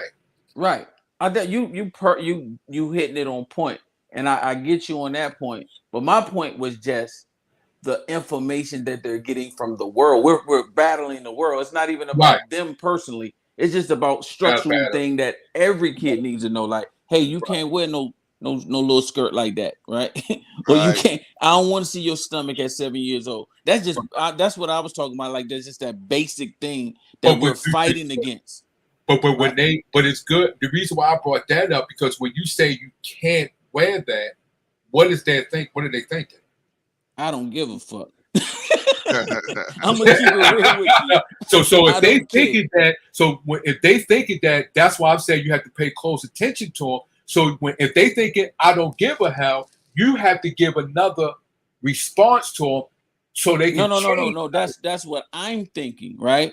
Oh, okay. Right? I understand they might have a certain way, and I might ask you, why do you want to look like that? That's what older girls look what they. Now I break it down to them. But I think a lot of times, and what they was telling me, in all of these things was like, sometimes a lot of these kids have been through a lot. But unfortunately I got them when they were young. But they know how to pander. They smart as hell. Yeah, they know how to say. They know how to say, hey, well, da. Of course. Kids need structure of any magnitude, even as an adult, right? Certain things like my mom tell me or some OGs tell me, it's like, boy, you need to go out there and do what you got to do to get it. And it's like, my mama ain't talked to me like that. When I went on the football field, I was his only child, right? Right. Ain't nobody talked to me with no aggressive voice. Right. That was he said, go out there and knock somebody till their dick fall off. Right. I'm like, what is this? But I started to understand the structure. I wasn't familiar with it. I'm kind of a gentle person, but he gave me what I needed to know. A lot of guys gave me what I needed to know to survive as a black man in this world, but regardless of my. Then you got the society, because remember, what's that football player? He spanked his child. Oh yeah, it was two. One of them just had he hit his child. I think they called and took his children. And then what was the other football player? He was a running back for the Minnesota, Peterson. Adrian Remember? Peterson, Adrian yeah. Peterson. Yeah, how they did him. But I commend you because you adopted kids, and even though they're young, you still don't know as far as all the information that may need it. And for you to take on something, because I was adopted too, Right. but for you to take on something like that, I commend that. That's very and you, like you said, you are fighting. You're fighting so much corners, especially by you being, especially they adopted, because you know you got, like you said, you got TV, you got cartoons. It's not like it used to be. They show even more on cartoons and how to seduce and all of that in cartoons and stuff like that. So and boys kissing boys now. Boy, yeah. Girls So you kissing have girls it, now. right? So you have it. But see, the reason why I don't have that problem, because the way my son is as a son, he don't accept those things. But your problem is different because you're adopted, and then you don't actually know how they are personally as far as what they went through and stuff. I know you know of it. So, and this is where I commend you so much, and I commend other people, because some children are different. Their personalities are different. They receive things different, But in your case, I commend you and much blessing to you, because appreciate that, man. We all out here, and I don't look at it as I look at it as a it's a challenge. I love it, man. I love kids, bro. So it's whatever going on. That's why I come up here with y'all brothers, man. Y'all be on point. We can do this. I get away, then I can come back, and a lot of times I may not think about it, but I look at the shows over again. I say, I need to work on that. I need to do this, and it translates to my children, right? So I'm gonna learn how to be a little more lenient on them on this. Maybe you can be a little forceful in this area, so calm down, right? So it's just a learning experience. I look at it all as an experience. I learned from you, Rico, OG Patrick, all of y'all, man. And Sister Annie now that she getting involved in it, and Jill and Von Bryant, right? Yeah. Such an OG guy. What we would call him? The polite bully, right? Yeah. Polite. That's exactly what he is. Polite. He act like he ain't doing that, but just because he do it politely, he act like he ain't doing it. No, come on now. We was born at night, but not last night. Come on now, brother. But like Clarence said, I believe what Clarence said, because I seen Vaughn on other platforms how he was kind of meek, right? Right. But over here, it's like you seeing his personality really come out, and you just gotta smile, right? Because to me personally, I always grew up around men who were kind of masculine and who let you know it wasn't no fighting thing, but it was just like, this is how men do it. So I love to see that, man. We don't see that a lot in our community no more. And I commend Brother Clarence for the the things that you want to do with the men, right? With the talks, because they need them. A lot of men don't have any type of respect for women, and a lot of it has to do with what we've been taught. Yes. But I want to make sure, I want to see how I can help my girls to have respect for men, because that's a lot of that's going away. And my goal is to have a place, man, where your girls, my granddaughter, and these other girls out here, man, they got men to choose from, man. Yes. It's so difficult, man, because good dudes, man, are they so hard to come by, and then they get dogged by women, and then they become disasters, man. They become monsters out here, man, because they get dogged. And so they just say, forget it, I'm gonna be a savage out here. And they become savages, right? Right. And so I want them to be able to, man, okay, you fall down, you got your heart broken, man, but that don't mean be a savage. Or you take the time to be a savage, man. Say you take 6 months to be a savage. Get that savage out your system and then get back on track. Because you're supposed to know where you're supposed to be, man. Because like I said, one day, brother, we all talking here now. We sitting here talking now. One day I won't be here. One day Von Eric ain't gonna be here. One day you ain't gonna be here. One day, and then you're gonna have to say, I remember the brother Clarence, man. I remember that brother. And this is what that brother taught me. And I'll use this portion, and that portion I had to leave, but this portion and you was able to use something from it. And that's what it's all about, brother. We impacting each other in a positive way, man, so we can make this thing move, man. I am firmly committed. I don't mean no harm, but I'm gonna live forever. And if Yeah, I okay, right. through Yeah, your right, son. right on, when right I on. do go past to that next world, I'm still coming back to get on your platform Okay. until you All stop. right. All right. Yeah, But well, your if you son coming is your back, if you come back, immortality, I'm man. coming back then. If he come back, I'm coming back then. I want to ride on the same bus he riding on, right? Right. Von Right. Eric, you missed it Saturday, man. What's DJ that? Clarence over there was throwing on the old schools, man. Everybody was Yeah, reminiscing, man. We had man. a It good was time then. We knew growth. it was a beautiful situation, Yeah, bro. we Oh had a yeah. beautiful time, Yeah. man. That made my Saturday night right Let there. let me show you what you haven't seen in a long time, Bonnie. It was black people, a bunch of black people Uh-huh. getting together, having a Uh-huh. good time, Uh-huh. nothing goofy. Everybody was having fun, and Oh all we yeah. was doing was playing records, man, like old What? school, man. Yeah, Oh, man, we just had a great time talking to each other, laughing at each other. We was just having a ball, man. We had a ball, man. We had a ball. I might do it again this Saturday. I probably won't because I got to do this thing with Bolo this Saturday. So uh-huh. I'm gonna interview Bolo. Then of course we're gonna do the talent competition. I'm gonna crush him like the trash compactor like Star Wars. Yeah. Nah, What, nah. What kind of competition? A what rapping kind or? We gonna rapping? rap. We gonna Uh-huh. rap. We gonna rap. We gonna sing, Oh wow. That's a and long. then we gonna recite poetry. We gonna recite poems. Oh Right. wow. We gonna write. He gonna recite 4 lines of a poem, and I'm gonna recite 4 lines from the same poem. Whoever sounds the best Oh, gonna okay. be the best, right? And then y'all gonna rap too? Y'all gonna rap? Yeah, we gonna Y'all rap, rap? man. Well, I'm Oh, gonna rap. I don't know What he you gonna say? You gonna say I'm notorious? I crush you like a jelly bean. no Yeah, shit. man. You know what I mean? I'm gonna Y'all have don't my even own. know that. I Who was that? I Who was don't that, even y'all? know that one, but LL Cool J. Oh, LL I'm Cool J. I'm bad. bad. Come on, Clarence, man. LL I Cool J. know, man. I go back Get to your record LL. stopped. I know, man. And so But LL is Bolo seemed like fire. he can sing, man. So Yeah, Bolo can sing, man. So that's where I'm gonna probably catch the most arrows right there, man. He can sing, and then he been practicing on his lyrics. So he might edge me a little bit, but I'm a man in the poetry. I'm a crush him. are y'all gonna say the do you already know what y'all gonna do? Have y'all been practicing it or it's gonna be random? No, ain't no practicing. It just everything gonna be up the top of the dome. Okay. Everything gonna be up the top of the Hey, dome. brother Vaughn, you missed Jill's Chocolate Boutique even came up and chilled with us, man. Man, She don't NA never came come up. up. NA Jill's Chocolate Boutique. and Risa Oh tried yeah. to come up. Risa Who? just couldn't get up. Yeah, Who? Risa tried to get up here. Risa Neal. Oh Yeah, yeah. Yeah. she just couldn't Annie. get up, man. Annie was NA up came here up. Oh We dropping yeah. had a ball, jewels, man. man. We had a blast, It was man. a We had good a feeling. blast. We just Oh was wow. playing That's records, nice. talking, laughing. It was Oh, that's what's up. we had a blast. So we might do it next Saturday. We probably if I get a chance to do it next Saturday, we'll do another one. We'll do a block party next Saturday, man, where we just listen to records, man, talk, laugh.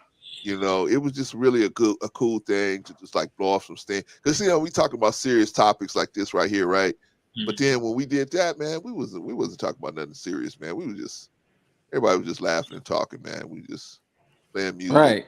You gotta remembering, come, Vaughn, because it doing made me forget. trivia. Hey, do you know who played bass on this song? Do you know who Right. sang it? Who wrote the words? I mean, it was just fun, man. Just fun. So you It got to made me come, man. forget You know what I'm how wrong Clarence be all the time, man. Oh, that. Oh, that. Well, you Hey, used to be man, you used to be a DJ, right, Clarence? You used to Huh? be a DJ. You used to be a DJ? Yeah, definitely, man. All over Compton, Watts, LA. Yeah, Right. man. Right. Yeah. You Yeah. forgot about that. And how how I got into DJing, y'all? Real quick. How I got into DJing, there was a guy on K Day, Uh-huh. radio station out here, K Day, was the only rap station in 1986, 87. It was the only rap station out here, right? K Day. There was an R&B station, and they started playing rap. So they became the rap station, right? Uh-huh. They had a dude that came on in the middle of the night named Curtis Harmon, man.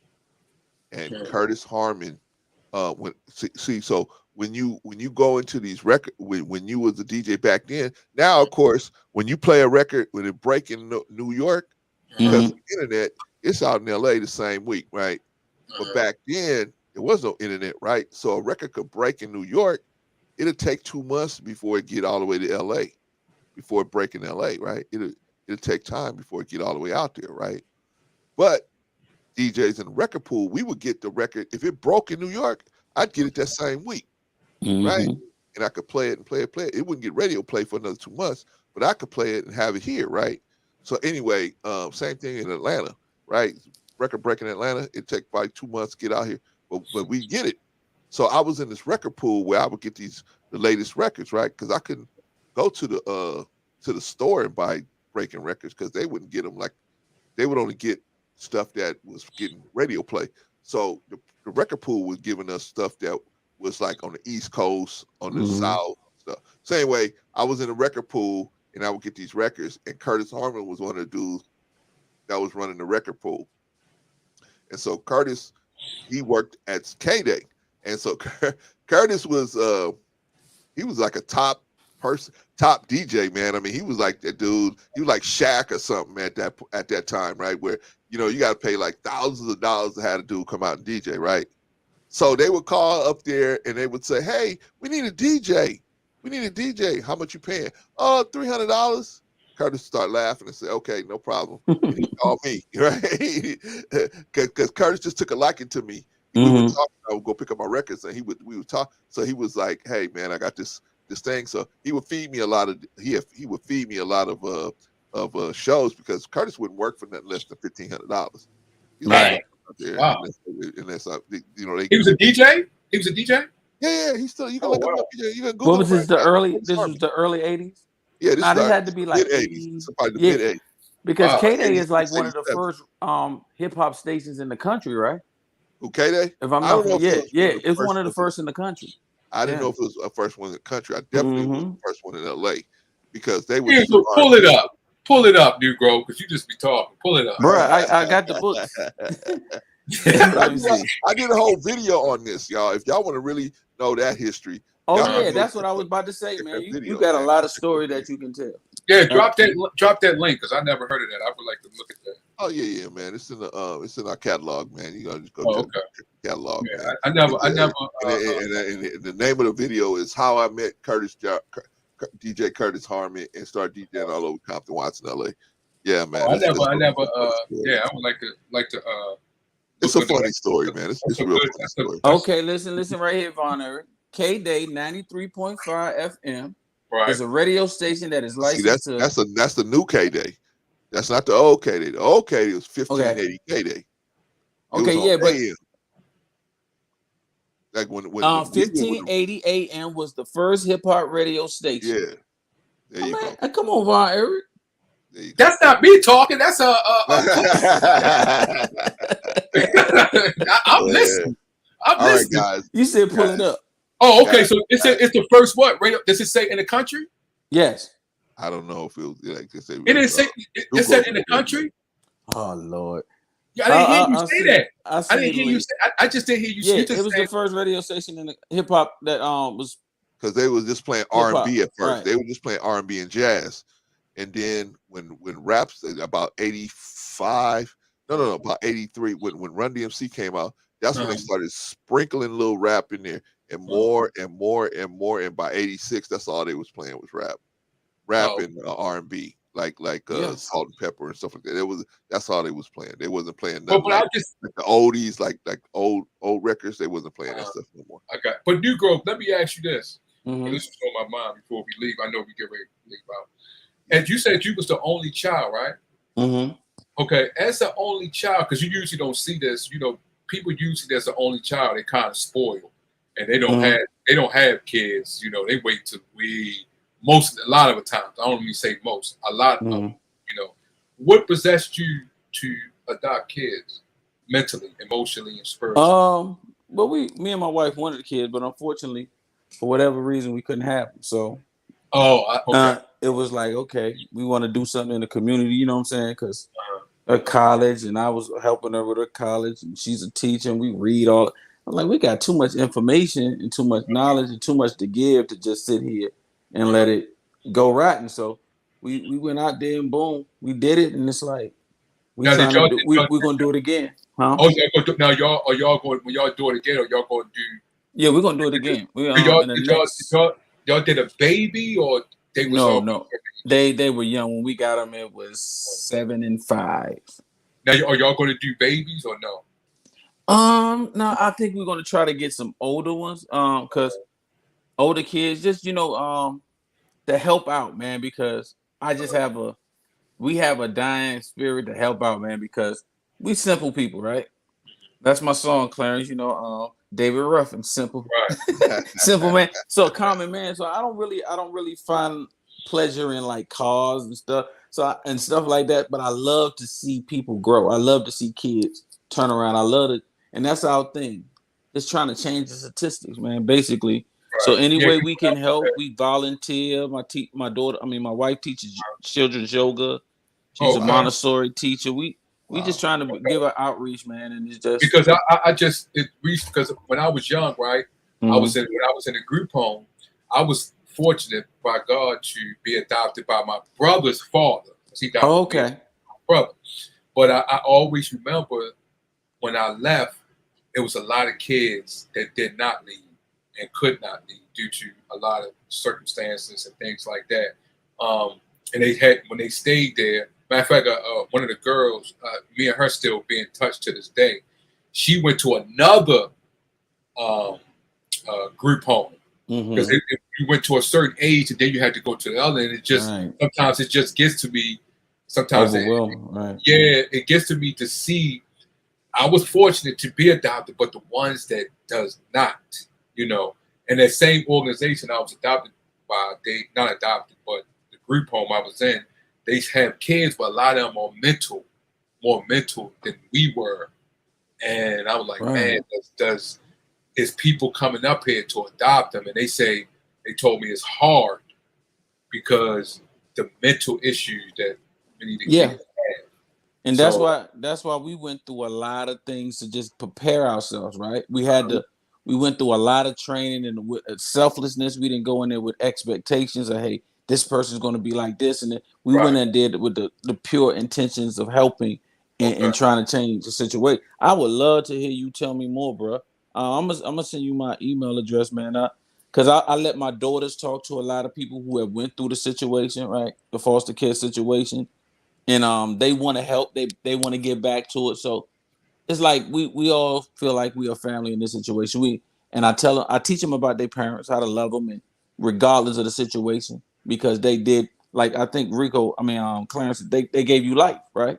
So regardless of the situation, I know I'm not going to judge that. You can feel how you want to feel, but always have that respect there. Yeah. And it's just like, I would love for you to talk to my daughters one day. I mean, in the future or whatever, and just tell your story or hear you tell your story, and I'll play playback for them to hear, just to see people who made it out and who's successful and who are intelligent, right? Yeah. Like, you're a very intelligent brother. So I commend that. I would definitely. I'd bring my who was with me. We still kept in touch.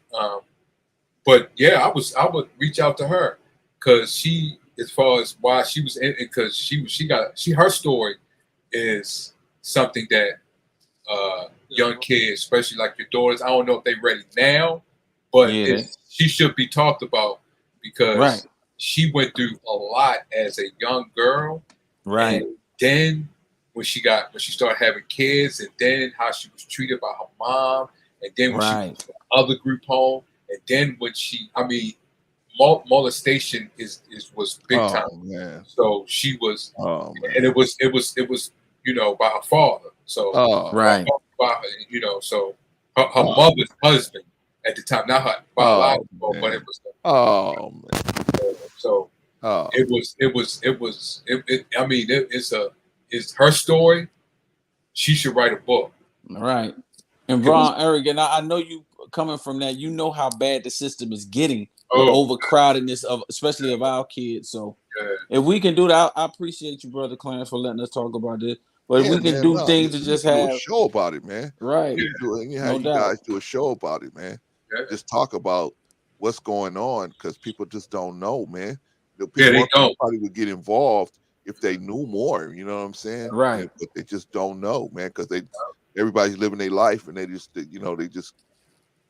right. Yeah, because I went back I went back and worked there when the group home I was at. I went back later on in my life and worked, and I was a janitor, and I did transportation. But Wow. to see the kids as the state that they was in, because one kid that was there, he killed somebody. He killed, I think, his parents. And to see the state that they in, and then some of the house parents, they call them house parents. Some of the house parents that was there when I was young, they went to school, got their degree and everything, because you back then you didn't have to get a degree. You didn't need a degree. But they had to go get a degree to learn, especially that psychology, due to who they was dealing with the kids and stuff like that. Oprah Winfrey came up there. She interviewed. That's why I don't care for Oprah Winfrey to this day. But she interviewed. They had a march. We was not marching, but we had to run around the gymnasium, and every lap we did, it was 5 cents.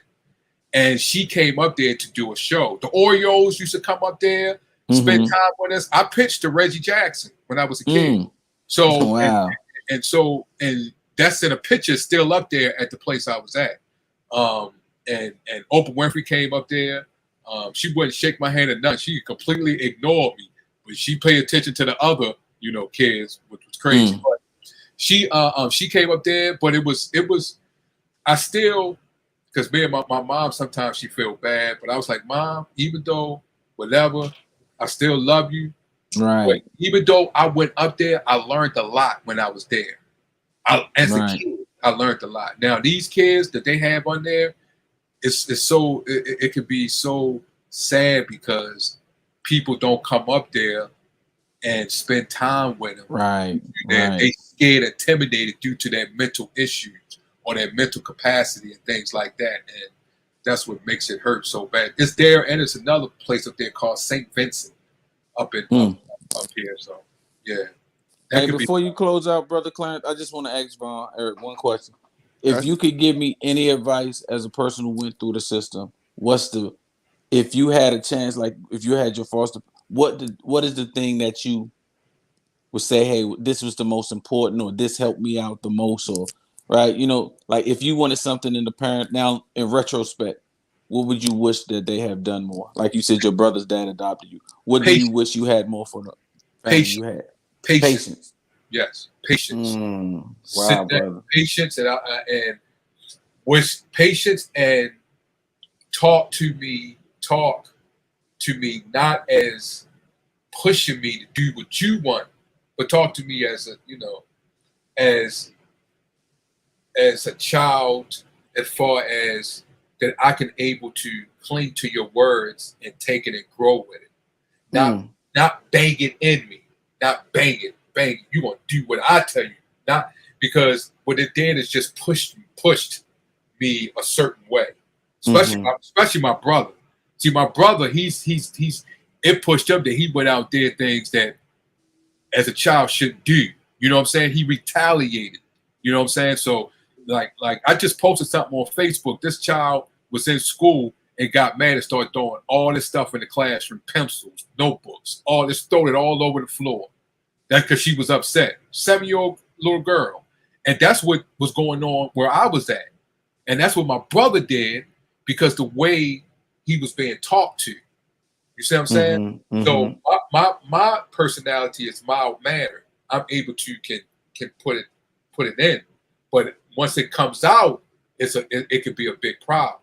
So I always looked at it as far as, because I talked to a lot of people that has been adopted, especially when I in the villa where I was at. That's what's called Villa Maria. And they say the same thing. That patience and talk to me. Don't talk to me like you feeling sorry for me. Or don't talk to me like I'm retarded. Right. Don't talk to me like I'm going to do, or reason why I'm here and I should be appreciative. Don't talk to me that way. And that's what a lot of them has. We talked about it. We talk about it, and that's what a lot. Because some of the people that came out where I was at, I seen them on the street. They got hooked on drugs. One girl, she was a prostitute. So, and one boy got adopted by a big time preacher, pastor. So, but I've talked to all of them, and one of them became a big time hustler in Baltimore, big time. But we all talked, and we all had this same thing in common. A lot of them. All right, y'all. Well, we're gonna have to wrap this up, man. I mean, it's good, good information. It's hard for me to put a plug on it, man, but I got to, man. I got to get home. And No It's problem. all good, man. I appreciate it. oh yeah, man, no problem, brother. Okay, so let's get some closing remarks, man, so I can shut this Yeah. down, man. Let me jump on out of here. Okay. Yeah, great show, bro. Thank you, brother. Appreciate you, man. I'm learning a lot about balance, right? Just from different perspectives, learning that, hey, you might know something, but that ain't necessarily the only way, right? So I'm learning that. Right. I guess you learned enough. I guess he said I learned enough, man. That's it. Here he is. Yeah. All right, Yeah. brother.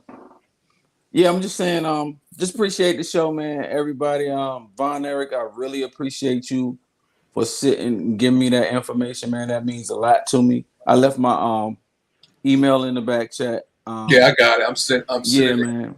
email to you now so you can have Okay. Yeah, just we work together, man. Everybody got a part to play. Right. Right. So that's all I gotta say, man. Peace and love to y'all, man. Y'all be good, man. Brother Clarence, don't spoil that baby too much, man. I'm trying not to, man. You know how it is. I'm trying not to, man. And you All do the right. same thing, man. Keep up doing what you're doing. I echo Von Eric's remarks, man. You're a remarkable young man.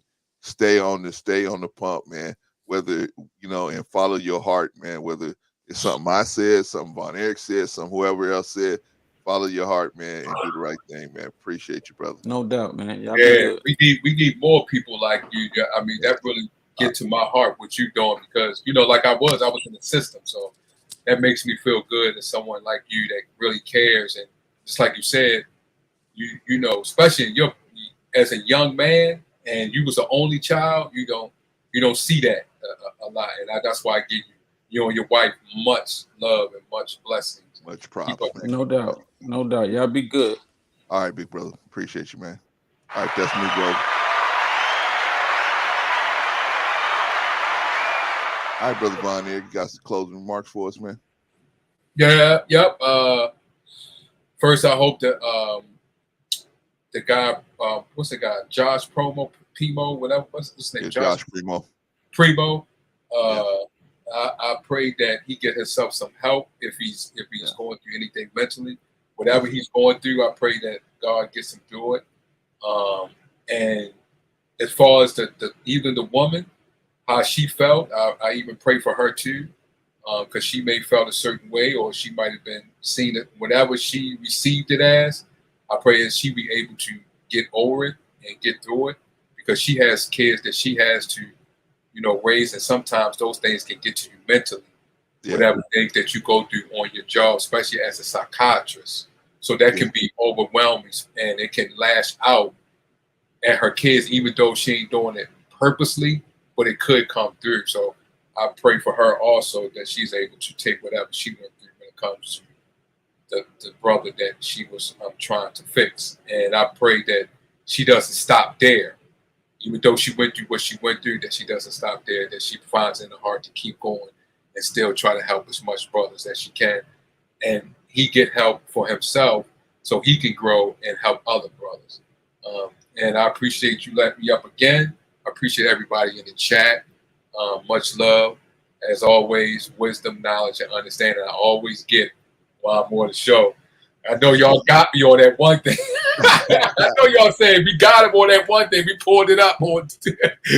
We knew it already. I had already read it earlier in the broadcast, so we already knew it. I knew it, but I just I got it.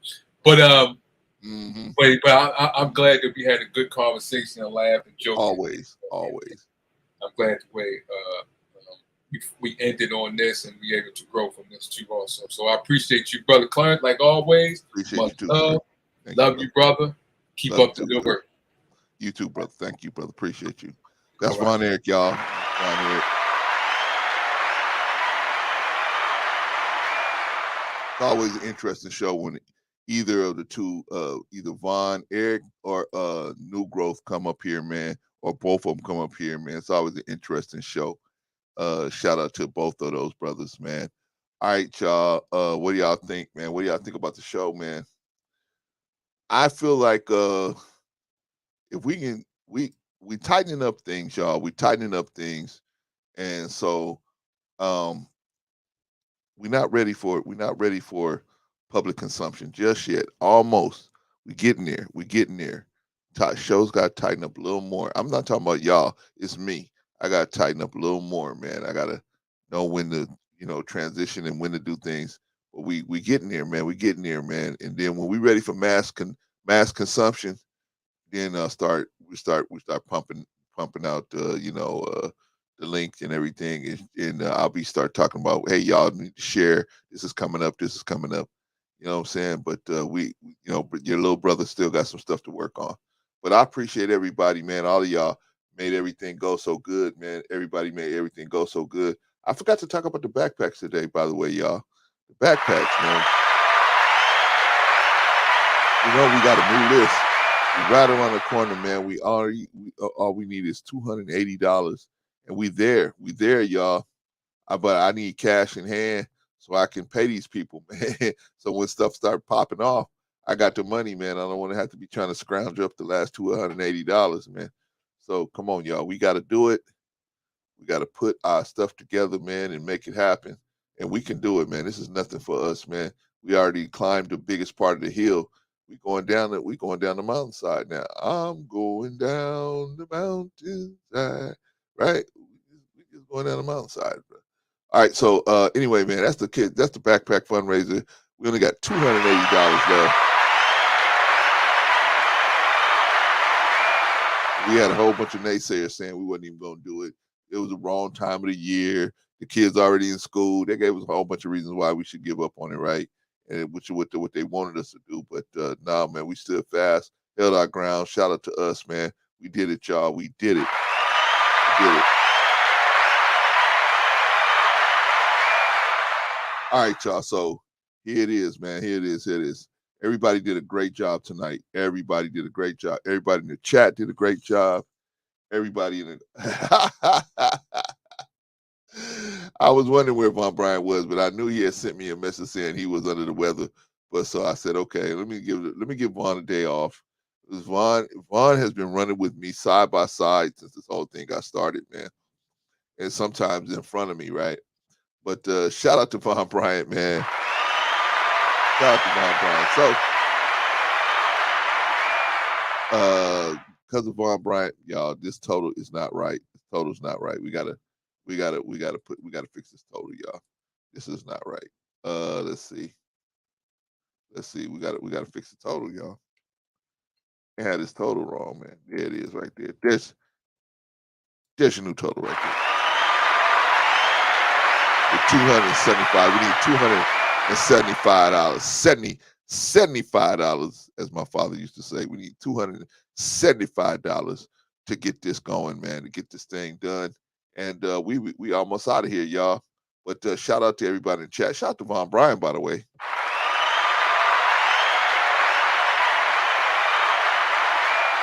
But shout out to everybody in the chat who hung around. Shout out to the three of y'all that's out here to listen to your little brother for the rest of the evening.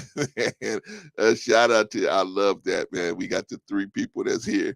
I want to be able to say, man, where was only just three of us here? Yeah, man. Thank y'all. Appreciate y'all, man. But here, we doing good work, y'all. We doing good work. We're gonna get these backpacks away. And then who knows who we gonna inspire, man. Somebody else said, well, shit, if they can give away backpacks, we can give away turkeys. If they can give away turkeys, we can give away Christmas trees. If we can give away Christmas trees, we can give away cars. If we can give away cars, we can give away a house. You know what I'm saying? It just get bigger and bigger and bigger and bigger. It could. Thank you, Jill. Shout out to Jill. Chocolate Boutique. There's 275 left. On it. All right, y'all. So what do y'all think? Josh Primo, can this young man be redeemed? Of course he can, right? 19-year-old kid did a dumb thing, did some stupid stuff, man. But hey, Anybody can be redeemed. You looking at somebody who is even as dumb as him or dumber, and God smiled on me in a day of love and redeemed me, man, bringing me back is redeeming me. All right, bringing me back to life because I was not well. I mean, I looked right and I looked okay and I talked okay and everything, but spiritually, I was a war going on inside of me because I know what the right thing to do is, but I didn't have the energy I had was to not do the right thing and to so it was a lot of fights a lot of time internally. But the peace it comes when there's no fight. You don't have to fight yourself to what you're supposed to do. You just do it. You know what I mean? That's where the peace comes in. Remember, I was talking to the brothers. Nugo said, Von Erich said he got a bone to pick with Nugo. Okay, they was not the first in the country. Read that again. He didn't say it was the first in the country, Nugo. He said it was one of the first in the country. What's the matter with Von Erich, man? Oh my God, man, that brother, man. Oh yeah, I love that brother, but man, what is wrong with that brother, man? You know the kind of type of dude Von Erich is. Von Erich's the type of dude, man. If you guys, if we all of us got in the car, me, Von Erich, Rico, and New Growth, we got in the car. We said we're gonna drive from Atlanta to LA, right? We stop at the gas station, still right there in Atlanta. We stop at the gas station. We put the gas thing in to the gas tank.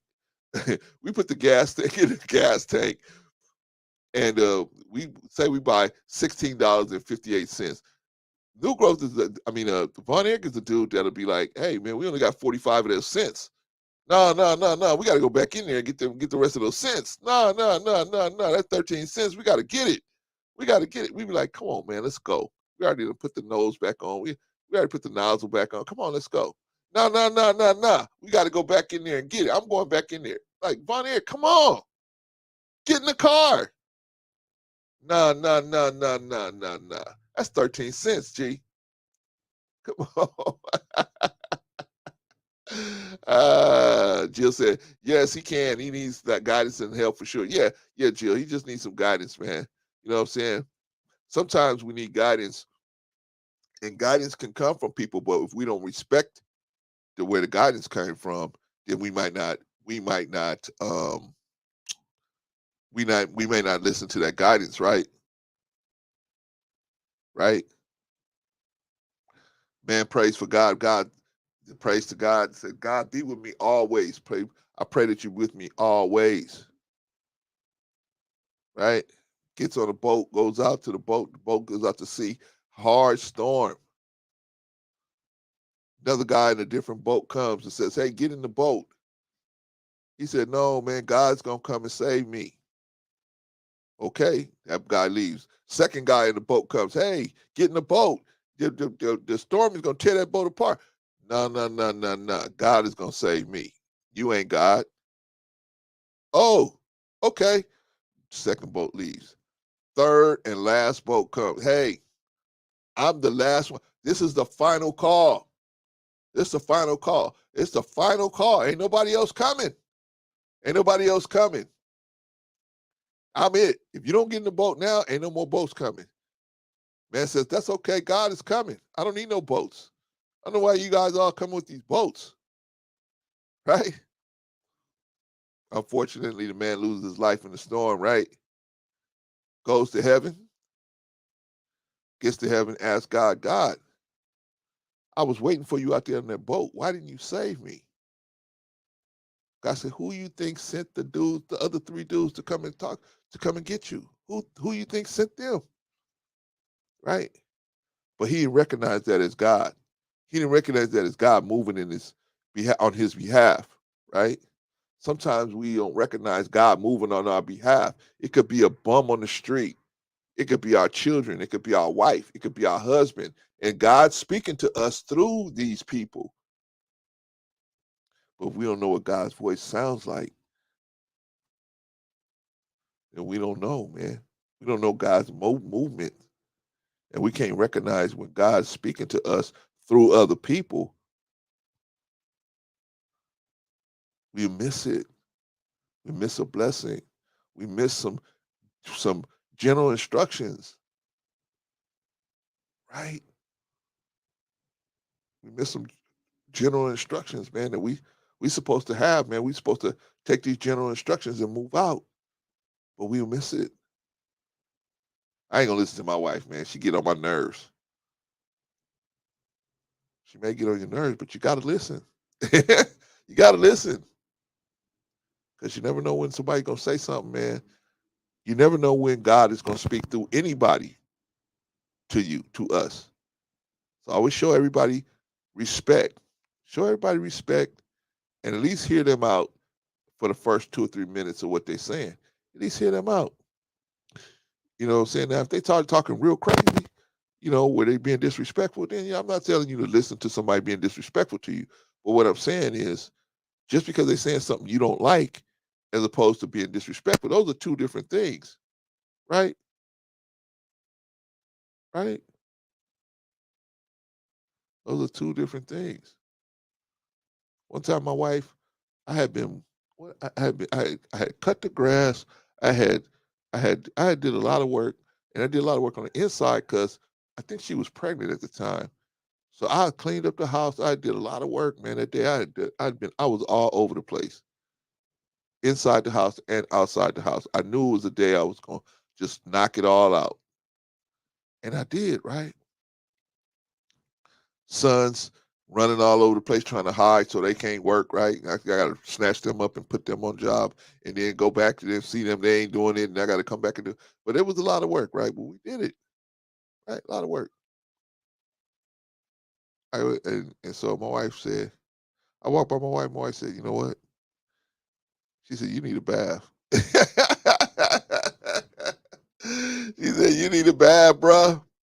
You are humming." She said, "You kicking like a ninja over here, man. You got to get in the bathtub." Now, sometimes, man, people we take things like hate. Oh man, all that work I did for you, and it's what you gonna say to me? Or we can say to ourselves, "Is this person right?" They may be a hater. They may be a hater, but are they right? Are they right? Does your breath stink? Do you stink? Are your clothes funky? That's the that's the question. And is this God talking to me?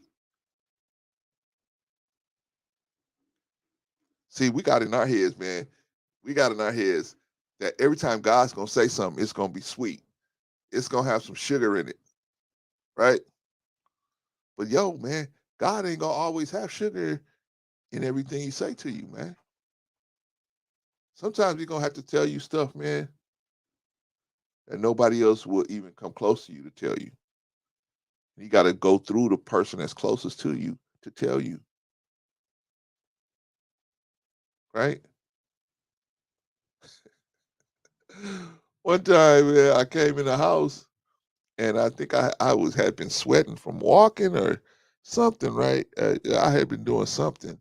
I try to walk. Your little brother tries to walk you to build his legs back up, and so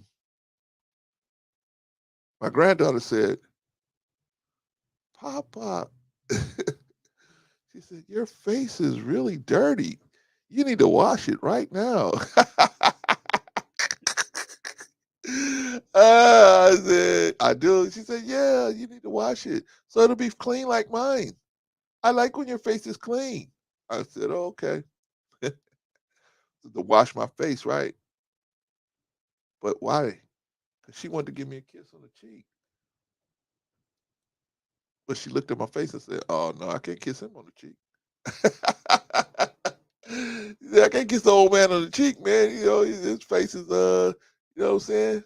She said, "You got bumps on your nose, pop. Your face is dirty."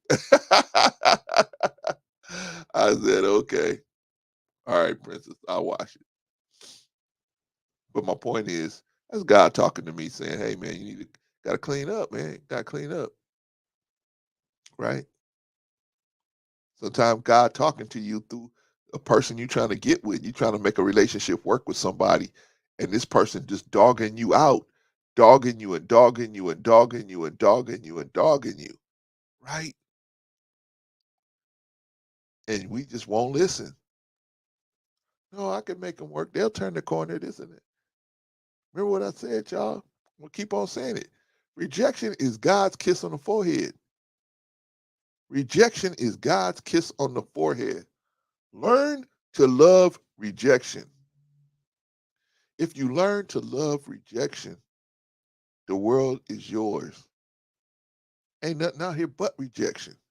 And if you, once you're able to handle rejection, man, the world is yours. The world is yours. Ain't nothing out here but rejection. If you can handle rejection and you can work around rejection, the world is yours. So this woman told you, no, okay, there's another woman out there. This man told you, I'm, I'm not serious about, I'm not trying to be serious right now. Okay, bro, I am. I'm looking for something more serious than, you know, knocking boots. I can knock boots all day. I mean, I don't want to just knock boots. I only want somebody knocking my boots that's willing to commit to me. And if you don't want to do that, I understand, man. I ain't trying to force you to do it. I got to move on. Right? Life is too short to be unhappy all the time, y'all. Life is too short to be unhappy all the time. It's just, and when they say settle, settling means you settling for to be unhappy. Don't let no one else define happiness for you. You define it for yourself. Right? Long as you're not being disrespected or abused in some type of way. Whatever you want to do, if you want to have a relationship that's non-committal, that's up to you. You want to be in a polyamorous relationship, that's up to you. I don't advise it for most men. I don't advise it for most men. But I'm not gonna judge nobody, bro. I can't judge no one. You do what's in your heart and what you got to do. Don't just don't let nobody, just don't sneak and do it. That's why I don't like the sneaky part. Don't be sneaky. Just do, just be upfront with, hey, I want to have multiple people involved in the situation. Oh, okay. I think most guys should not do that, but they can't even handle one woman, right? They're alone two or three, right? Just difficult. But my point is not the polyamory. My point is be upfront with everybody. Just be upfront. You know what I'm saying? We got guys, we at our ages now where playing around is just, I mean, it's just not worth it, man. You're wasting a lot of time and energy with people that, I mean, come on, man. We just got, you know what I'm saying? It's time to just, you know, only deal with straight shooters. You know what I mean? People that shoot straight. Okay. I'm shooting straight. Hey, I don't want a relationship. Oh, okay, I don't want one either. But we can go out and have a good time, right? Yeah. Okay, let's do it. Boom. Right? Or I want a relationship. I do too. Okay, let's do it. Boom. Right? All right, y'all. I done got way off the thing, right? I got way off the thing. The Josh Primo thing. Okay, y'all. Let's have mercy. Let's have mercy. What is mercy? Mercy is unearned kindness. Let's have mercy on this young man. Let's have mercy on his quote unquote alleged victims. Don't forget, he got victims out there. He got people he victimized. But Clarence, he didn't know because he got this mental condition. That don't mean they ain't victims. Right? That don't mean he don't have no victims out there. So he's gonna have to deal with that. But let's pray for the brother to get his life together, man. Get himself together. Have somebody come into his life, man. I wish there was some kind of way I could get in touch with him. I would definitely holler at him and sit him down, man. Give me a couple of hours with him. and give me a what it called weekly call in, I will focus on him realizing on his own, not that I have to come and tell him that he's wrong. He knows himself that he's wrong, and he wants to not be wrong. See, that is the key. With our kids, sometimes we try to force them to do what we telling them to do, instead of getting them to understand why they should do what we telling them to do, and getting them to just want to do that. We got to get that desire in them, right? And we got to get the desire in this dude, Josh Primo, to not want to visually assault these people.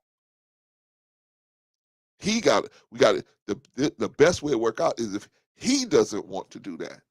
Not if he does it, feels bad about it, and then got to come into a session. No. The best way is for him to understand that that's not proper. That's not going to work. It's definitely not going to work for a regular guy like me or New Growth. It definitely wouldn't work for regular guys like us, but especially ain't going to work for you as a top athlete in the world with millions of dollars. It's not going to work. It's just not going to work. Anyway, y'all, that's Josh Primo. I think we done said everything. I think more things are going to come out about the Josh Primo situation. So we might holler at it. We might talk about it a little more, but I think that's about it this week. We got on Saturday, we got Brother Bolo, the interview with Brother Bolo. We'll be interviewing Bolo. And then after that, I'm going to do like E Black, make quick work of Brother Bolo in the singing, rapping, and of course the poetry category, right? And so, not a problem. Looking forward to it. All right. But shout out to everybody. Shout out to that Brother Bolo. Shout out to him, man. Go on over there. If you haven't already subscribed to Bolo TV, go on over to Bolo TV, man, and check him out. All right, y'all. I got to do the rundown. I know it's only one person here, but we got to do the rundown, y'all. Shout out to the chat. Chat is where it's is at. Chat is where it's at.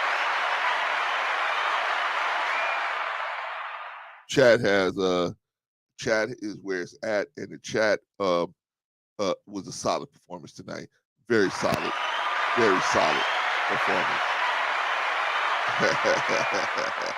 Shout out to all of y'all, man. Shout out to everybody in the chat. Shout out to y'all. All right, let's do the rundown, y'all, real quick. What about Jay Takashi?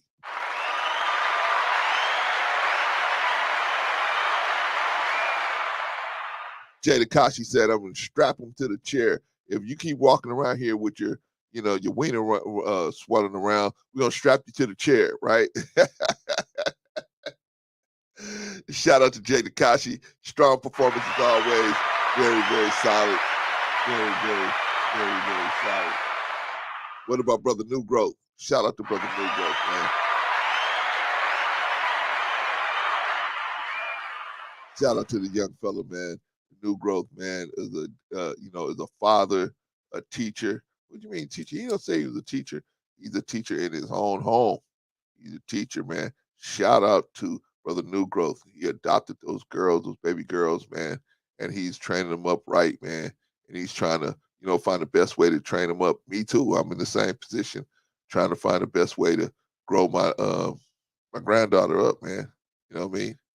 They see all this different stuff, man. You gotta watch these little girls like hawks, man. You gotta watch the little boys like hawks now, right? You can't just send your boys to Boy Scouts camps no more, man. You can't do that stuff no more, man. Not if you ain't gonna be there with them, right? Shout out to Brother New Growth. Always a strong performance. Always a strong performance. Shout out. What about Von Erich, man? Shout out to Von Erich. Rico.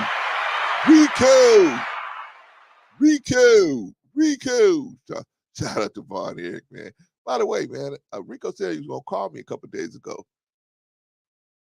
He said, I just got back from the DR. I'm going to call you. I said, oh, okay. I knew he wasn't gonna call me. But I said, hey, let me. Rico's the type of dude, man. He'll pop up when he wants to be seen. He'll pop up. I just call, make sure he ain't in the hospital or nothing like that. But he'll pop up when he wants to pop up, right? But yeah, shout out to Von Erich, man. Very strong performance. Very, very strong performance, man. Telling you, man. Von Erich is that guy that's gonna be like, no, we gotta go back in there and get that rest of that gas. Right? We like that's 13 cents, man. Come on. We trying to get to LA. Von Erich. But shout out to Von Erich, man. Always makes a very interesting conversation, man. Shout out to your brothers. Very intelligent. Just like all the brothers, man. All the brothers, very intelligent brothers. And of course, last but not least, Brother Marcus.